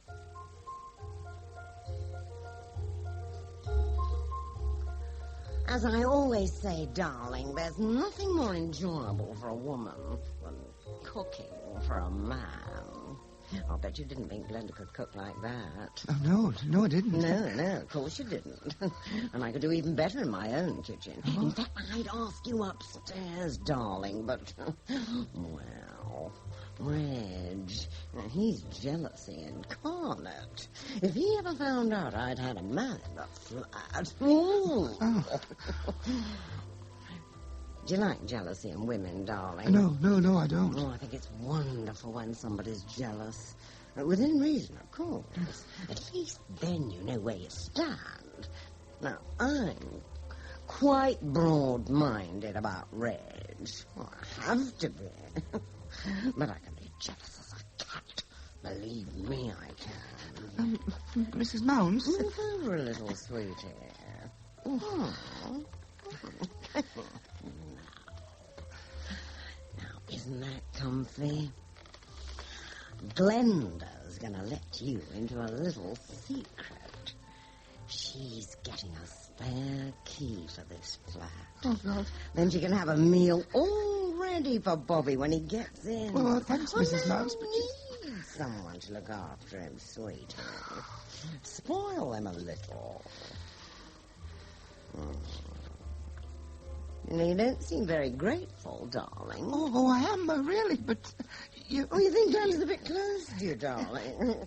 Is Bobby a little bit scared, then? Does he think she's got wicked designs on him? Oh, no. Well, Bobby's got nothing to worry about. Glenda isn't going to bite. Then again, you know, perhaps Sweetie needs waking up a little.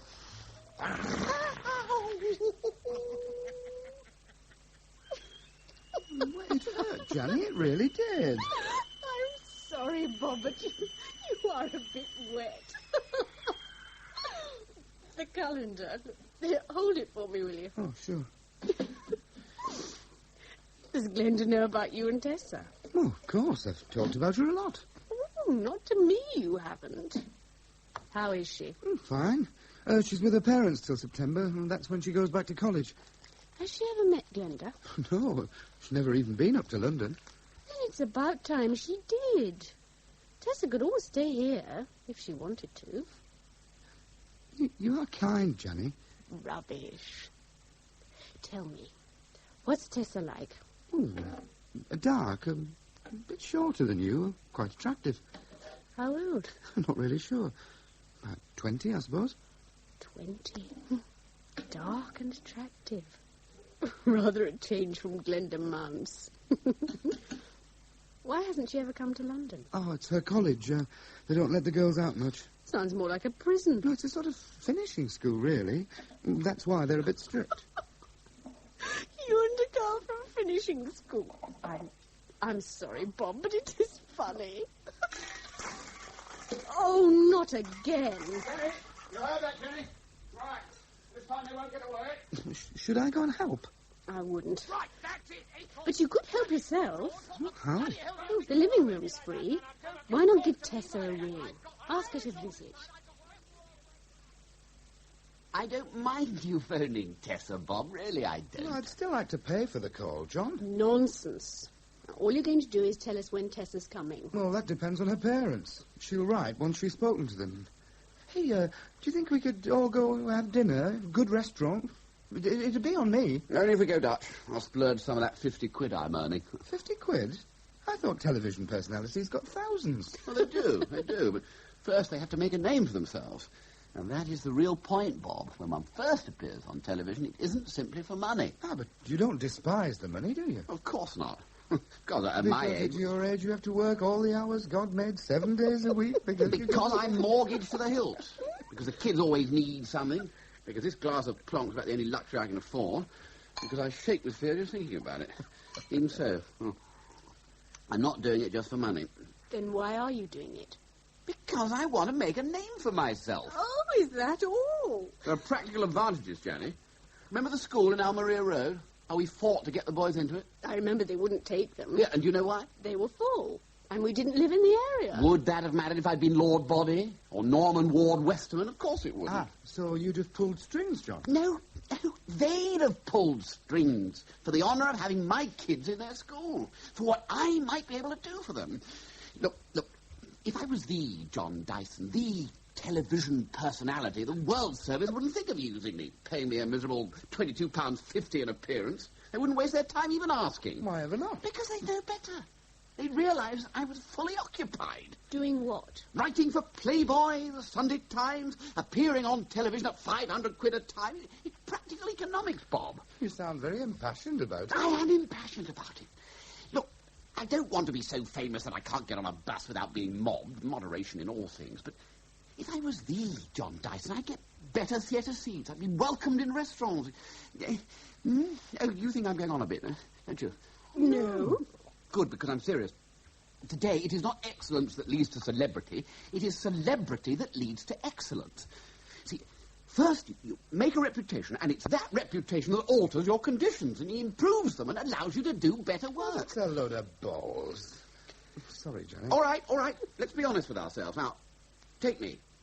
I am a small but vital link in one of the most important newspapers in the world, right? Yes. Yes, but wouldn't I do better and more efficient work if I didn't have to scrub around freelancing to supplement my pathetic salary? You mean Country Day by Day would actually be on schedule? Everything would be on schedule. Take you. You're a writer, Bob. I'm a writer? I didn't know you were a writer, Bob. Bobby's a marvellous writer. Perhaps even a great writer. Oh, I've never written anything much, John. Yeah, and do you know why? Because I'm a slave driver. I keep you doing piddling little jobs for me. So the reason that you don't write anything is because the conditions I force on you are wrong. But John... Oh, I know you and Johnny think I'm an egotistical bastard. And I want fame just for myself. I don't. You want everyone to be famous. Everyone who has something to offer. I want to free myself from the World Service. It's tyranny, yes, but I also want Bob to be famous so he can liberate himself from me. And what about me, John? You? What about you? Would you want me to be famous and liberate myself from you? Beautiful morning, oh, what a beautiful day. I've got a wonderful feeling. Tessa is heading my way. Tessa. Oh, I'm in the bath. Everybody around, get out there. Hey, look, Reg, I'm really pushed for time. So am I. And I'll have that racket off as well. You and me, we're going to have a long overdue chat. I told you, Reg, I don't know who sent that letter. Honestly, I don't. That's not why I'm here. Oh? It's a ruddy sight more serious. Now, you know I'm away quite a bit. Well, that's part of your job, Reg. Right. So then you know what I'm driving at. I do. Of course you do. While Daddy's away earning the housekeeping, things could be happening here. Things? You know, behind his back. Well... Mark you, I'm not saying they are, but they could be, right? Well, Reg... But there have to be some stinking limits, Bob. Well, if you say so, Reg. I do say so. Glenda. You see her much when I'm away? No, hardly at all. Don't have her down here, Frederick. No? I see. You know what you are, Bob? You're a rotten, stinking little sod, that's what you are. Oh, Red. My Glenda, alone up there, and you do nothing. Mm-hmm. Don't you think she could be lonely? Need a bit of cheering up? Oh, I never thought of it that way, Reg. That's the trouble, Bob. Folk today, they don't think. So you remember something. When I'm away, you take care of my Glenda. Make sure she keeps out of trouble. Right? Oh, right. Good. And seeing I'm, well, tied up a bit tonight. Oh, tonight, Reg? No, I'm afraid I can't tonight. I'm going out. Like you've done every night this week. Found a bit of crumpet, have you? Yeah, no, I've been going to the cinema. But John Dyson's on television tonight. I'm going to his house to look after his wife.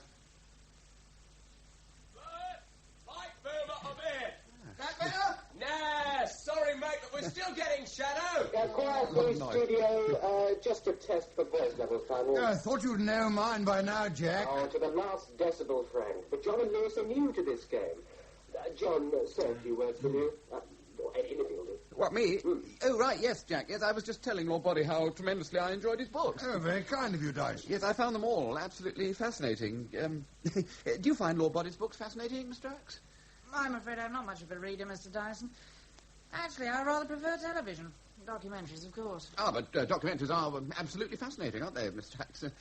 Television is fascinating. You think television's fascinating, don't you, Lewis? Well, not particularly, Dyson. In Trinidad, all we see is junk. British junk, American junk, Cuban junk. The only thing missing is the Chinese junk, eh? Thank you, panel. Thank you, Norman. A quick run-through, if you're ready. Jack, love, I've been ready for the last 10 minutes. I must say, watching Norman Ward Westerman at work is absolutely fascinating. Can we have some hush for Norman, please? Oh, sorry. From the top, Norman. Well, if you're quite ready, opening credits, music, da-da-da-da, tele-cine. Fascinating, absolutely fascinating. My little bounce down the stairs, smile to camera one. Hello, good evening, and welcome. Slurp over the chair. Once again, this is Norman Ward Westerman with the human angle. The film you're about to see is a remarkable experiment in... Jack, the words, they're supposed to be on the auto cue. Technical, Rich Norman. Coming up now. Multiracial coexistence. So that's what it's about. Hopefully then film starts, film ends, I'm picked up on camera too. And Jack, please not too tight a close-up tonight. Then the film you've just seen was blah, blah, blah from the auto cue, then introduce the guests. On my left, Lord Body. Yes. Blah, blah, read the other names off auto cue, then let everyone come in with their blahs until wind-up. That panel is when I scratch my nose like this, so all blast will cease immediately. I say the conclusions of our guests obviously show, blah, blah, blah, off auto cue and fate. Is everybody happy? Incredibly happy, Norman. It's absolutely incredible. I had no idea, absolutely no idea how much you yourself put into one short half hour of television. Only the public knew, John, if only they knew. Stand by, studio. Right. Commercial break in 5 seconds. Rolling in 2 minutes. Seduction. The ultimate in hair care. Use it anytime, anywhere. But remember, seduction can be a habit. So for women who crave the ultimate experience, it's seduction. I should be so lucky.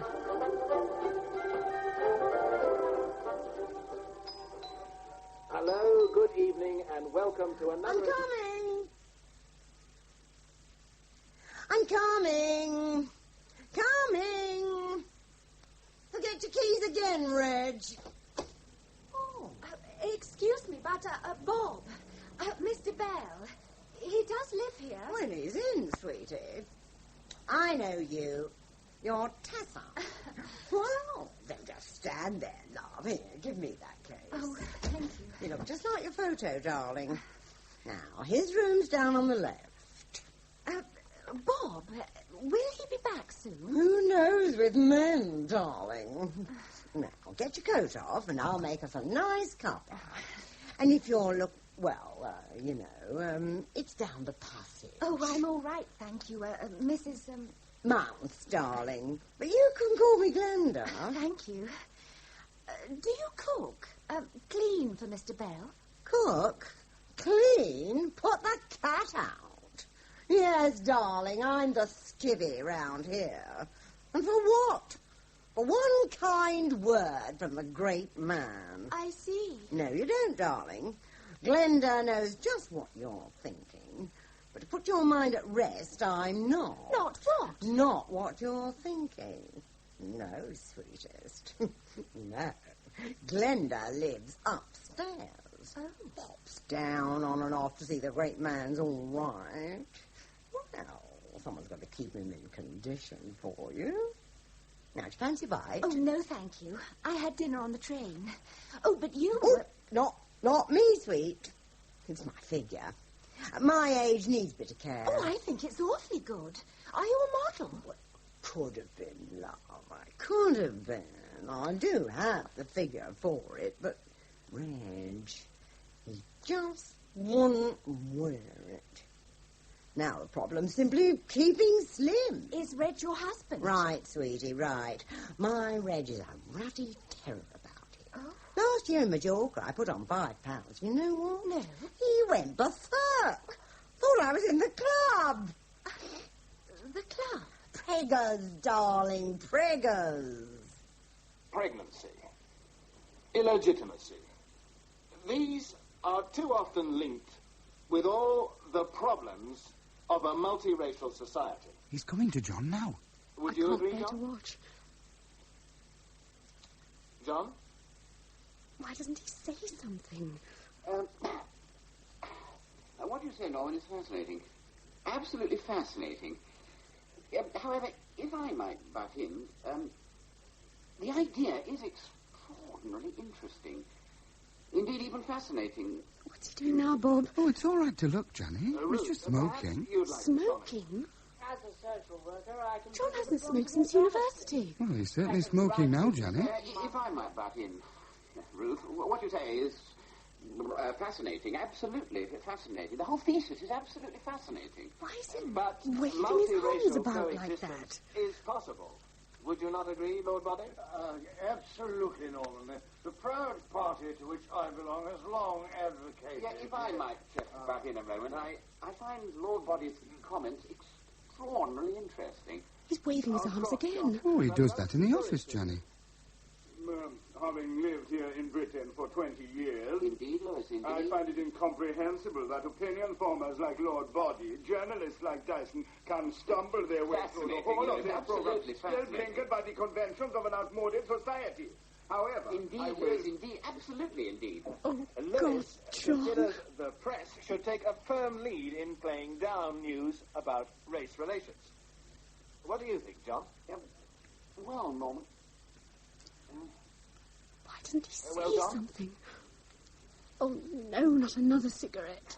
He's got a very good sense of timing, Johnny. Extraordinarily interesting idea, Norman. Extraordinarily interesting. A sentiment which sums up the whole complex situation.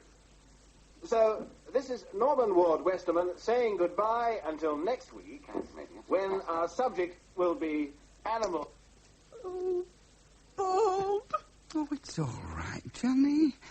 It's all right. Honestly, Johnny, nobody watches this kind of program anyway. Oh, that's not important. Then why are you crying, Johnny? Because I won't know what to say to him when he gets back, and I won't know how to cheer him up.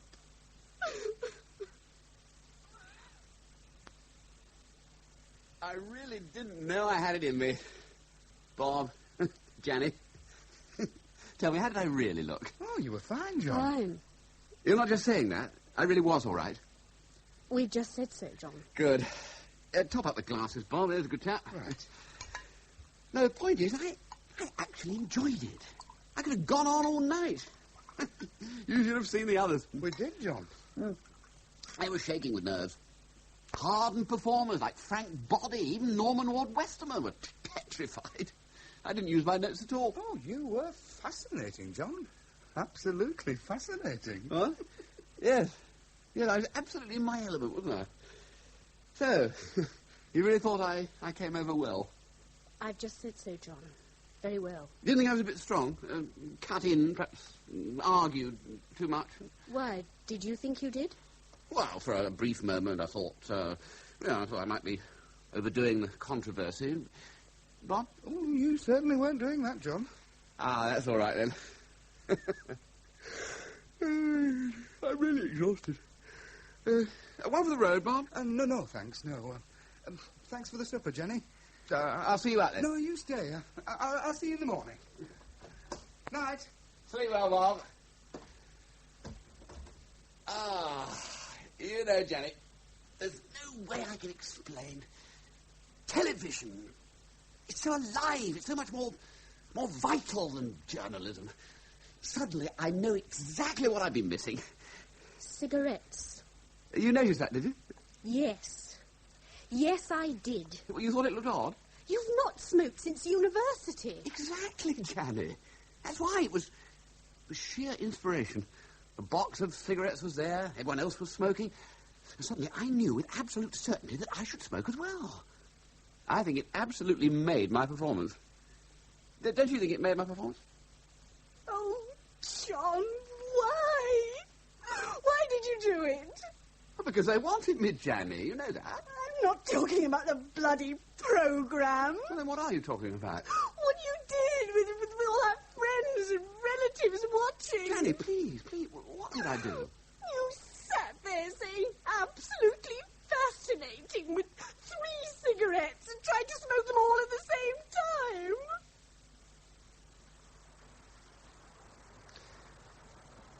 Why can't anything go right? Why? Did you say something, John? No, Eddie, I didn't say a bloody thing. I thought you said something about Bill Wright. He's dead, you know. Walked under a bus coming out of the Wigan Pen. What made you think of him? I wasn't thinking of him. I wasn't thinking of anybody. But you did say something. Yes, Eddie, I said your ruddy copy's late again, so just get on with it and leave me alone. Oh, well, if that's what you want, John. My diaries? No, I'm not on television tonight. Look, I don't care what Brett said. No, I was on last night. Yes, I'm sorry you missed it. Well, I had a few comments. Relatives, mainly. Well, they seemed to think I was quite good. Again, well, I have no plans at the moment. Yes, of course I'll let you know. And let you laugh all over your fat Welsh face. Not really likely. John. Oh, what's the matter now, Eddie? This letter, it's addressed to you. It wasn't marked personal. Yes, that's all right, that's all right. Scheherazade Tours would like you to join them on the inaugural flight to Sharjah, their newest sunshine resort.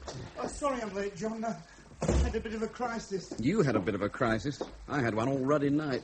Janny was utterly impossible. Oh, she was fine when I left. Till you left. Then she went right through my whole ruddy performance, second by second. Why the hell didn't you tell me? Well, you weren't that bad, John. Anyway, I don't suppose many people saw it. Oh, thanks very much. No, but Janny was right. I've analysed the whole thing carefully, and I was bad. Very bad.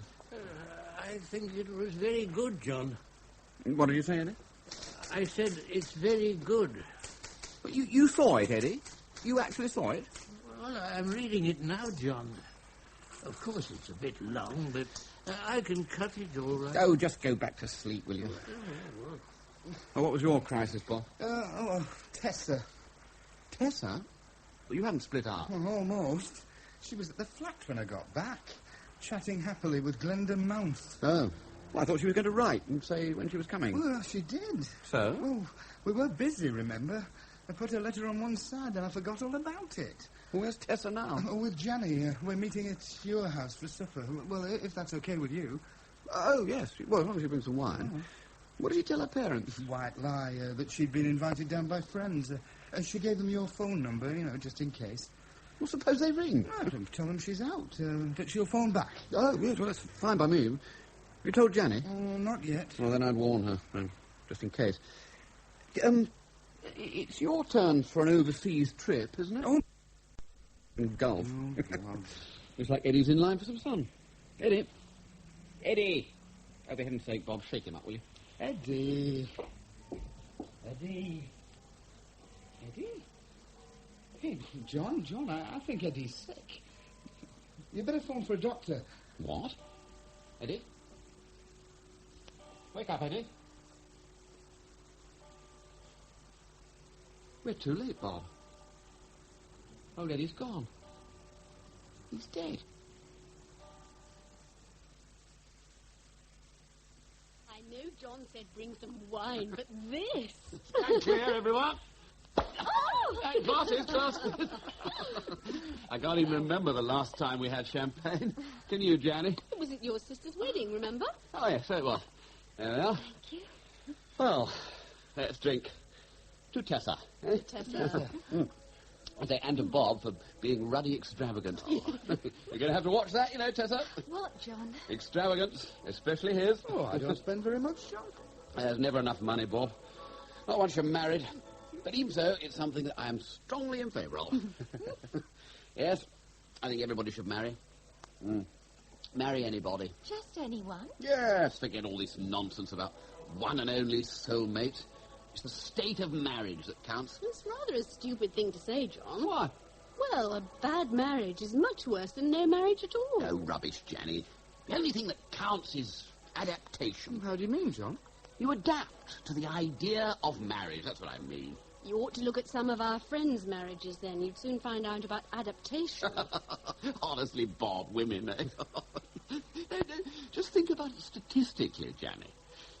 How many marriageable girls does a man meet? Or vice versa. Or vice versa. 20, 50, 100? Let's say 100. Of whom we think, in our romantic way, that one, only one, is our ideal mate.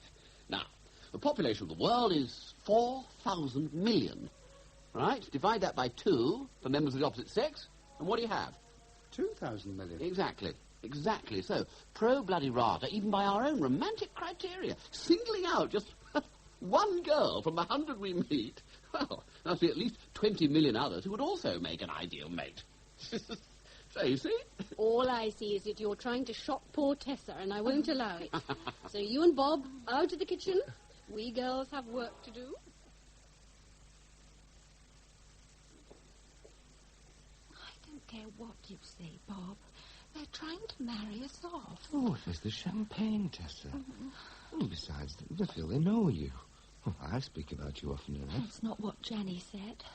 Well, anyway, what we do is up to us. We'll make up our own minds when we're ready. Isn't that right? I think Janny's a bit in love with you. In love with me? Oh, honestly. One moment she says she wants to marry herself, the next she's in love with me. It isn't consistent, It is love. consistent. She thinks I won't be any competition.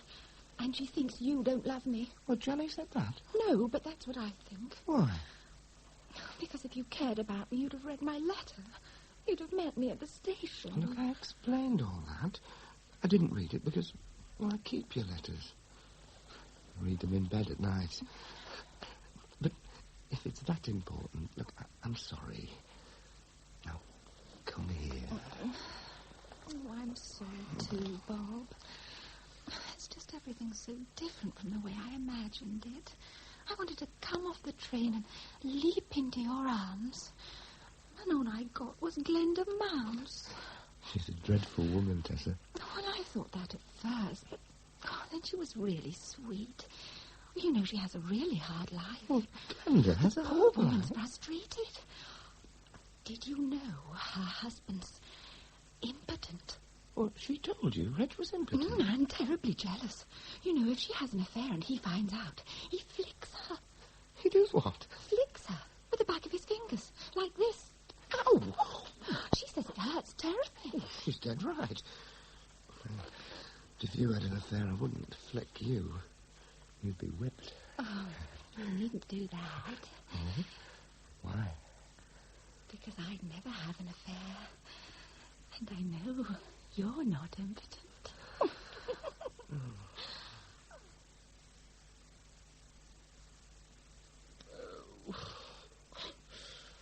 Are you feeling better now, John? No. Oh, my stomach. My head. I never want to see champagne ever again. Still, it's nice of Bob to bring it. Yes. I must remember to thank him properly. What do you think of Tessa? A little young, but all right. Is Bob really serious about her? I think so. Oh, God, I'm tired. Try and sleep then. I can't. I keep thinking about poor old Eddie. You liked him, didn't you? Liked him? I don't know. 10 years of sharing an office? I don't know, Jenny. It's really funny. Only this morning, Bob and I were planning a trip for him. Holiday in the sun. I almost invited him to the prom. You know, he had a flood of stories about his early days at Fleet Street. Some of them were really funny. But you know the funniest thing of all? What? A few hours ago, old Eddie was. Now, he's not. And that's what really takes getting used to. I wouldn't know what to do if you... Nor me. Am I forgiven? What for? Last night, what I said about your television show. You're forgiven.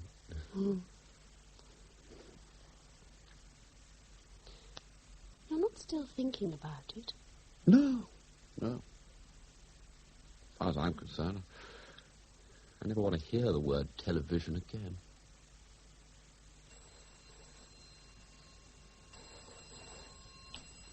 Diaries. Ah, yes. Hang on, I'll get him. John? It's the BBC for you.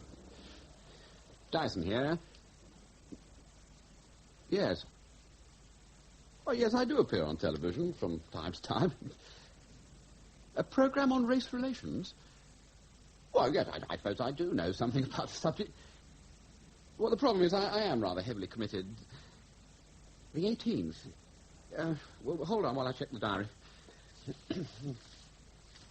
Oh, damn. No, it's just that something's come up in the Persian Gulf that week. Well, yes, it is rather important. Oh, no, I shall be back on the 17th. Good. Well, just let contracts department ring me about the fee. Yes. Oh, but if I could make a small suggestion, there's one person you really must have on the programme. Yeah, Lord Body. Oh, you're trying to get him. Absolutely marvellous, yeah. Oh, yes, I know Frank Body very well. Very well. In fact, we were on the Human Angle only last week. No, it's on the other channel. Oh, you didn't see it? Did anyone in your department see it? Nobody. Ah. No, please don't apologise. That's all right. That's quite all right. No, just curiosity. Fine. Yes, well, we'll meet on the 18th then. Goodbye. Another television programme? Yes. So, you see, Bob, I couldn't have been that bad. It just shows one really mustn't be too hypercritical about one's performance. One must relax. Well, the Scheherazade Tours thing ought to do that. Yes, I'm really looking forward to that. You don't mind my grabbing it, do you? Well, I couldn't have gone anyway, not with Tessa here. She'll still be here when I get back. Yeah. Why? Well, I just thought I'd take you both along to the BBC, let you see what actually happens in the studio. I didn't introduce you to Lord Body. You'd like that, wouldn't you, Bob? Well... Tell me, Bob, do you think one ought to join a club? A nightclub, John? Bob, you are a treasure. No, I was thinking more of the Garrick, the Savage, even the Travellers. Oh, that sort of club. Why? Well, one does need somewhere to take people, especially if one's going to work in television fairly regularly. I mean, I suppose one wanted to have a quiet chat with a producer, put up one or two ideas for programmes, or take Frank Body to lunch. I mean, where could one possibly go? Oh, what's wrong with the pub, John? Take Lord Body to a pub. What's wrong with the restaurant, then? No, somehow I don't feel a restaurant would be quite right. It would be, well, too voulu. Why? Well, one's guest would feel one was going out of one's way to entertain him. But you are. Yes, I know, but at one's club, one could sit comfortably until he arrived. One could then walk into the dining room in a rather mundane sort of way, as though one did it every day. It would be more like asking him to one's home. Well, why don't you do that, John? Invite Lord Body to Spadina Road. I would, Bob, but, you know, these days when one doesn't have servants with kids around and broken toys and... Oh, damn, I almost forgot. What? Jenny said I was to bring you and Tessa home tonight. She's fixing something special for supper. You two are free? Oh, well, yes. If I can get through all this stuff. What time do we leave for old Eddie's funeral? Right after lunch. I suppose we better get cracking. Right, well, we'll start with anniversaries. Well, there's 2 weeks' supply on your desk. 2 weeks' supply? That's amazing, Bob. How on earth did you manage it? I didn't. Well, who did, then? He did. The name's Morris. Erskine Morris. I've met Bob, so I guess you're Dyson. Erskine's just joined the paper. He's a graduate trainee. Oh, yes. The same way I did. Yes, you'll get shifted around every couple of weeks, but you soon get used to it. I'm not being shifted around, John. Oh? Erskine's replacing Eddie. What? That's the first I've heard about it. Are you certain you were told to report here, Erskine? Sure. Cigarette, anyone? No, and no one smokes in this office, Erskine. Sure, John. Sure. I don't understand why I wasn't told. Heaven knows I need a replacement, but... Oh, someone experienced. A trainee's no damn good at all. Oh, well, you better stay till I've got things sorted out. Sure. By the way, this desk here, I've taken it over. I say something funny, Bob. No, it's just your initials, you know, E.M. They're the same as Eddie Moulton's, and now you're at his desk. Sure. Bob, old Eddie's junk. We'd better clear the drawer. Oh, it's done already, John. Oh? Well, what did you do with old Eddie's stuff, then, Erskine? I put it in the wastebasket. Well, John, where do I start? You start by watching me, Erskine. You'll pick up the job as we go along. Now, the function of this department is... the anniversaries I did this morning, John, shouldn't you be checking them? Yes, I was getting to them, Erskine. Sure, John, sure. Now, let's have a look.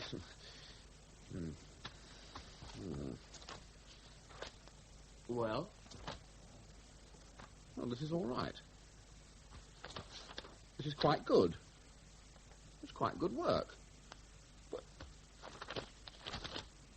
they've been done on an electric typewriter. Sure. Faster. More efficient. That's why I ordered one. You did what? Ordered an electric typewriter. You can borrow it if you like. I can borrow it?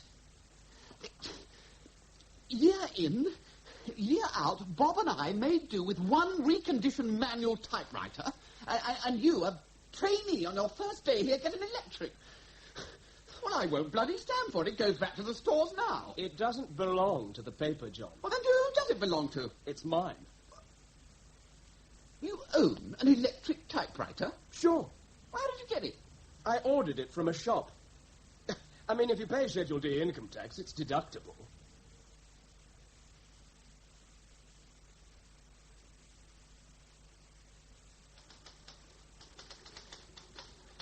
Almost lunchtime, John. Yes, in a minute, Bob.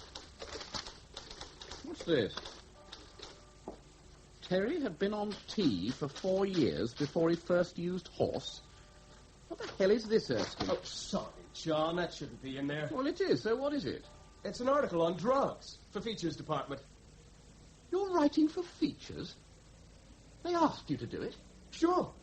I set it up when I came for my interview. Then we better set up something here and now, Erskine. Sure, John, sure. You want to write for other departments, you do it in your own time and not mine. Now, Canon Morley's article, is it in yet, Bob? Well, it's not it was due this morning. Erskine, I'd like you to collect it for me. Sure. What's the address? Here. It's a fair way out, Erskine. Windsor. So you better carry straight on home afterwards. Sure. Oh, if you're home tonight, John, you might watch Top of the Pops. I'd like your opinion. On what? Just a couple of songs. They're 3 and 4 in the charts. Oh, are you into television as well then, Erskine? Sure, Bob. You're very casual about it. It's just a couple of songs, Bob. And this time I only wrote the words. Well, He's certainly different from old Eddie. Don't say another word, Bob. Just thank God he won't be back today. Well, who'll take care of the office? Oh, damn. Honestly, Bob, can't you anticipate anything?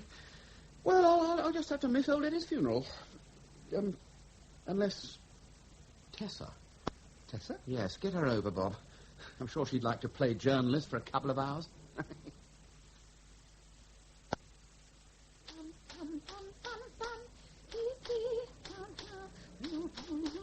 Right, Dyson. Now, which one of you... Oh, Mr. Mounce. Tessa. Both still at the wake, are they? Yes, but they shouldn't be much longer. And don't suppose you'd know which one of them sent me this. Editor to our Mounce, confidential. It says it's from the editor. Another one of their jokes, is it? I don't know. Then you better read it. I cannot trace any reply to my memo of the 12th of this month. Since the matter is important, I would be glad to know what other arrangements you have made and the date of their implementation. It looks like it's from the editor. Right. The last one said it was from the editor, but it wasn't. It's just a load of crap from some joker. All this crap about other arrangements. It's crap. That's what it is. Is it? People aren't asked to make other arrangements. Not on this paper. So it's obviously a load of crap. You don't think it's really from the editor, do you? I honestly don't know, Mr. Mounce. It's the sort of stinking crap the editor would write. Other arrangements. There's all a stinking thing he'd say. Well, you've really put doubts in my mind. But you said people aren't asked to make other arrangements on this newspaper. No, what I mean is if they were. Well, other arrangements is just what the stinking editor would call it. But surely you can find out if it's genuine. Yeah, go and ask the stinking editor. No, ring his secretary. She's bound to know. I never thought of that. Suppose I could. On the other hand, I might do something else. Poor Mr. Mounce. He's lost his buns. While slender Glenda craves his gender. I think Bob might like that. I told you, Bob. Perfect journalist. No problems with her? Oh, no. A couple of phone calls. The numbers are on your pad. Oh, and Reg Mounce looked in. Something about another letter from the editor. No, that's his problem. Oh, and there's something for Bob. Mr. Dancer. He's chief something or other. The chief sub-editor? Oh, that's him. He left a note for you. It's over there. Oh, thanks. How was the funeral? Oh, fine. Man that is born of woman has but a short time to live. And is full of misery. Absolutely marvellous. John! Hey, Bob, you're as white as a sheep. Well, this note... It's not from Dancer, it's from the editor. Well, not other arrangements. No, it just says, congratulations. Why the hell's the editor congratulating me? I haven't a clue. Unless, well, you know how moral the editor is. Who doesn't? Why? Well, I reckon he's found out about you and Tessa. What about us? Well, you're living with him. Staying under the same roof. Reg Mounce's roof? Well, that's nothing to be congratulated about. Yeah, but your engagement is. So, congratulations. And I'll bring you a present back from the Persian Gulf.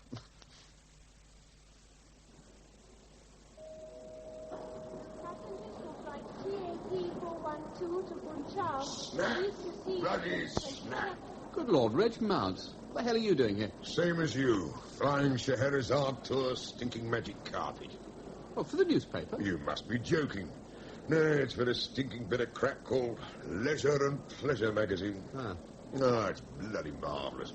A whole week with nothing to do but booze. Well, you would take some pictures, though, won't you? When they're shared, our press folder's full of them. Well, there's even enough written crap for you to slap a feature together. 7 days of sun, booze, birds, all on expenses. Might even slap some on them paper as well. Really? To tell you the truth, though, John, I'm glad to be going. A break from Glenda? No. It's this, other arrangements, lark. It's getting me down. A few days away from the office, I reckon it'll all blow over. Boys and girls, attention, please. Attention, please. Regret to start off trip with bad news. Scheherazade Tours aircraft found to have flat tire. So short delay is necessary. Oh, God. Now, good news. Bars open. That's all better. drinks courtesy of Scheherazade Tours. Come on. Erskine? Sure, Bob? Sorry, Canon Morley's copy. Yeah, it's lousy. Yeah, well, so I thought you might like to rewrite it. Oh, you do it, Bob. I'll look it over when it's done. But if you're worried about John, I'll take full responsibility. Besides, thought for the day. It's terribly boring. Well, I'm not at all worried about John, and I'm not doing thought for the day. Oh, but John told you to... What are you doing, Erskine?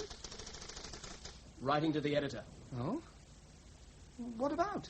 The new preteen page. Does John know about that? He will, Bob. Once the editor reads this memo, he will. Erskine? Oh, what now, Bob? Do you see yourself working on this paper for the rest of your life? No, Bob. I see myself owning it. 4 bloody hours behind schedule already. About par for a stinking press trip. But 4 hours to mend a ruddy puncture. I could have rebuilt the plane in that time. Looking at it, you may have to.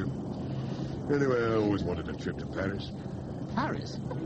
Reg, you may not realize it, but this plane is going to Sharjah. Right, Dyson. Now, you read your stinking itinerary. First Paris, to pick up European journalists, then Sharjah.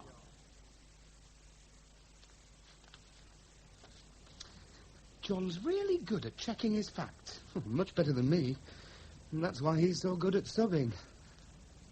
Erskine? Sure, Bob. Next week's meditations, you've marked it to be set in italics. Sure. But you can't do that. It'll look very good, Bob. Especially with a heavy black rule round it. Look, Erskine, this is John Dyson's department. Making radical changes like this is... Just send it down for typesetting, Bob. And don't worry. I'll take full responsibility if Dyson questions it. Look, I don't want to be awkward, but can Bar is still open, Mr. Dyson. I don't want the flaming bar. I want to know when we're bloody well leaving. Then there is no problem. I'm just making announcement. Boys and girls, attention, please. Scheherazade Tours, sorry for delay. But all hitches have now been cleared. We take off immediately. Please to follow signs to gate 23. 23. Gate 23? That says Amsterdam. That's the opposite direction to the Middle East. No. Boys and girls, please, boys and girls. Reason we go to Amsterdam is simple. Plane which takes us to Sharjah is now waiting at Amsterdam. Oh, God. Of course, also full bar facilities courtesy of Scheherazade Tours. Isn't that bloody marvellous? Just when I've learned to say deux Scotch garçon tout sweet s'il vous plaît. John, show me something, John. What do you want, Reg? What's Dutch for double Scotch? I never thought houses like that even existed. Some of them were pretty bad. Oh, why can't estate agents tell the truth? Houses of potential. And what's one supposed to do about sitting tenants? Well, they're not that much of a problem, Tessa. What you do is you agree compensation. You pay and they leave. And you can always add it to the mortgage. Bob will be able to get one. Well, I suppose so. That was our problem when we got married. John wasn't really earning enough. That's why we ended up here. But it would be nice if you lived near us. I know John would like it. He'd never admit it, but sometimes he does feel completely cut off. Boys and girls! Please, boys and girls. Delay is caused by major cock-up. Lebanese require advance cash for fuel. And for the ruddy bar, so bloody pay up. Unfortunately, not possible until subsidy arrives from Sharjah. Oh, get them to send it by telex. Have burned telex wires all yesterday, all this morning. And? Principals refuse to advance more cash until journalists arrive in Sharjah. So impasse. Oh, God, look, I've got to be back in London the day after tomorrow. My future depends on it. So how do I bloody well get home? No problem, Mr. Dyson. All arrangements to fly you home being made now. Takeoff will be very shortly. Well, what's very shortly? Oh, inshallah, Mr. Dyson. But soon as I find a charter company willing to fly on credit, we have you home. Credit, sweetie? No, Reg and me never touch credit. But, Linda, a mortgage, that's not really credit. Everyone has one. We don't. Anyway, Tessa, you don't want to lumber yourself, not right at the beginning. Oh, No. You just listen to Glenda. Rent a nice little flat somewhere. Then you'll know exactly what your outgoings are. And, sweetie... Yes? Make sure you're not responsible for anything. Jenny!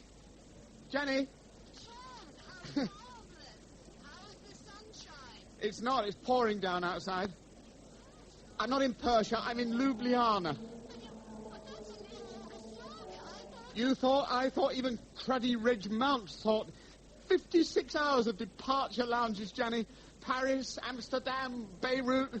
And now when I've actually managed to get a flight home, the ruddy aircraft packs up over Yugoslavia. Until they can fix it, there's just not a bloody thing I can do. What? What? No, Scheherazad's gone bust. I swear, Janet, if I miss my television program, I shall sue them for every penny they've got. Oh, forget it, Janet. Now, listen carefully. Ring the BBC. Tell them I'm on my way. Well, I'll give them a replacement. Bob. Yeah. You'll have to persuade him, Janet, but I shall be back in time. I'll be back in time, hell or high water. I'm depending on you, Janny. Yeah, I know. No problems your end. I don't want to hear about the neighbours. What? Miss Pennyquick. Yes. What? What? Jenny, Miss Pennyquick is... Jenny, can you hear me? Oh, damn it, get off the line! Jenny! Oh, God. It's a bit bloody much, John. What is it now, Reg? The stinking courier from Scheherazade is draining the last stinking bottle of scotch. So? Well, it's a bit stinking much when the stinking courier gets stinking. Stealing the booze out of our mouths. It's just downright selfish. Being selfish, The Jenny. programme is tonight, Bob, and John really wants you to do it. But, Jenny, I don't know a thing about race relations. Don't be so feeble, Bob. You know as much about them as John. But I can't think why you're so keen for me to do it. Why? Because I would like to see you on television, and because I think you'd be terribly good. Anyway, you'll only be standing by. Ah, but suppose John isn't back. Oh, I don't know. What do you think, Tessa? I don't want you to do anything you don't want to. For God's sake, Tessa, don't you ever have an opinion of your own? Of course I do, but I want you to be happy, to do what you want. But you're the man. You've got to decide things for yourself. Trust you, John. Trust you to get the whole stinking thing screwed up. Well, I did get us on a plane. Just be grateful. Booking us on a stinking load of crap. A stinking airline. Stinking plane without even a stinking bar. And we're going to reach London in that. Well, it has got 4 engines, and they're jets. And stinking straight wings. Well, what's wrong with straight wings? Shows it's a cartload of scrap. Obsolete. How the hell can a jet plane be obsolete? Because stinking jets have been around for 100 stinking years. They came out when you were a stinking kid, and that was a stinking long time ago. If you weren't so a long time ago. having your own stinking business, 15 years. Almost a quarter of my life gone before I'd even started to live. University, holidays, Janny, kids. A profession respected by everyone. Well, almost everyone. And now, half my life's gone. All I can think about is a piddling television programme. Drinking too much before the transmission. Greasing up to Lord's body. Who is, if anything, an even sillier tit than I am. Why? Well, because I'm a very silly man.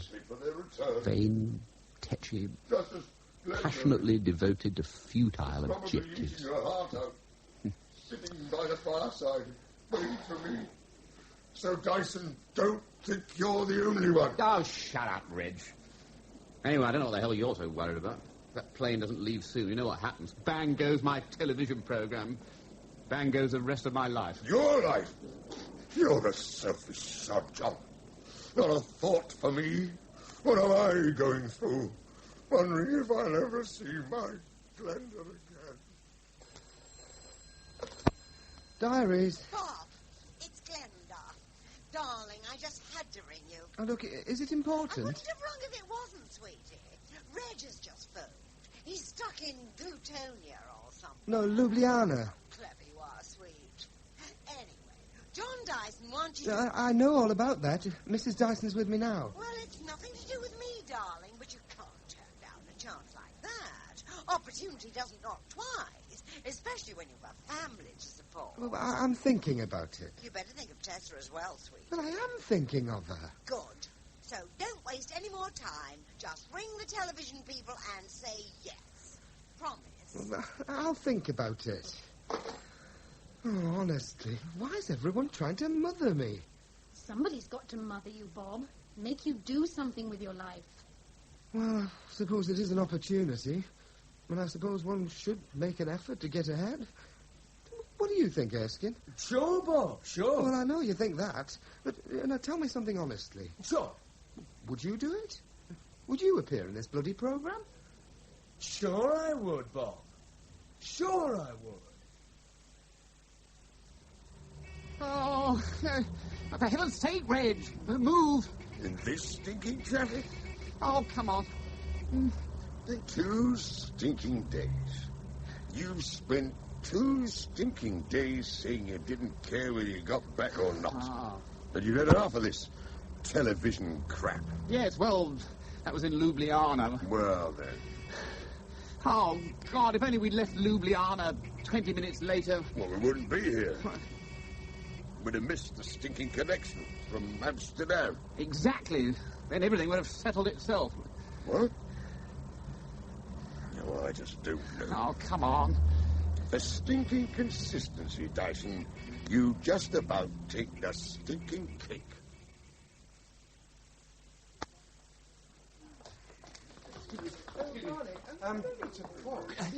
New Perspectives, I'm on it. Which studio? One moment, sir. Oh, for heaven's sake, woman, hurry. Hurry, please. Here we are. New Perspectives. Sorry, they don't do that from here. What? This is the BBC Television Centre? Oh, yes. But New Perspectives, that goes out from the Lime Grove studio. Oh, God. It's about 10 minutes, if you run all the way. Oh.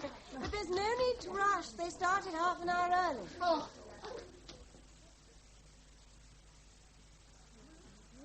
Half an hour early. They start my programme half an hour early. And why? To fit in some stinking party political broadcast. God! Politicians think they rule the country or something. John! What? Jenny! Why are you here? Tessa?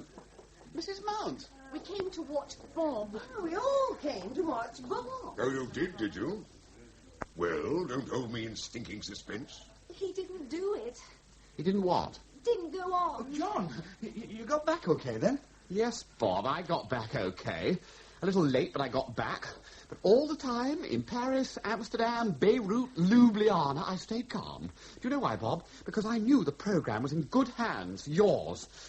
So who did the bloody programme? Well, that's rather a long story, John. Bob just let himself get shoved out of the way as usual. Oh, no, that's not really fair, Johnny. It was a misunderstanding. Will someone tell me who did my programme? You've got one stinking guess. Dyson, my dear fellow.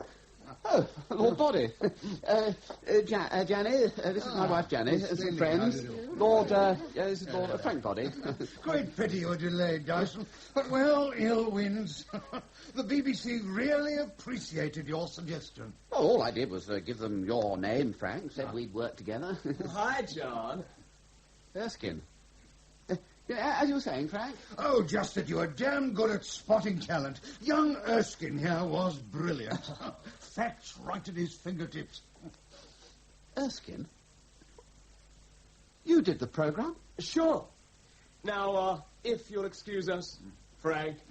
Dinner? I booked at my club. Oh, did Chesterton, it's really... You let that stinking little prick do my programme. I'm sorry, John. It was a misunderstanding. He thought I'd asked him to go on, and I couldn't insist that he stand down, not after he'd taken the trouble to come all the way over here. Pennyquick? That's the one, John. I told you, the crazy woman who kept phoning. Tessa! Oh, it's my mother. What, you mean Tessa's Miss Pennyquick? The back door, Tessa. Tessa, come here this instant. Look, I can explain, Mrs. Pennyquick. Well, then you'll speak outside. Come along, Tessa.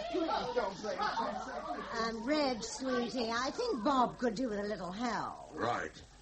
And I could do with a stinking drink. Come on, Glenda. I suppose I'll see you tomorrow, Reg. Pub, lunchtime? Not bloody likely, John. No. Bob reckoned no one even missed me.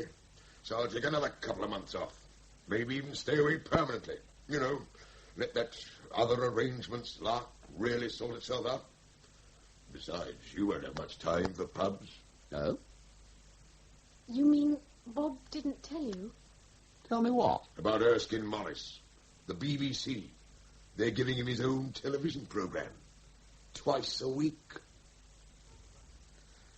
Janny? Janny? Yes, John. I know exactly what'll make me happy, Janny. Politics. Just to make my name in politics.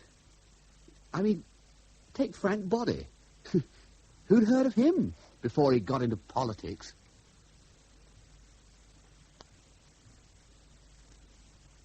In Towards the End of the Morning, by Michael Frayn, Martin Jarvis and Rosalind Ayres were the Dysons, Sean Probert was Bob, Catherine Halbert was Tessa, and Fenella Fielding and Trevor Martin were Glenda and Reg.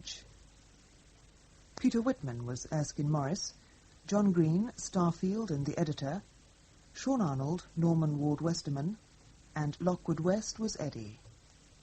Other parts were played by Rosalind Adams, Miranda Forbes, Stephen Garlick, Ronald Herdman, and Andrew Lodge. Michael Frayn's novel was dramatized by Geoffrey M. Matthews and directed by Dickon Reed. That production was first broadcast on the BBC World Service.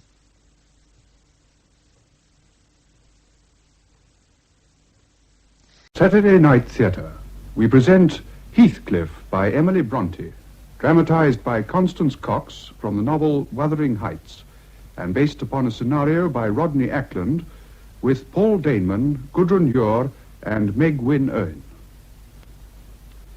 Heathcliff. Once again, I, Ellen Dean, take up the story of Wuthering Heights. But this time I shall call it Heathcliff, for it is mainly concerned with him, and what he did to those of us remaining about the heights. Our story begins one bitter winter day in the year 1804, when a hired carriage from Gimmerton drove up to the door of Wuthering Heights.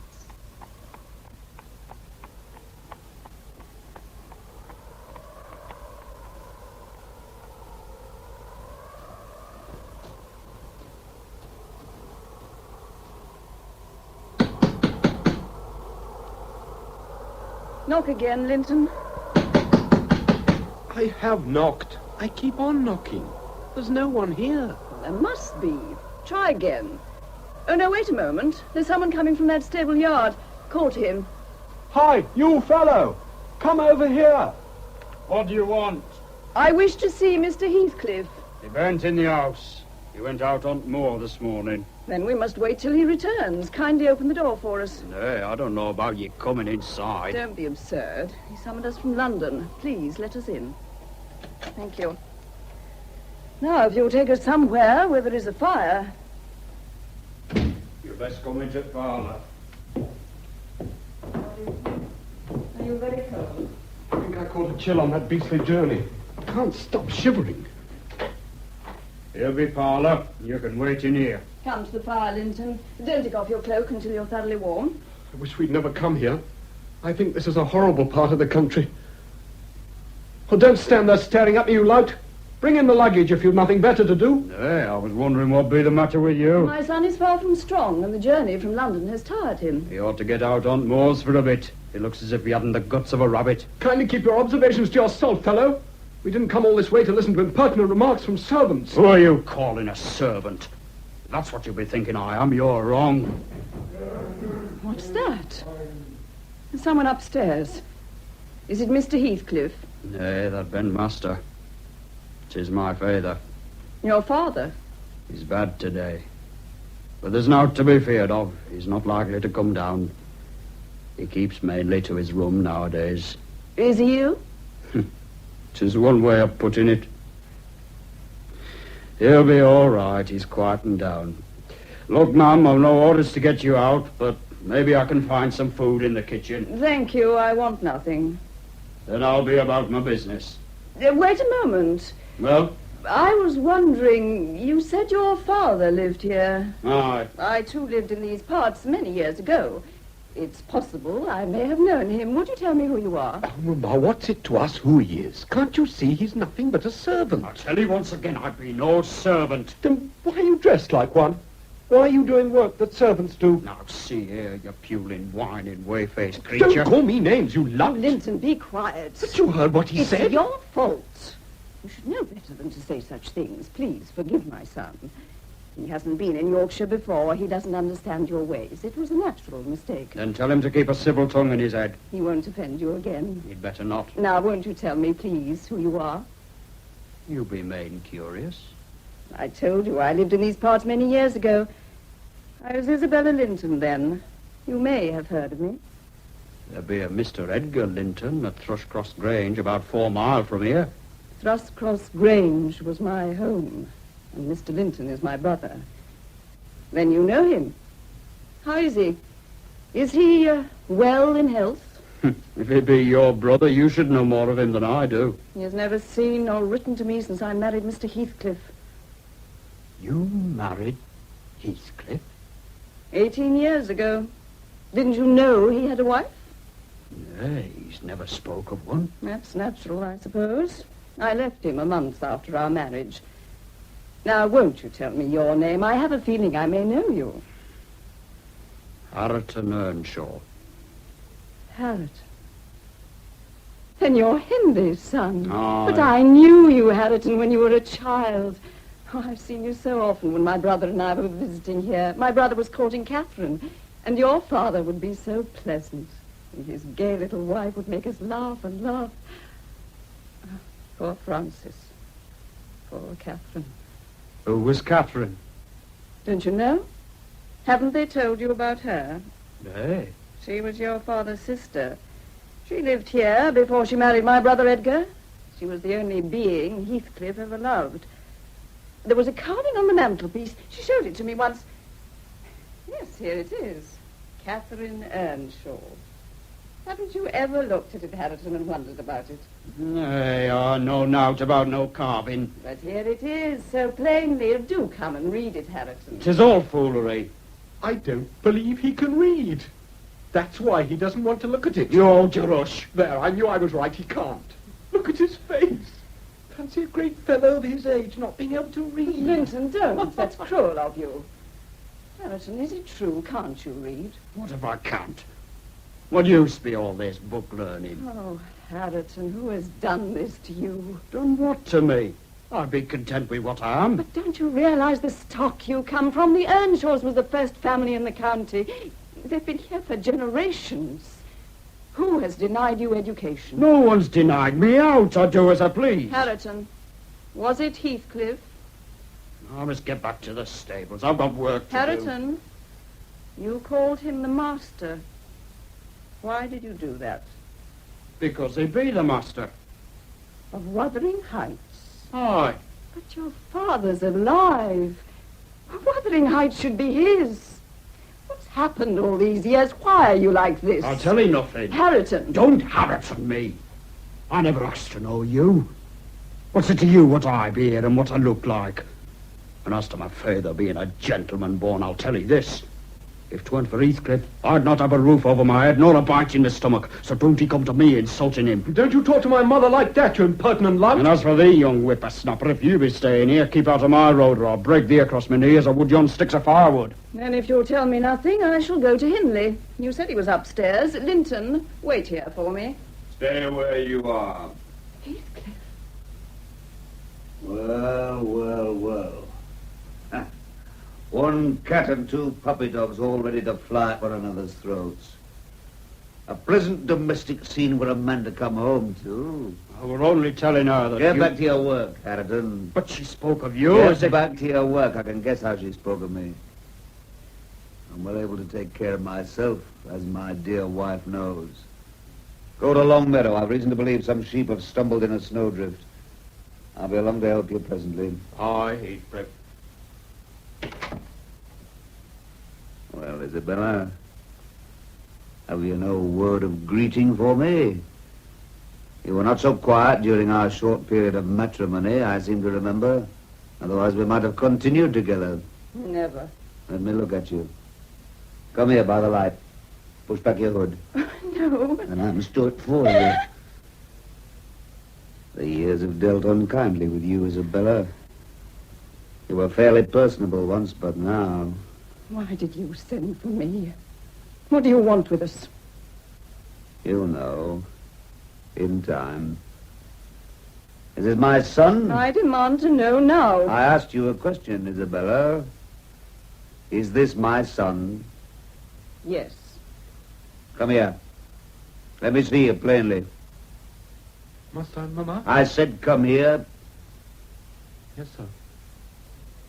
My God, he's even worse than I expected, and the devil knows I wasn't sanguine. What do you call him? What's your name, boy? Linton. Linton? Huh. So, Isabella, you wanted me to hate him too, did you? Well, that won't be difficult. He's all a Linton, every bit of him. Where's my share in you, you puling chicken? Mama. Don't call on her. She can't help you. Come here and sit by me, Don't Linton. go to him. Come and stand here by me. Well, Linton? Well, I think, Mama... You see, Isabella, he's come to me.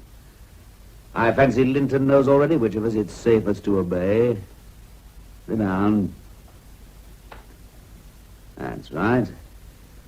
Now we must get to know each other. We've a lot of leeway to make up. What has your mother told you about me? I told him nothing. Nothing? Only that you died before I was born. Did I? That's interesting. I have a notion you'll find me a very substantial shade. And when did she admit to you that I was alive? When you summoned us here. I had to tell him that. And did she tell you why she pretended I was dead? No, sir. What was your reason, Isabella? Hatred? Or delicacy? Neither. No? When I hoped that you and I would never meet again, I saw no reason to embitter him against you. It's natural for a boy to wish to love his father. Kind of you, Isabella. But now that he has seen you, I will tell him, so that he'll never learn to trust you. Linton... One moment, Isabella. Is this to be a long narration? I have sheep that need attention. My son is more important than your property. Is he? To whom? You can jeer at me, but it won't stop me warning him.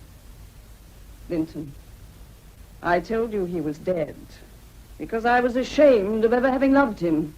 Ashamed that I debased myself by marrying him. The years have given you wrinkles, Isabella, but they've not yet taught you caution. I've no need of caution. There is nothing more that you can do to me. No. Linton, I had been mad enough to let him see that I loved him. On that he traded. Made me think he had an equal passion for me. I ran away with him, and we were married. Then he told me he had married me only to revenge himself upon my brother, whom he hated. That he felt nothing but abhorrence for me. This was the day we married. He could hardly wait to tell me. Mama. Even then I tried to make him love me. But he had love for none but one, and I was not that person. In the end, I fled him. He'd lost me all my friends. My brother refused to see me, but I was free of him, or so I thought till now. Linton, no matter what he says, don't heed him. He will never love you. Hate him, Linton. Hate him and mistrust him. Then perhaps you may be safe from him. For those are his own weapons, but never, never love him. Have you quite finished, Isabella? Yes, I have done all I can. Now, what have you to say to that, Linton? I? Well, speak up. Well, I think, sir, it would be better if Mamma and I went home. Home? But this is your home, boy. Don't you like it? I meant our real home, sir, in London. Put that out of your mind. You won't be going back there. Not going back? You mean you want to keep us here? You're my wife. This is my son. Your place is here with me. But you've no love for either of us. Why do you want us after all these years? I need you for a purpose. Purpose? Don't ask me what it is. I've no intention of telling you. Linton. Nor do I advise you to attempt to leave. You remember my solicitor's letter? Only too well. But for your threat of taking Linton from me, I should never have come here. Then obey my wishes and you'll have no reason to regret it. I trust you least when you depart from your own nature. Your opinion matters very little to me, Isabella. I've done without it for 18 years. Now, we must see to your comfort. Now, boy, have your traps? What? Luggage, bags. Oh, yes, they're in the yard, I think. Fetch them. Fetch them? Oh, don't you want them? Yes, but isn't there a servant? Well, what do you want with a servant? You've arms and legs, haven't you? Yes, but I've never carried bags. So much the better. You look in need of exercise. Come on, run. Run, boy, run. Please, sir, I can't hurry. Well, we'll see about that, won't we, eh? Don't leave him alone. Go on, out into the nice east wind with you. That'll blow your London cobwebs away. Sir, it's freezing. Well, then you'll have to hurry, won't you, or you'll catch your death. Out with you, go on. And don't fall into the snowdrifts on the side of the path. And don't look like that after your one ewe lamb, Isabella. For you'll not go after him. He'll have to fend for himself. He can't. God help him, he can't. What's the matter with him? He must have rest and care. His lungs are weak. Is he dying? Oh, heaven forbid. But the fear is always with you. Yes. Oh, Heathcliff, treat him gently. He has never known unkindness. You have no love for me, I know, but he is not offended. You be kind to Linton. Ask nothing of him. He has no compassion and no scruples. Ask that devil nothing. Who is he? Don't you know him? What are you doing down here? I never sent for you. Go back to your room. You hear him? You hear him order me? I never sent for you. He said, get back to your room. He's forgotten the time when I could order him back to the stables and he dare not disobey me. You're mistaken, Hindley. I shall never forget it. Meet my dear wife, Isabella Hindley. Returned at last to her adoring husband. Isabella? Edgar Linton's sister, surely you remember her. She and her brother used to visit here in the days you were so fond of whining about, when you were master. I should be master still but for your treachery. You use fantastic words, Hindley. What treachery did I ever show you? You stole this house from me. Stole? You gambled and lost it to me. You cheated me. You say that again and I'll turn you out. I played you fair. Fair? Was it fair to play me when I was drunk, when I scarcely knew one card from another? Isabella has ruined me and degraded my boy. Treated him worse than any groom or servant. My lad, Harriton, who should be among the first in the county, cannot even write his name or count upon his fingers, and all because that sneering devil hates the name of Earnshaw. As you did to me, Hindley, so I have done to you and Harriton. Yet I've been kinder to your son than ever you were to me. Kinder? You? When were you ever kind? Harriton has never known a better life than he has now. I had. That's why I suffered so. Now get back to your room. Go on. I've tolerated you long enough. And stay away from me, or the sight of you may yet prompt me to do you a mischief. Let me help you, Hindley. You leave him alone. He's climbed those stairs often enough. And he's brandy and plenty in his room to console him. Aha! He is my charming son. So you carried the bags in after all. You see what a little encouragement will do? Yes, sir. What's the matter with you? It seems I've only to speak and you tremble. Hey, Hindley, stop. What more do you want of me? You see here what Isabella has presented me with. This is my son. And you have a son like Allerton. All right, get into your room and don't let me see you again today. You lock the door. Now, my beautiful son, take those bags up to your quarters. Yes, sir. Where are they, sir? Up the stairs in the room next to Hindley's. You saw where he went. Yes, sir. And stay there till you're sent for. Don't show yourself again without my leave. No, sir. So, my mother... She'll be near you. Go on, up with you. Yes, sir. Take off your cloak and bonnet, Isabella. You seem to forget you're staying. I've work to do in the fields, but you'll find food if you want it in the kitchen. And get Linton whatever you think he needs. I've no wish to starve him and send him from the world before his time. Where am I sleeping, Heathcliff? In the room next to your precious son. In the room next to your precious son. Oh, don't think I wanted you to share my bed. You sickened me enough in the month we were married. Someone must help me. There must be someone. Hindley. There may be something he can do. I must go and talk to Hindley.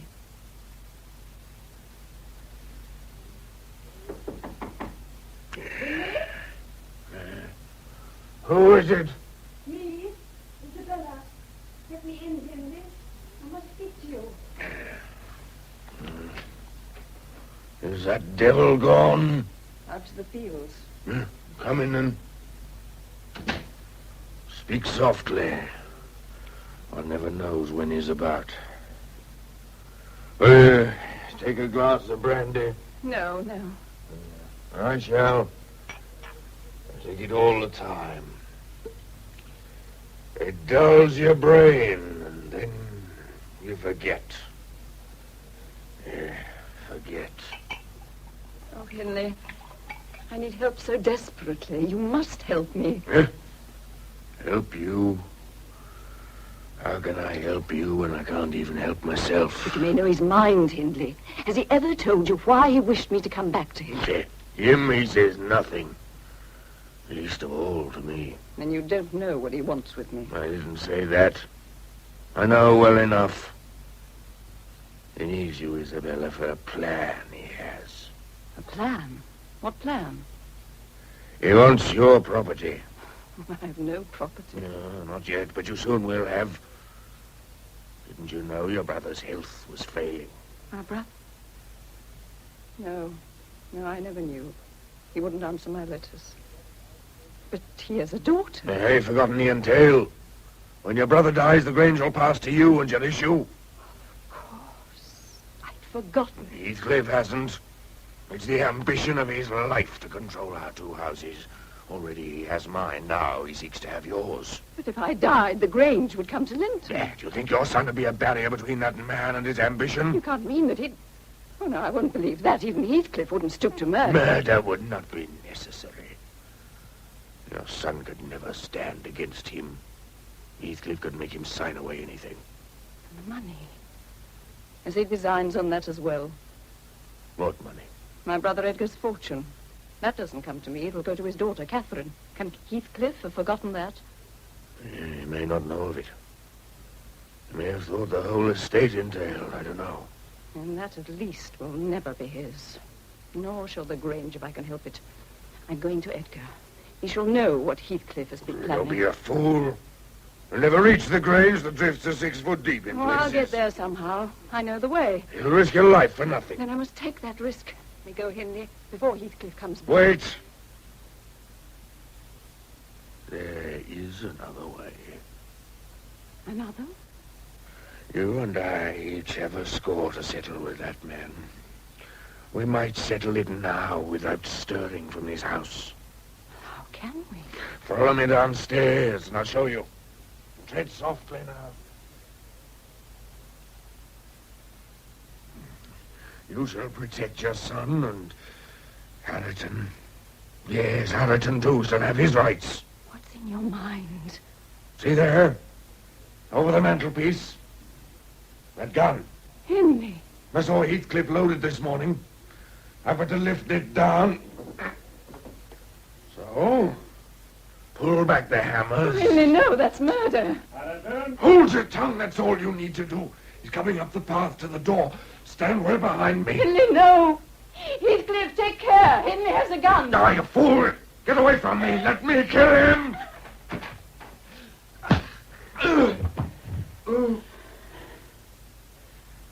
So, it's come to murder now. This is how you repay my clemency. I ought to rid myself of you here and now. Oh, Heathcliff, stop. Don't kill him. He sought to kill me. I've a mind to dash your brains out at this moment. Heathcliff! Heathcliff. You'd pray to him now, wouldn't you? You'd call in fair names to save yourself. You'd beg for mercy. Well, beg for mercy as I always swore I'd make you. And hear me refuse it. Pray, Hindley, pray. This is your end. What's that? Look out of the window, woman, can't you? It's a girl with Harriton. They're coming up the path. Get up, Hindley. Get up, I say. You're not hurt. Isabella, help him to the settle while I go out and find out what's to do. Henley, I'm going to the Grange. My brother must help us. Give me my cloak. How can you? You have never let you out. This window is low. Henley, if my son should ask for me, tell him where I've gone. Now shut the window after me. Bear to the east and you may find the path. If you'll come in here, miss, I'll see what can be done for you. And who may you be, young lady? Catherine Linton. I live at Thrushcross Grange. Well. This is a day of surprises. This is indeed an honor. We've not had the pleasure of seeing you here before. And how may we serve you? My pony has fallen and hurt itself. I wondered if I might stable it here and let it rest a while before starting. Harriton shall see to your pony, and if necessary, we'll mount you afresh to get you home. Oh, no. It's very kind of you, but I couldn't let you do that. Why not? If you did, my father would know I'd been here. So? And he's forbidden me to ride near Wuthering Heights. I see. Miss Linton, sit by the fire and get warm. Harriton, take that harness from the settle. Oh, I'm sorry. Sit you down, Miss Linton. Thank you. Tell me, Miss Linton, what made you disobey your father? I wanted to see them. And also... Also? To see you. Me? Yes. And you knew my mother, didn't you? Yes. I knew her. Is this room exactly as it was when she lived here? Or have there been changes made? There have been no changes. It is exactly as it was. Helen told me there was a carving on the mantelpiece. Oh. Yes, here it is. Catherine Earl. Come away from there. Don't touch that. What? Come away, for God's sake. What have I done? Why did he speak to me like that? Mr. Heathcliff, have I offended you? No, Miss Linton. You must forgive me. We seldom receive company and are therefore unprepared for it. Our manners are rough, but our hearts are warm. You must learn to know us. First, the young gentleman beside you, your cousin Harriton. My cousin? Didn't you know you had a cousin living here? But he took my horse. I thought he was a servant? Well, why did he behave like one if he isn't? And if he is my cousin, why has Papa told me nothing about him? Because that man has taken all he has. Hindley, what are you doing skulking down here? Get to your room, man. You've said enough for one day. Who is he? No one you need regard. Hindley, what are you doing at that cupboard? Finding something to give me oblivion. Something you've no desire to take from me. A bottle. You fool, haven't you been warned that unless you keep off the brandy, you won't last out the year? Perhaps I have no wish to. Excuse me, Miss Linton. It may seem strange to you, but I prefer my own company to the company I have here. Why does he say that? He has lost everything he had. I let him live here, but he feels his dependence. Allerton, I think our guest would like some refreshment. See what you can find for him. We've naught that's good enough. Anything will do. He'll find you something. Make haste, Allerton. As you will. How strangely he behaves. I think he's half afraid of me. He's never seen anyone like you before, that's why. You are telling me the truth. He is my cousin. He is the son of your mother's brother. But my mother couldn't have been at all like him. No, she wasn't. Well, sometimes there's a look of her about him. Well, I must say I hope my other cousin is more presentable. Your other cousin? My cousin Linton, who lives in London with my Aunt Isabella. Papa says when he's better we shall go and visit them. Why do you laugh? I was only thinking how fortunate it was that you need not go so far. My son, your cousin Linton, he arrived from London with his mother today. But Papa never told me they were coming. I don't imagine he knew. I don't consult your father in my dealings with my family. Should you like to see your cousin? Oh, yes. Yes, indeed. Then you shall. Linton! Linton! Yes, sir? Come down, we have a visitor. And make yourself presentable.